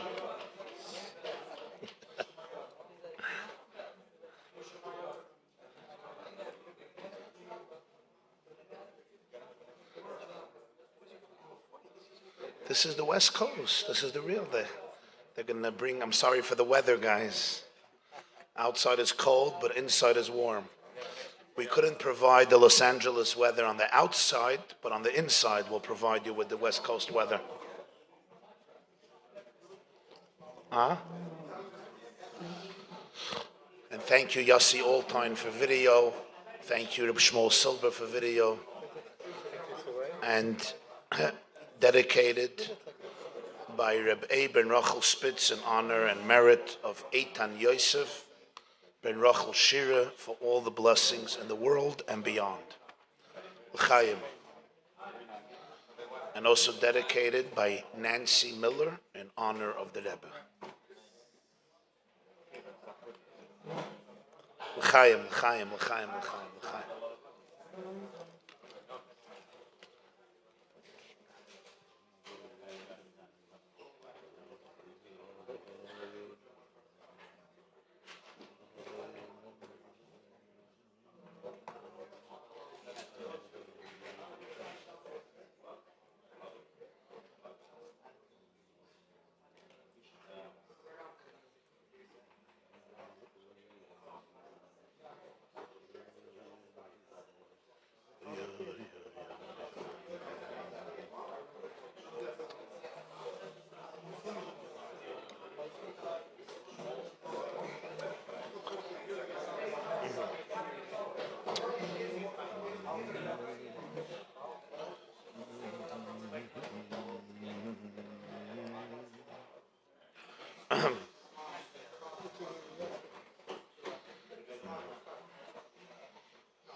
Lo idea of Adam Gvaraisov.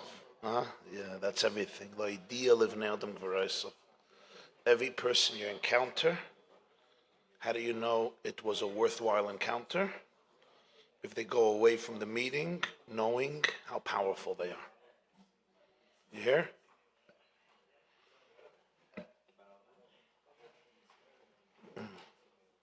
I once heard from the Rabbi, he said out of Farbrengen, why does he give dollars? You want to meet people? Meet people. Give a bracha. Let them ask what they want to ask. Why give $1? Good question, no? There was a photographer. His name was Levi Yitzchak Frieden. He says he would joke around. He was a funny guy. He was an old Russian. He would say, the Rebbe, he says, it's not a real Rebbe. Rebbes are supposed to take money, not give money. He would always tell me, Rebbes darf nehmen the Laden, nicht geben the Laden. Git, darf nehmen. Take, not give. Na your Rebbe, git the Laden. So the Rebbe once said that a Farbrengen, he said that he heard from his father-in-law, the Shver, the Rebbe Rayatz, the Baal HaIlula. He said, wenn zwei Jiden begegnen sich, darf rauskommen a Teufe für a dritten Jiden. A word, when two Jews meet, how do you know that it was a meeting, it was a worthwhile meeting? A third Jew benefits. It's not just, we met, so I benefited, you benefit, that's great. But if it was a real meeting, we also become leaders. A third Jew benefits. Not just, I get, you get, somebody else gets, we give. So he says, I give $1, so another Jew gets tzedakah. It seems like a simple word, but it's not such a simple word. So how do you know you met another Jew and it was successful? If he goes away from the encounter knowing how powerful he is, how glorious he is, how beautiful he is, how royal he is or she is, so now he or she can become an ambassador, a shliach, a giver, success. If not, you got to work on it next time. So there's a klal. The Gemara says in Maseches Beitza in the beginning, Daf Beis, Koiche de Hetera Adif. It's a klal in Gemara in Halacha. Koiche de Hetera Adif means the power to be matir, the power to make something permissible, is adif, is stronger than the power to make something prohibited. What does this mean? So Rashi Masechta Beitza explains as follows. Rashi says, to make something prohibited, you don't need to be a lamdan. You could just say it's asur. It doesn't cost anything. Is this kosher? No. Are you allowed to do this? No. To asa, you don't have to know anything. You just say no, no, no, no, no. To say it's mutter, you actually have to know something. Right? To say something is forbidden. You're not allowed to eat this, you're not allowed to go here, you're not allowed to do this. Fine. You know, you don't know. You don't have to have skin in the game, you don't have to have knowledge. Yeah? There's people, everything is forbidden. Rashi says this. To be matter something, adif, you actually have to be a lamdan, you have to be a Talmud Chacham. Because to say something is permissible, you have to really know the sugya, you have to really understand it, and say, this is fine, it's not forbidden.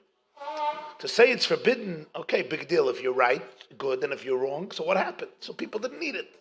But to say that it's mutter, you actually have to master it, right? It's clear.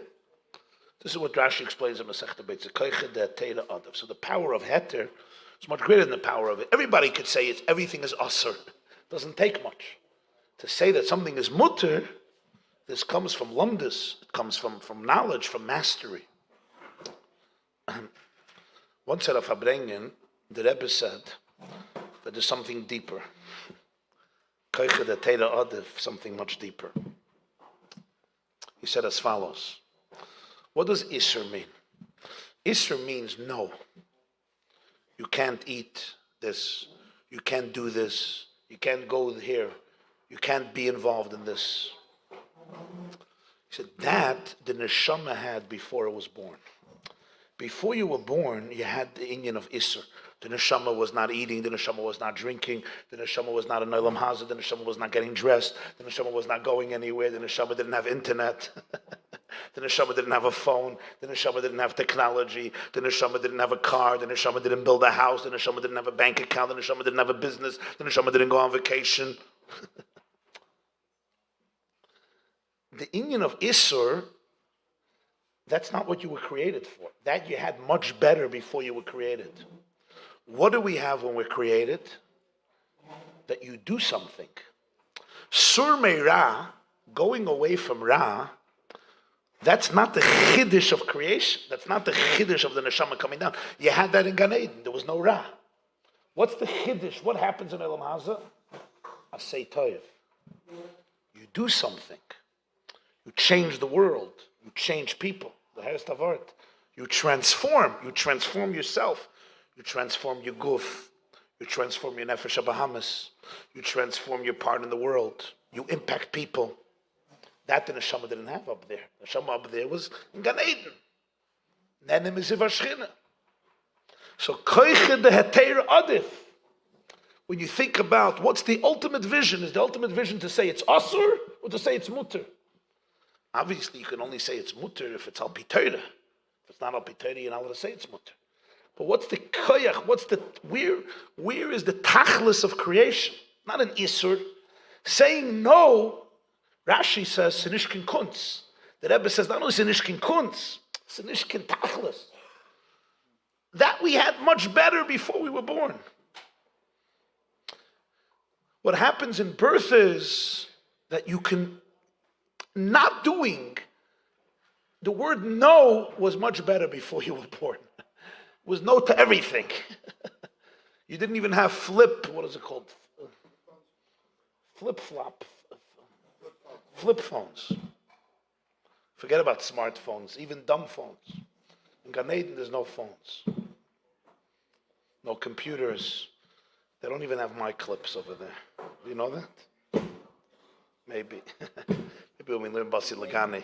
Basi Lagani, maybe. Mailad in Ketz, Lamatad in Tachlis. Very good. So it's good. Lamailad in Ketz, Lamatad in Tachlis. In other words, to say no, for that the neshama didn't have to come down. You have to say no, because if there's no, there's no yes. There's no boundaries. If there's nothing that's usur, then you could fall. But isur is that that's not the chiddush, that's not the tachlis. Very edel of art. Don't turn isur into the tachlis, because that was much better before creation. You were completely disengaged from anything that even had a shemetz, even a tippa, anything that was not a lakus. What's the chiddush of Yididus HaNeshama? Koiche de Teira. That you engage, you do eat, you do drink, you do meet people, you're involved in Olam Hazeh, you have a guf, you have an animal soul, and you turn it into a keli for elikus. V'asur limikdash v'shachanti b'soich. Basi legani achaysikal.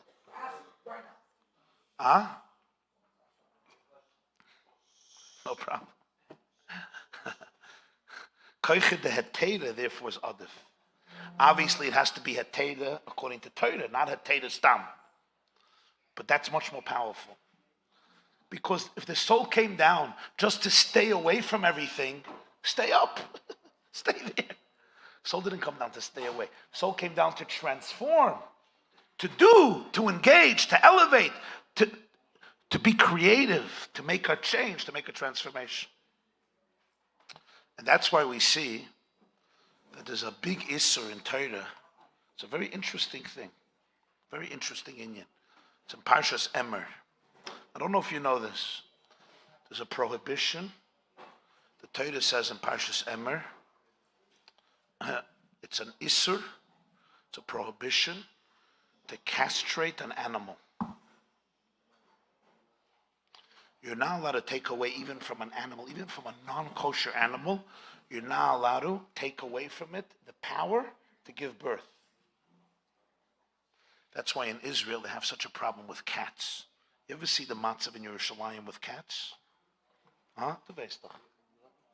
You grew up there. Wherever you go, there's more cats than falafel. Not anymore? Corona. Corona solved everything. Cats also went into quarantine till they get vaccinated. So somebody gave an eights a few years ago. Castrate the cats and there won't be a hemshech. You're not allowed to. It's Parshas Emer. It's an Isser min HaTorah. Even a cat is not a kosher animal. Mainly you say a goat, a sheep, a cow, even a dog.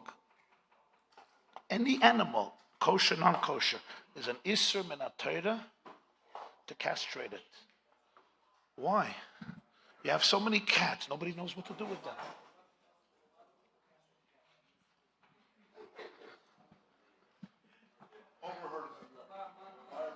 It's my problem that you're ADHD.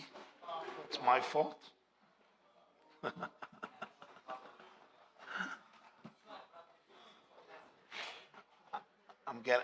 You'll see why I'm talking about it.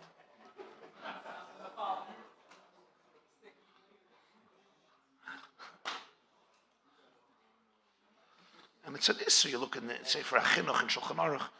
It's an Isser l'saris. No. That's why. So they suggested, they said, no, we can't do anything to the cats. You have to allow them organically to reproduce and procreate.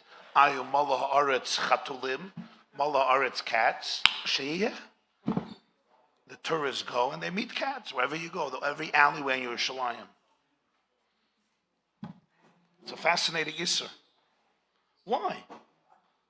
You know how many tzaras this makes? You have bulls in farms. They make tzaras. I don't know if you know about bulls and cows. But we grew up here, those of you who grew up in Muncie, you know about farms. Yeah? They machen mishuga. And what do many farmers do? They take the bull and they silence them. They take away from them the koyach gavra, the power of reproduction, and they're normal. They're edel lebachrim. They don't know the facts of life. Huh? No, I want you to hear. It's very, very important. You're not allowed to. Why not? The answer is, listen to this. The answer is, Hashem says, the power of creativity, you never destroy.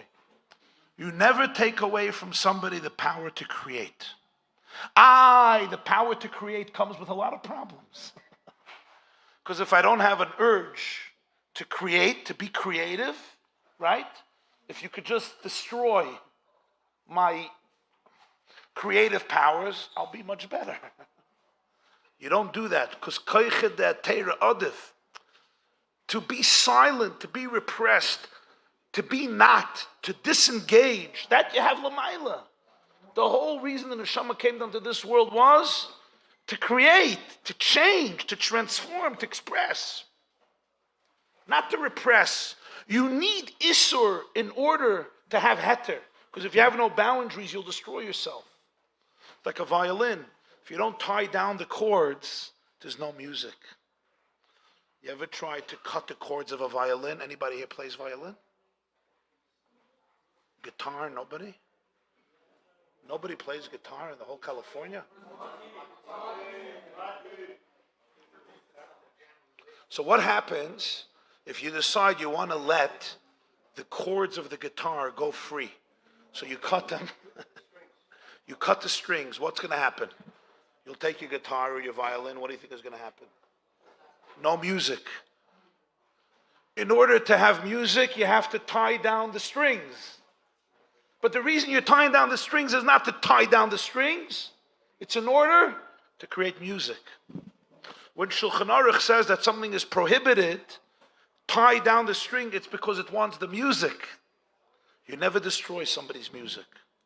You never destroy somebody's ambitions, somebody's koyach gavra. In Hebrew it's called yitziratiyut. Your koyach hayitzira, your koyach to create, to form. You never, it's an isra, even by a cat or a dog, you're not allowed to destroy it. Their ability to create a new generation. You're not allowed to. The farm is going to be much calmer. Figure it out. We don't want calm farms. We want creative farms. Creativity comes with danger. I know that. But the eitz is not to inject you with a paralyzing pill, and you lose all of your chemicals and all of your creativity, and you are as edel as Malach Michal. I understand. So that's why with medication you have to be very, very careful. If the medication destroys somebody's personality, and that way we don't have to deal with them. They lost their personality. The Torah is very, very cautious about that. Even with a cat, a dog, an elephant, a bull, a lion. It's pushed on Isur, Asur l'sades behema chaya v'oif. Ba'artzachem lo ye'asu. And Chazal learned that this is a Isur Sirus. Or the Pasuk says in Tehillim, Giboire koyach oisei dvare l'shmaya b'kol dvare. Hashem wants Giboire koyach. He wants powerful people who are creative, who maximize their potentials. Koyche de heteira adif. In order to have heter, you have to have Isur. There's not going to be any music if you don't know how to tie down your strings. Tension, yeah. But the strings are tied down not because we want to hold down the strings, because we want your music. If you're playing a football game on the roof of a skyscraper, it's a huge roof, and you're playing a football game, and there's a fence. There's no fence. What's the football game going to look like? You're not going to be able to tackle me. Not only because I'm big, right? But you're going to be afraid to tackle me. I'll be afraid to tackle you. You know why? Because if I tackle you too aggressively, there's no fence. Somebody may fall down, Khalila, from 30 stories or 100 stories. What's the biggest favor you can do to the football players? Build a fence around the roof. Vasisa Maika legagecha. You build a fence, now you can have a good football game. We could tackle each other. We could wrestle each other. We could kill each other. We can enjoy a great game. Why? Because there's a boundary, there's a fence. But the fence is not here to destroy the game. It's here to enhance the game. In life, you never make a philosophy of Isur. Isur is a hachana. Isur is a hagdama. Isur is a prerequisite. Isur is a boundary. But tachlis, you did this on the Shama, was Yitzirat to you, to create. You have a talent, you need to utilize it. You have a resource, you have to express it. You have a muscle, you have to flex it. Use it or lose it.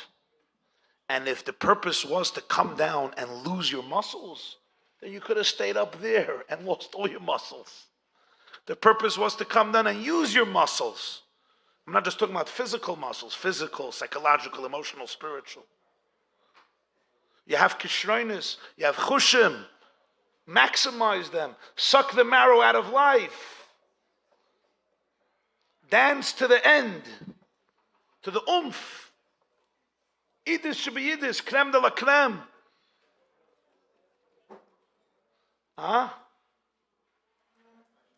Koiche de teira odif. The hair is koiche de teira odif. The koich of a neshama down here is not to say everything is forbidden to paralyze you. You need Isur to protect. If there's no mitzvahs loises, the mitzvahs essay, I'm not going to work. The music won't come out. If a person just does whatever they want, whenever they want, however they want, wherever they want, there won't be any music. You're going to lose it. Because there's temptations that can schlep you down into the abyss. But that's a hachana. The purpose of life is keiche de teira. To say mutter, not asur. You have to find out what's mutter. This was the Rebbe's explanation. What does this mean in your life? You're young people. Young people, you have dreams, you have ambitions. You want to maximize yourself. You don't want to repress any potential. You don't want to cut yourself down in any way. If you see Yiddishkeit as an exercise in silencing your potential, you miss the whole point. You're missing the point. Koiche de heteira odif. I have to know when creativity is appropriate, when it's going to create a new generation in a healthy way. You have to harness it, but harness it, direct it, don't kill it. Don't castrate yourself ever. There is a philosophy in chinuch. There's a philosophy in chinuch. Just get people to be zombies and they'll be beautiful. But the Rebbe always taught, this is Teres Abal Shem Tov and Alter Rebbe and the Rebbe, at the Pnimius of Yiddishkeit, exact opposite. We trust you. We want you. The Rebbe could not tolerate when people did not utilize their kishroinus. I once heard from Reb Moshe Groner, he was Reb Leibel Groner's brother, Olav Shaloms. He told me that in 1951 or 1952, he had a chaver learning in 770, and he was a very talented fellow. He didn't want to tell me the name. And he said one day the Rebbe sent out a note to this boy, 3 words, underlined 3 times. Muchrach sheyinatzel kishrei noisel. Muchrach sheyinatzel kishrei noisel. It's of utmost necessity that you actualize all your potentials. That was his message. Muchrach sheyinatzel kishrei noisel. You would think that Rebbe would send a message, don't do this, don't do that, don't go here, don't go there. Yeah, avada, the Shulchan Aruch. But koiche de teira, to come down to the world just to tell you that you can't go, you can't this. I got it. That's not Yiddishkeit. That's the fences. That's not the football game.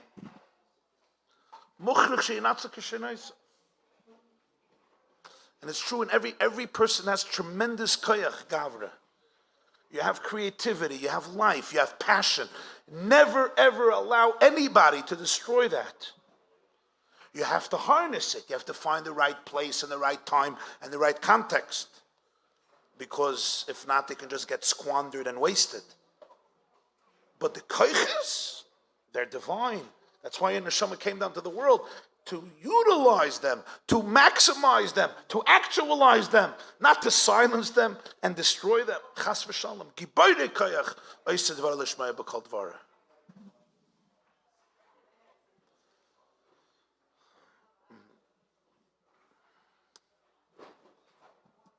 When I heard the Sikha from the Rebbe, it kindled, what is it called, a pilot? You know, there's a pilot on the stove, right? What do they call it, a pilot? So it kindled a very deep pilot in me. Because it resonated. It resonated. It's like, this is Torah Semas. Koiche de Teira Adav. Because of our insecurities, because of our fears, we run to Isur to protect ourselves. But Isur is very, very serious.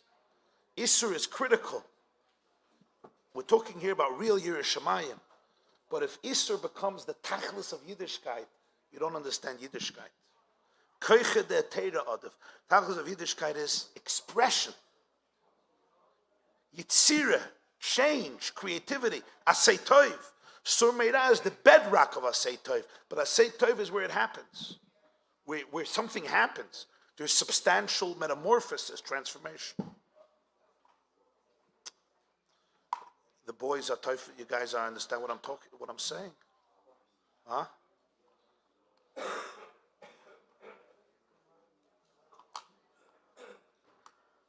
What don't you understand? Huh?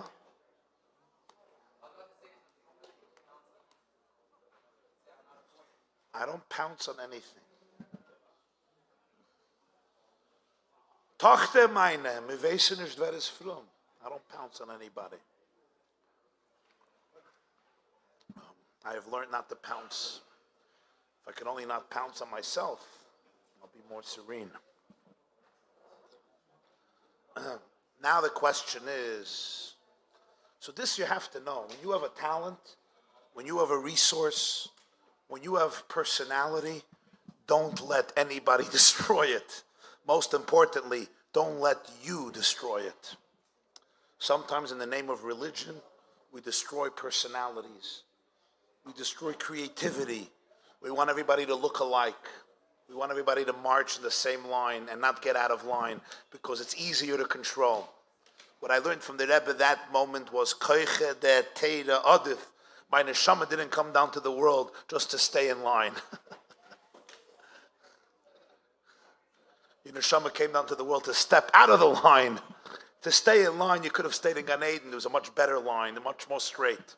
Your neshama came down to step out of line, to make a difference, to make a revolution, to go beyond. L'maisi yadecha tichsef. Morabu masacha Hashem.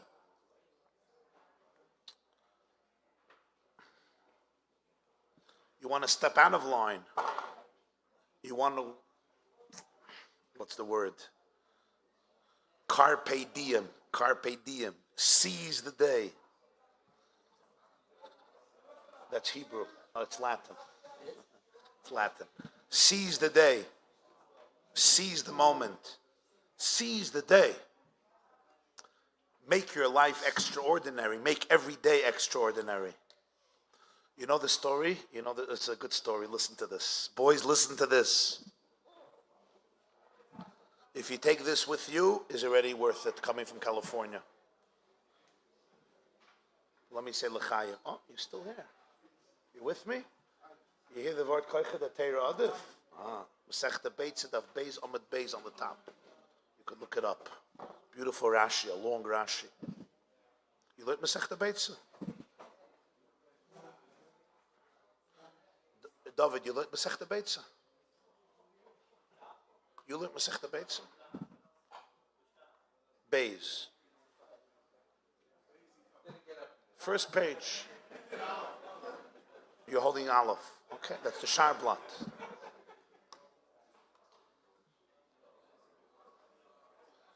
Here's the story. Open your hearts. L'chaim, l'chaim. L'chaim.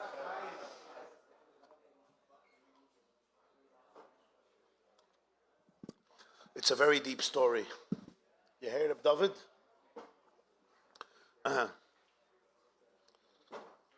ADHD, you're fine? Huh?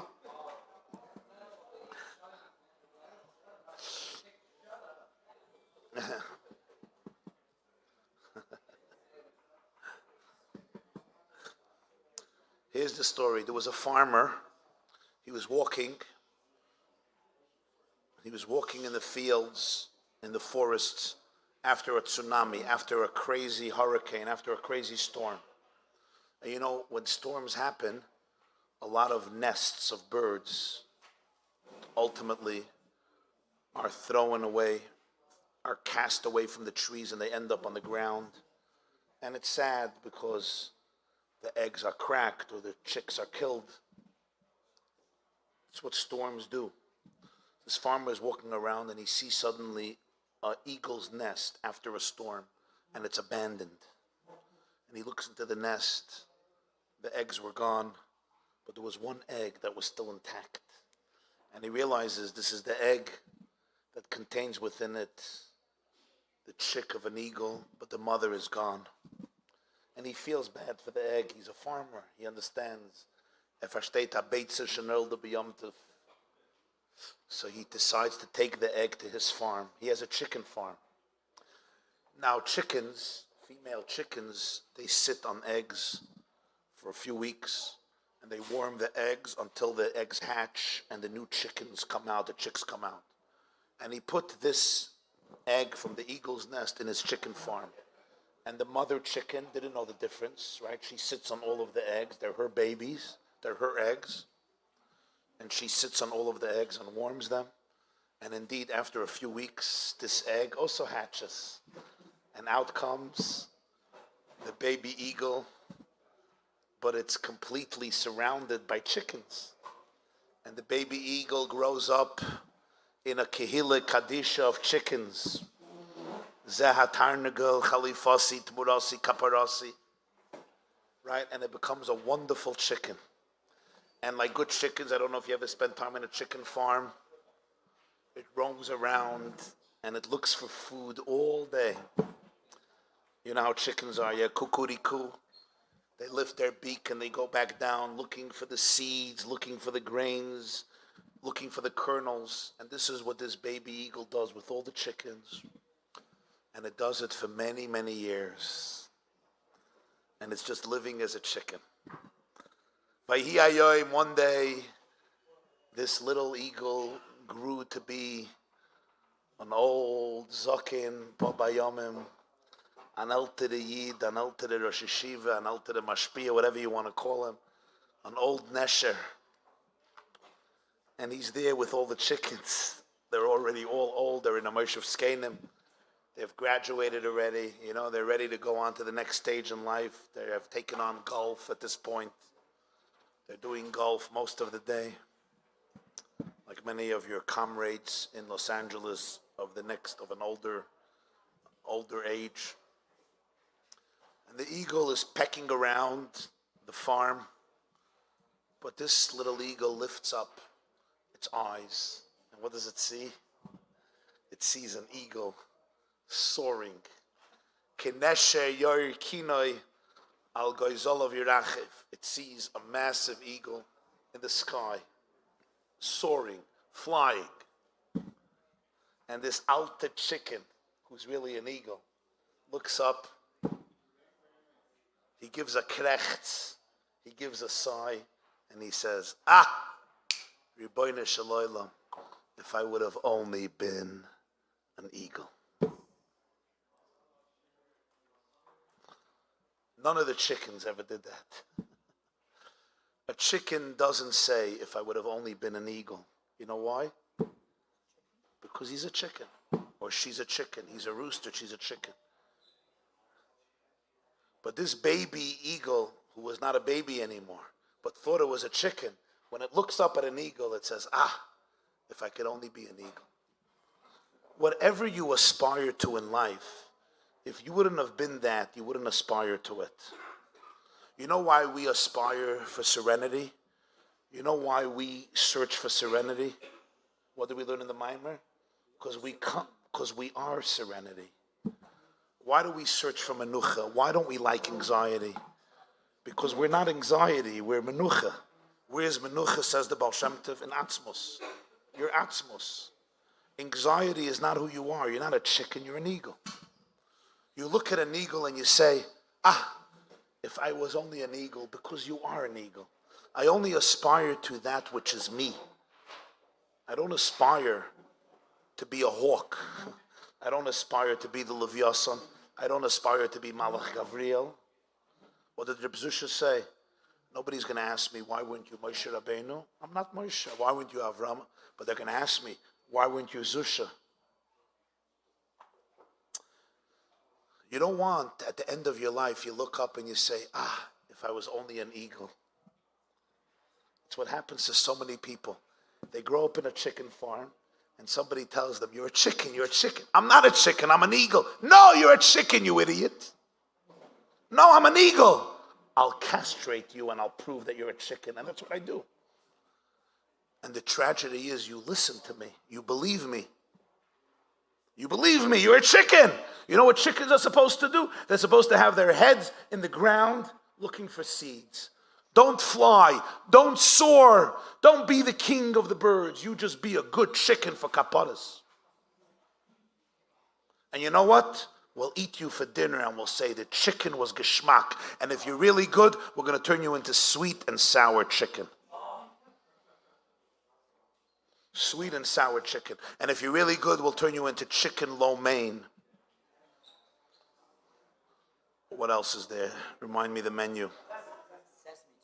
Sesame, orange, General Tsow. If you're really good, if you make it to the top of the class, we'll turn you into General Chow. Fried with a lot of oil and sugar so that your mother appreciates it. General Chow's chicken and you feel like a general. Zeh Khalifasi. And if you're really good, we'll turn you into chicken soup for the soul. And when I have the flu or the cold or the 9th corona, I'll eat you to soothe my pain. Chicken soup. There's only one issue. You're not a chicken. You were never a chicken. You're an eagle. The worst tragedy is that you believed the person who taught you that you were a chicken because he thought that he's a chicken. So you had to turn everybody else into chickens. So you look up that day and you say, if I was only an eagle. The reason you have that yearning is because that's where you're rooted in. Whatever you aspire for is connected to you. If you weren't connected to it, you wouldn't aspire to it. So this you always have to remember. The purpose is not to say no to yourself. The purpose is to say yes to yourself. The no is just the bedrock so that the yeah is safe. It's the fence around the football field. It's the fence around the roof. Don't turn the fence into the objective. You don't play football with fences. You play football with people who want to live life to the fullest. You want to play your game to the fullest. Boys, you with me?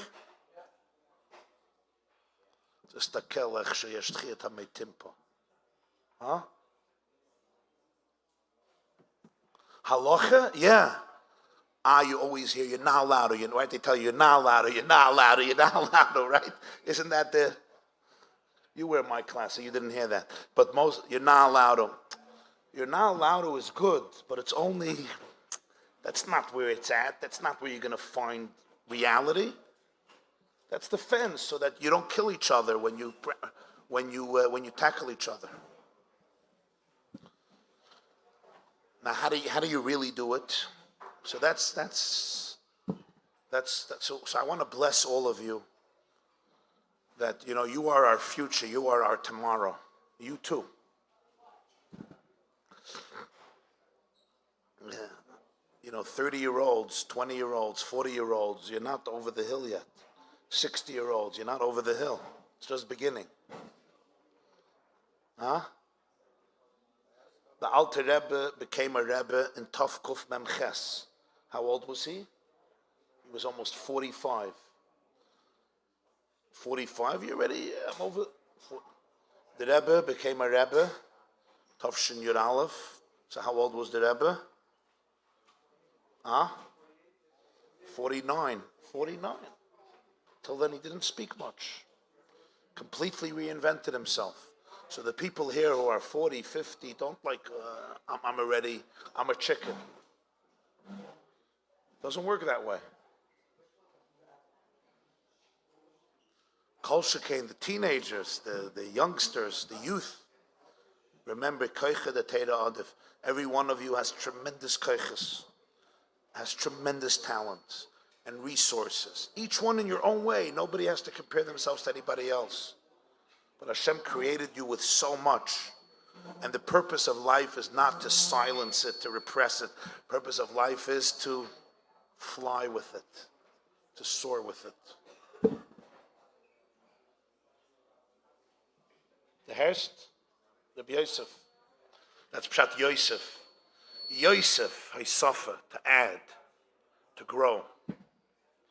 So I say l'chaim to you, to always be able to have your Isser in place, to have your fence in place, but to remember koiche de teira adif. Live life to the fullest. Don't just get through the system. A lot of Bachrim tell me, my objective is to get through the system and come out on the other side. Somebody told me, he's a father, he's sitting here. He said, when I send my kid to yeshiva, I ask Dan Halla, I say, don't teach him anything, just don't destroy him. You hear? A father told me, he deposits his son to yeshiva every year. He meets the principal, he says, do me a favor, you don't have to teach him anything, just don't destroy him. What a vision for life, right? Just don't destroy him, that's it. Just give me back what I gave you. You don't have to teach him anything. I'm laughing, it's a little sad, right? I say to you, don't just go through systems. Live life to the fullest. Find out who you are. And maximize yourself. Because every person is a priceless gift. Every one of you is a priceless source of light and hope and truth and goodness and depth and wisdom and power and vigor and stamina and inspiration and authenticity. You understand my English? You're from California. You understand my English.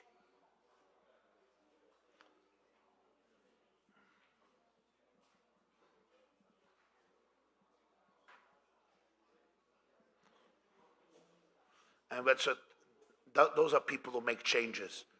People who just say, there's always people, I ask them to do something, they say, who am I, right? We love doing that. Wer bin ich in Yiddish. You know what wer bin ich means? Who am I? It's the classic Jewish statement, and it seems so holy. Wer bin ich? You know that statement? Mi ani, mo ani, who am I? Wer bin ich? That's not a Jewish statement. It sounds like a Jewish statement, but it's not. Moshe Rabbeinu said, you mean mi anoichi? Mi anoichi ki elech el parev chayetzias b'nei Yisrael mitzrayim. Right, very good. Very good. But he didn't remain at that point, right? He didn't remain there. Hashem said, Mi anoichi, anoichi eyemach. I'm going to be with you. It's a good question. Who am I? Who do I think I am? But don't stop. Don't stop there. You could pause, but there's an answer. Who are you? You're a child of God. Anoichi eyemach. You're a prince. You're a chelik elekamim al mamash. What do you mean, who are you? Shluchah shel adam k'moisai. Not because of your arrogance, because of your ego, because me'en amoyer. That's the Maimer of Basi Lagani Tov Shechav Beis. Me'en amoyer. Who are you? You are the one who transmits the moyer into this world. You're the light. You know what light is? There's the sun and there's the light of the sun. What does the light of the sun do? The light of the sun gives us the sun. There's Hashem and there's the light of Hashem. Who's the light of Hashem? You and you and you. Next time you look in the mirror, I want you to stop and say, who is this guy? Just eyes, nose, forehead, face, physique. You weigh too much, you weigh too little, you're too tall, you're too short. Your teeth are good, your teeth are damaged. Well, that's all fine. I'm not going to get involved in politics. But the main thing is, who am I? I ain't safe. There's the source, and I'm the light. And the light projects the source. That's who you are. That's the real truth of who you are. That's the Nakud of the Maimer. Emes, the Chemya. Basi Lagani Tov Shechav Beis. This year's Maimer. That's who you are. So you say, yeah, but I have problems and I have this issue. I understand. But at your pnimius, your nakuda is Erein Seif. And when you appreciate that, and when your teuf is that, then you realize, Lohaidia livneya adam, gvuroisa b'chvoid adar malchusa. You have to let yourself know your gvura, your kavod, your hadar, your malchus. Erein Seif. So what do you mean you're not going to maximize your potentials? You're the light of Ein Sof. Wer bin ich? I'm a nobody. I mean, you're a nobody. There's two nobodies. There's two types of nobodies in Chassidus. There's a nobody that is horrible. And there's a nobody that is wonderful. The nobody that's horrible is, I'm a nobody, and that's where it ends. Let me go to sleep because I'm depressed. And then there is, I am nobody in terms of my false ego, but in terms of a conduit, I'm everybody. What did Hillel say? Masechta Sukkah, Im ani kan, hakol kan. Ani, the Tzemach Tzedek says, is the same letters like ayin. Ani is ayin. The real ani is, I am ayin. Ayin is no, nothing, no thing. No thingness. I'm a conduit. Me'en amoyer. So you're everything. If you're everything, why are you going to sleep? The contrary. You could light up the world.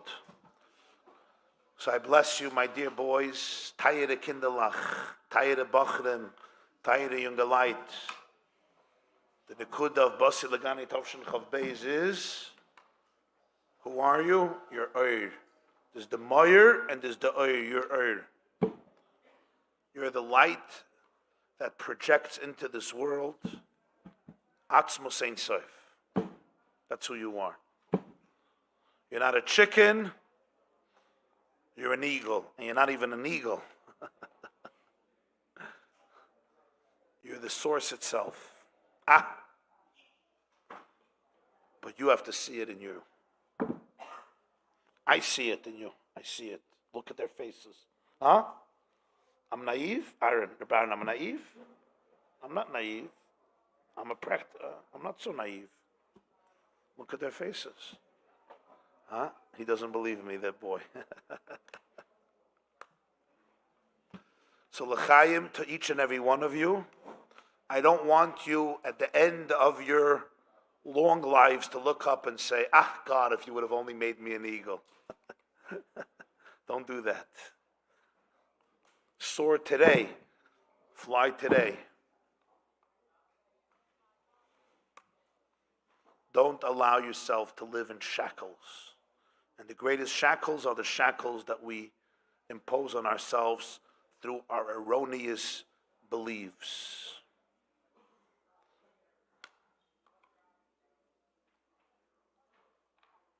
Yeah, you hear? Shlucha shel adam k'maisa. L'chaim, chavre, l'chaim. Which niggin do you sing in California by Farbrengens?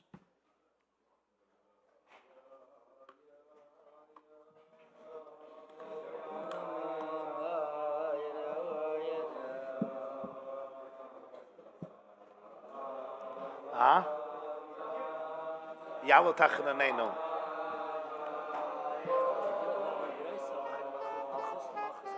Yeah, that's the word. That's the word, yeah. Leave some tables around to make the welcome around. Sure, why not? Maybe turn on the lights. Rabbi, bring some tables here. Make it a square over here. Make it a square over here. Bring out these chairs and bring in some tables here.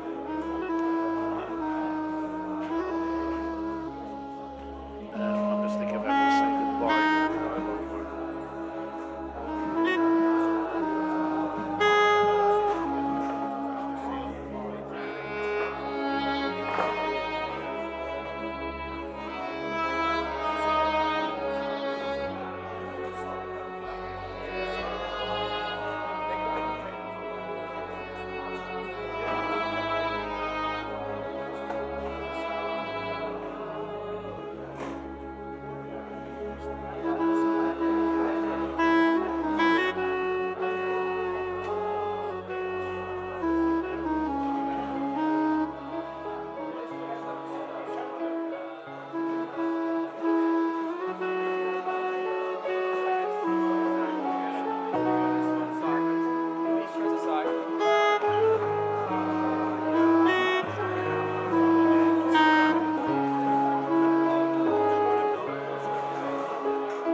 Wow.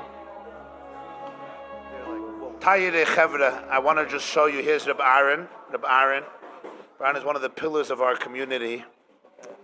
He didn't see an Orthodox Jew till he was 26 years old. Just really, he says hello. You hear?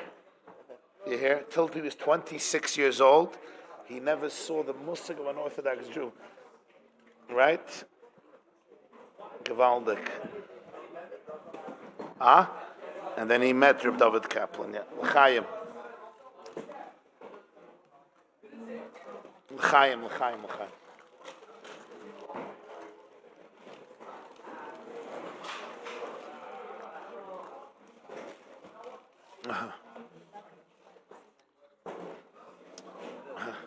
Before we get to the questions and the informal Farbrengen with the Bachrim, I'm just going to conclude with this story. The Tzemach Tzedek once said a maimer. And there was a chassid who came to Lubavitch and he missed the maimer. So he went into the Tzemach Tzedek, and believe it or not, he asked the Tzemach Tzedek to repeat the maimer for him because he missed the maimer. And this was his oxygen. So Tzemach Tzedek said, "Gay to Reb Hillel." Reb Hillel Paritcher. Reb Hillel heard the maimer, and he'll give it over to you. So this chassid tells the Tzemach Tzedek, "Klei sheni einay mavashel." Klei sheni einay mavashel. You understand? In Shabbos, Hilchas Shabbos is klei rishon. That's the keli on the fire. Klei sheni is, right? You make your tea on Shabbos. Klei sheni is, you pour it into a second cup. GB.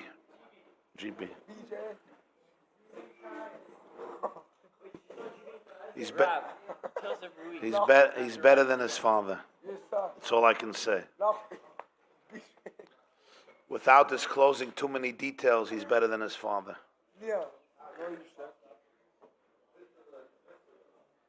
Yeah. So the Tzemach Tzedek, he tells the Tzemach Tzedek, listen, klei sheni eina mavashel. In halacha, we paskin that the second keli doesn't cook. So if I put a tea bag in the kettle on the fire, it's a problem. But if I take the first keli and I pour it into a second cup, you fill up a keli rishon, right? You put it into a second cup. It's not mavashel, it doesn't cook, so you can put the tea bag in. Reb Hillel heard the maimer from the Tzemach Tzedek. He's a klei sheni. It's not going to cook. It's not going to transform me. So the Tzemach Tzedek said, Aval hayad soiledes boy. Klei sheni may not cook, but the hand gets scorched. When you touch the hot water in klei sheni, you get burnt. So maybe klei sheni, it's a machloikas of klei sheni mavashel and mavashel. But even if you say klei sheni aval hayad soiledes boy, you'll hear the maimer from Reb Hillel. It'll be yad soiledes, you'll get scorched. So people say that this is a mashal for our times. Klei sheni, but yad soiledes boy. But I want to tell you that it's much deeper. It's much deeper than that. Today, you don't only have to be klei sheni, you could be klei rishon, and you could be klei rishon al ha'esh. Why?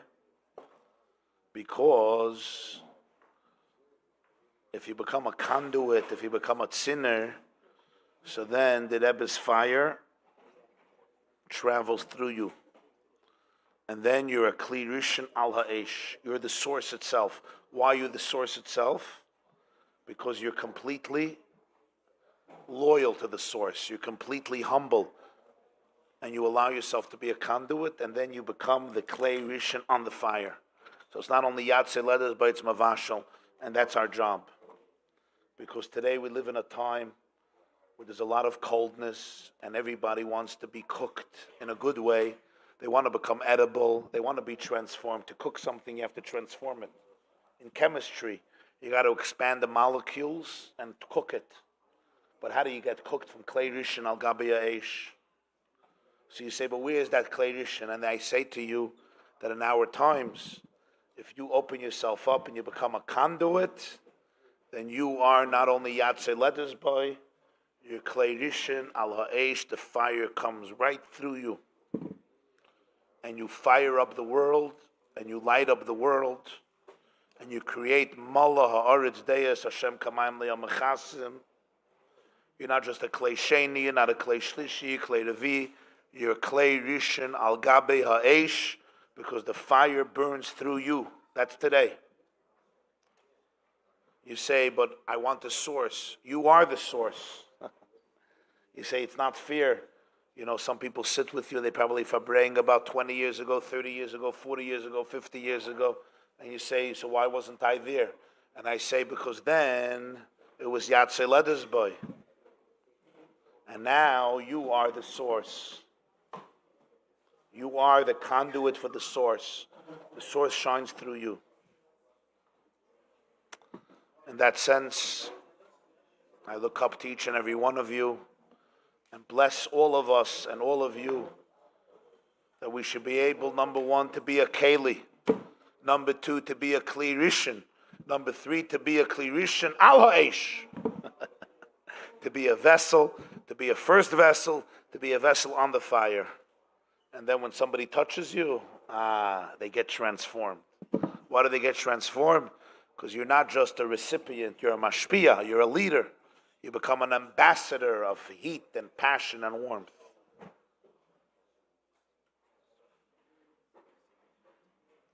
That's the kiss, the shikah, the etzem hanefesh that's given over to every Jew, marabu masach Hashem, that in the multiplicity of a fragmented world, you could reveal the achdus of Einoid Mulvadai until the moment of Mala ha'aretz deis Hashem kamayim le'yamechasim be'eish hitzata u'be'eish ata osid livnoisa.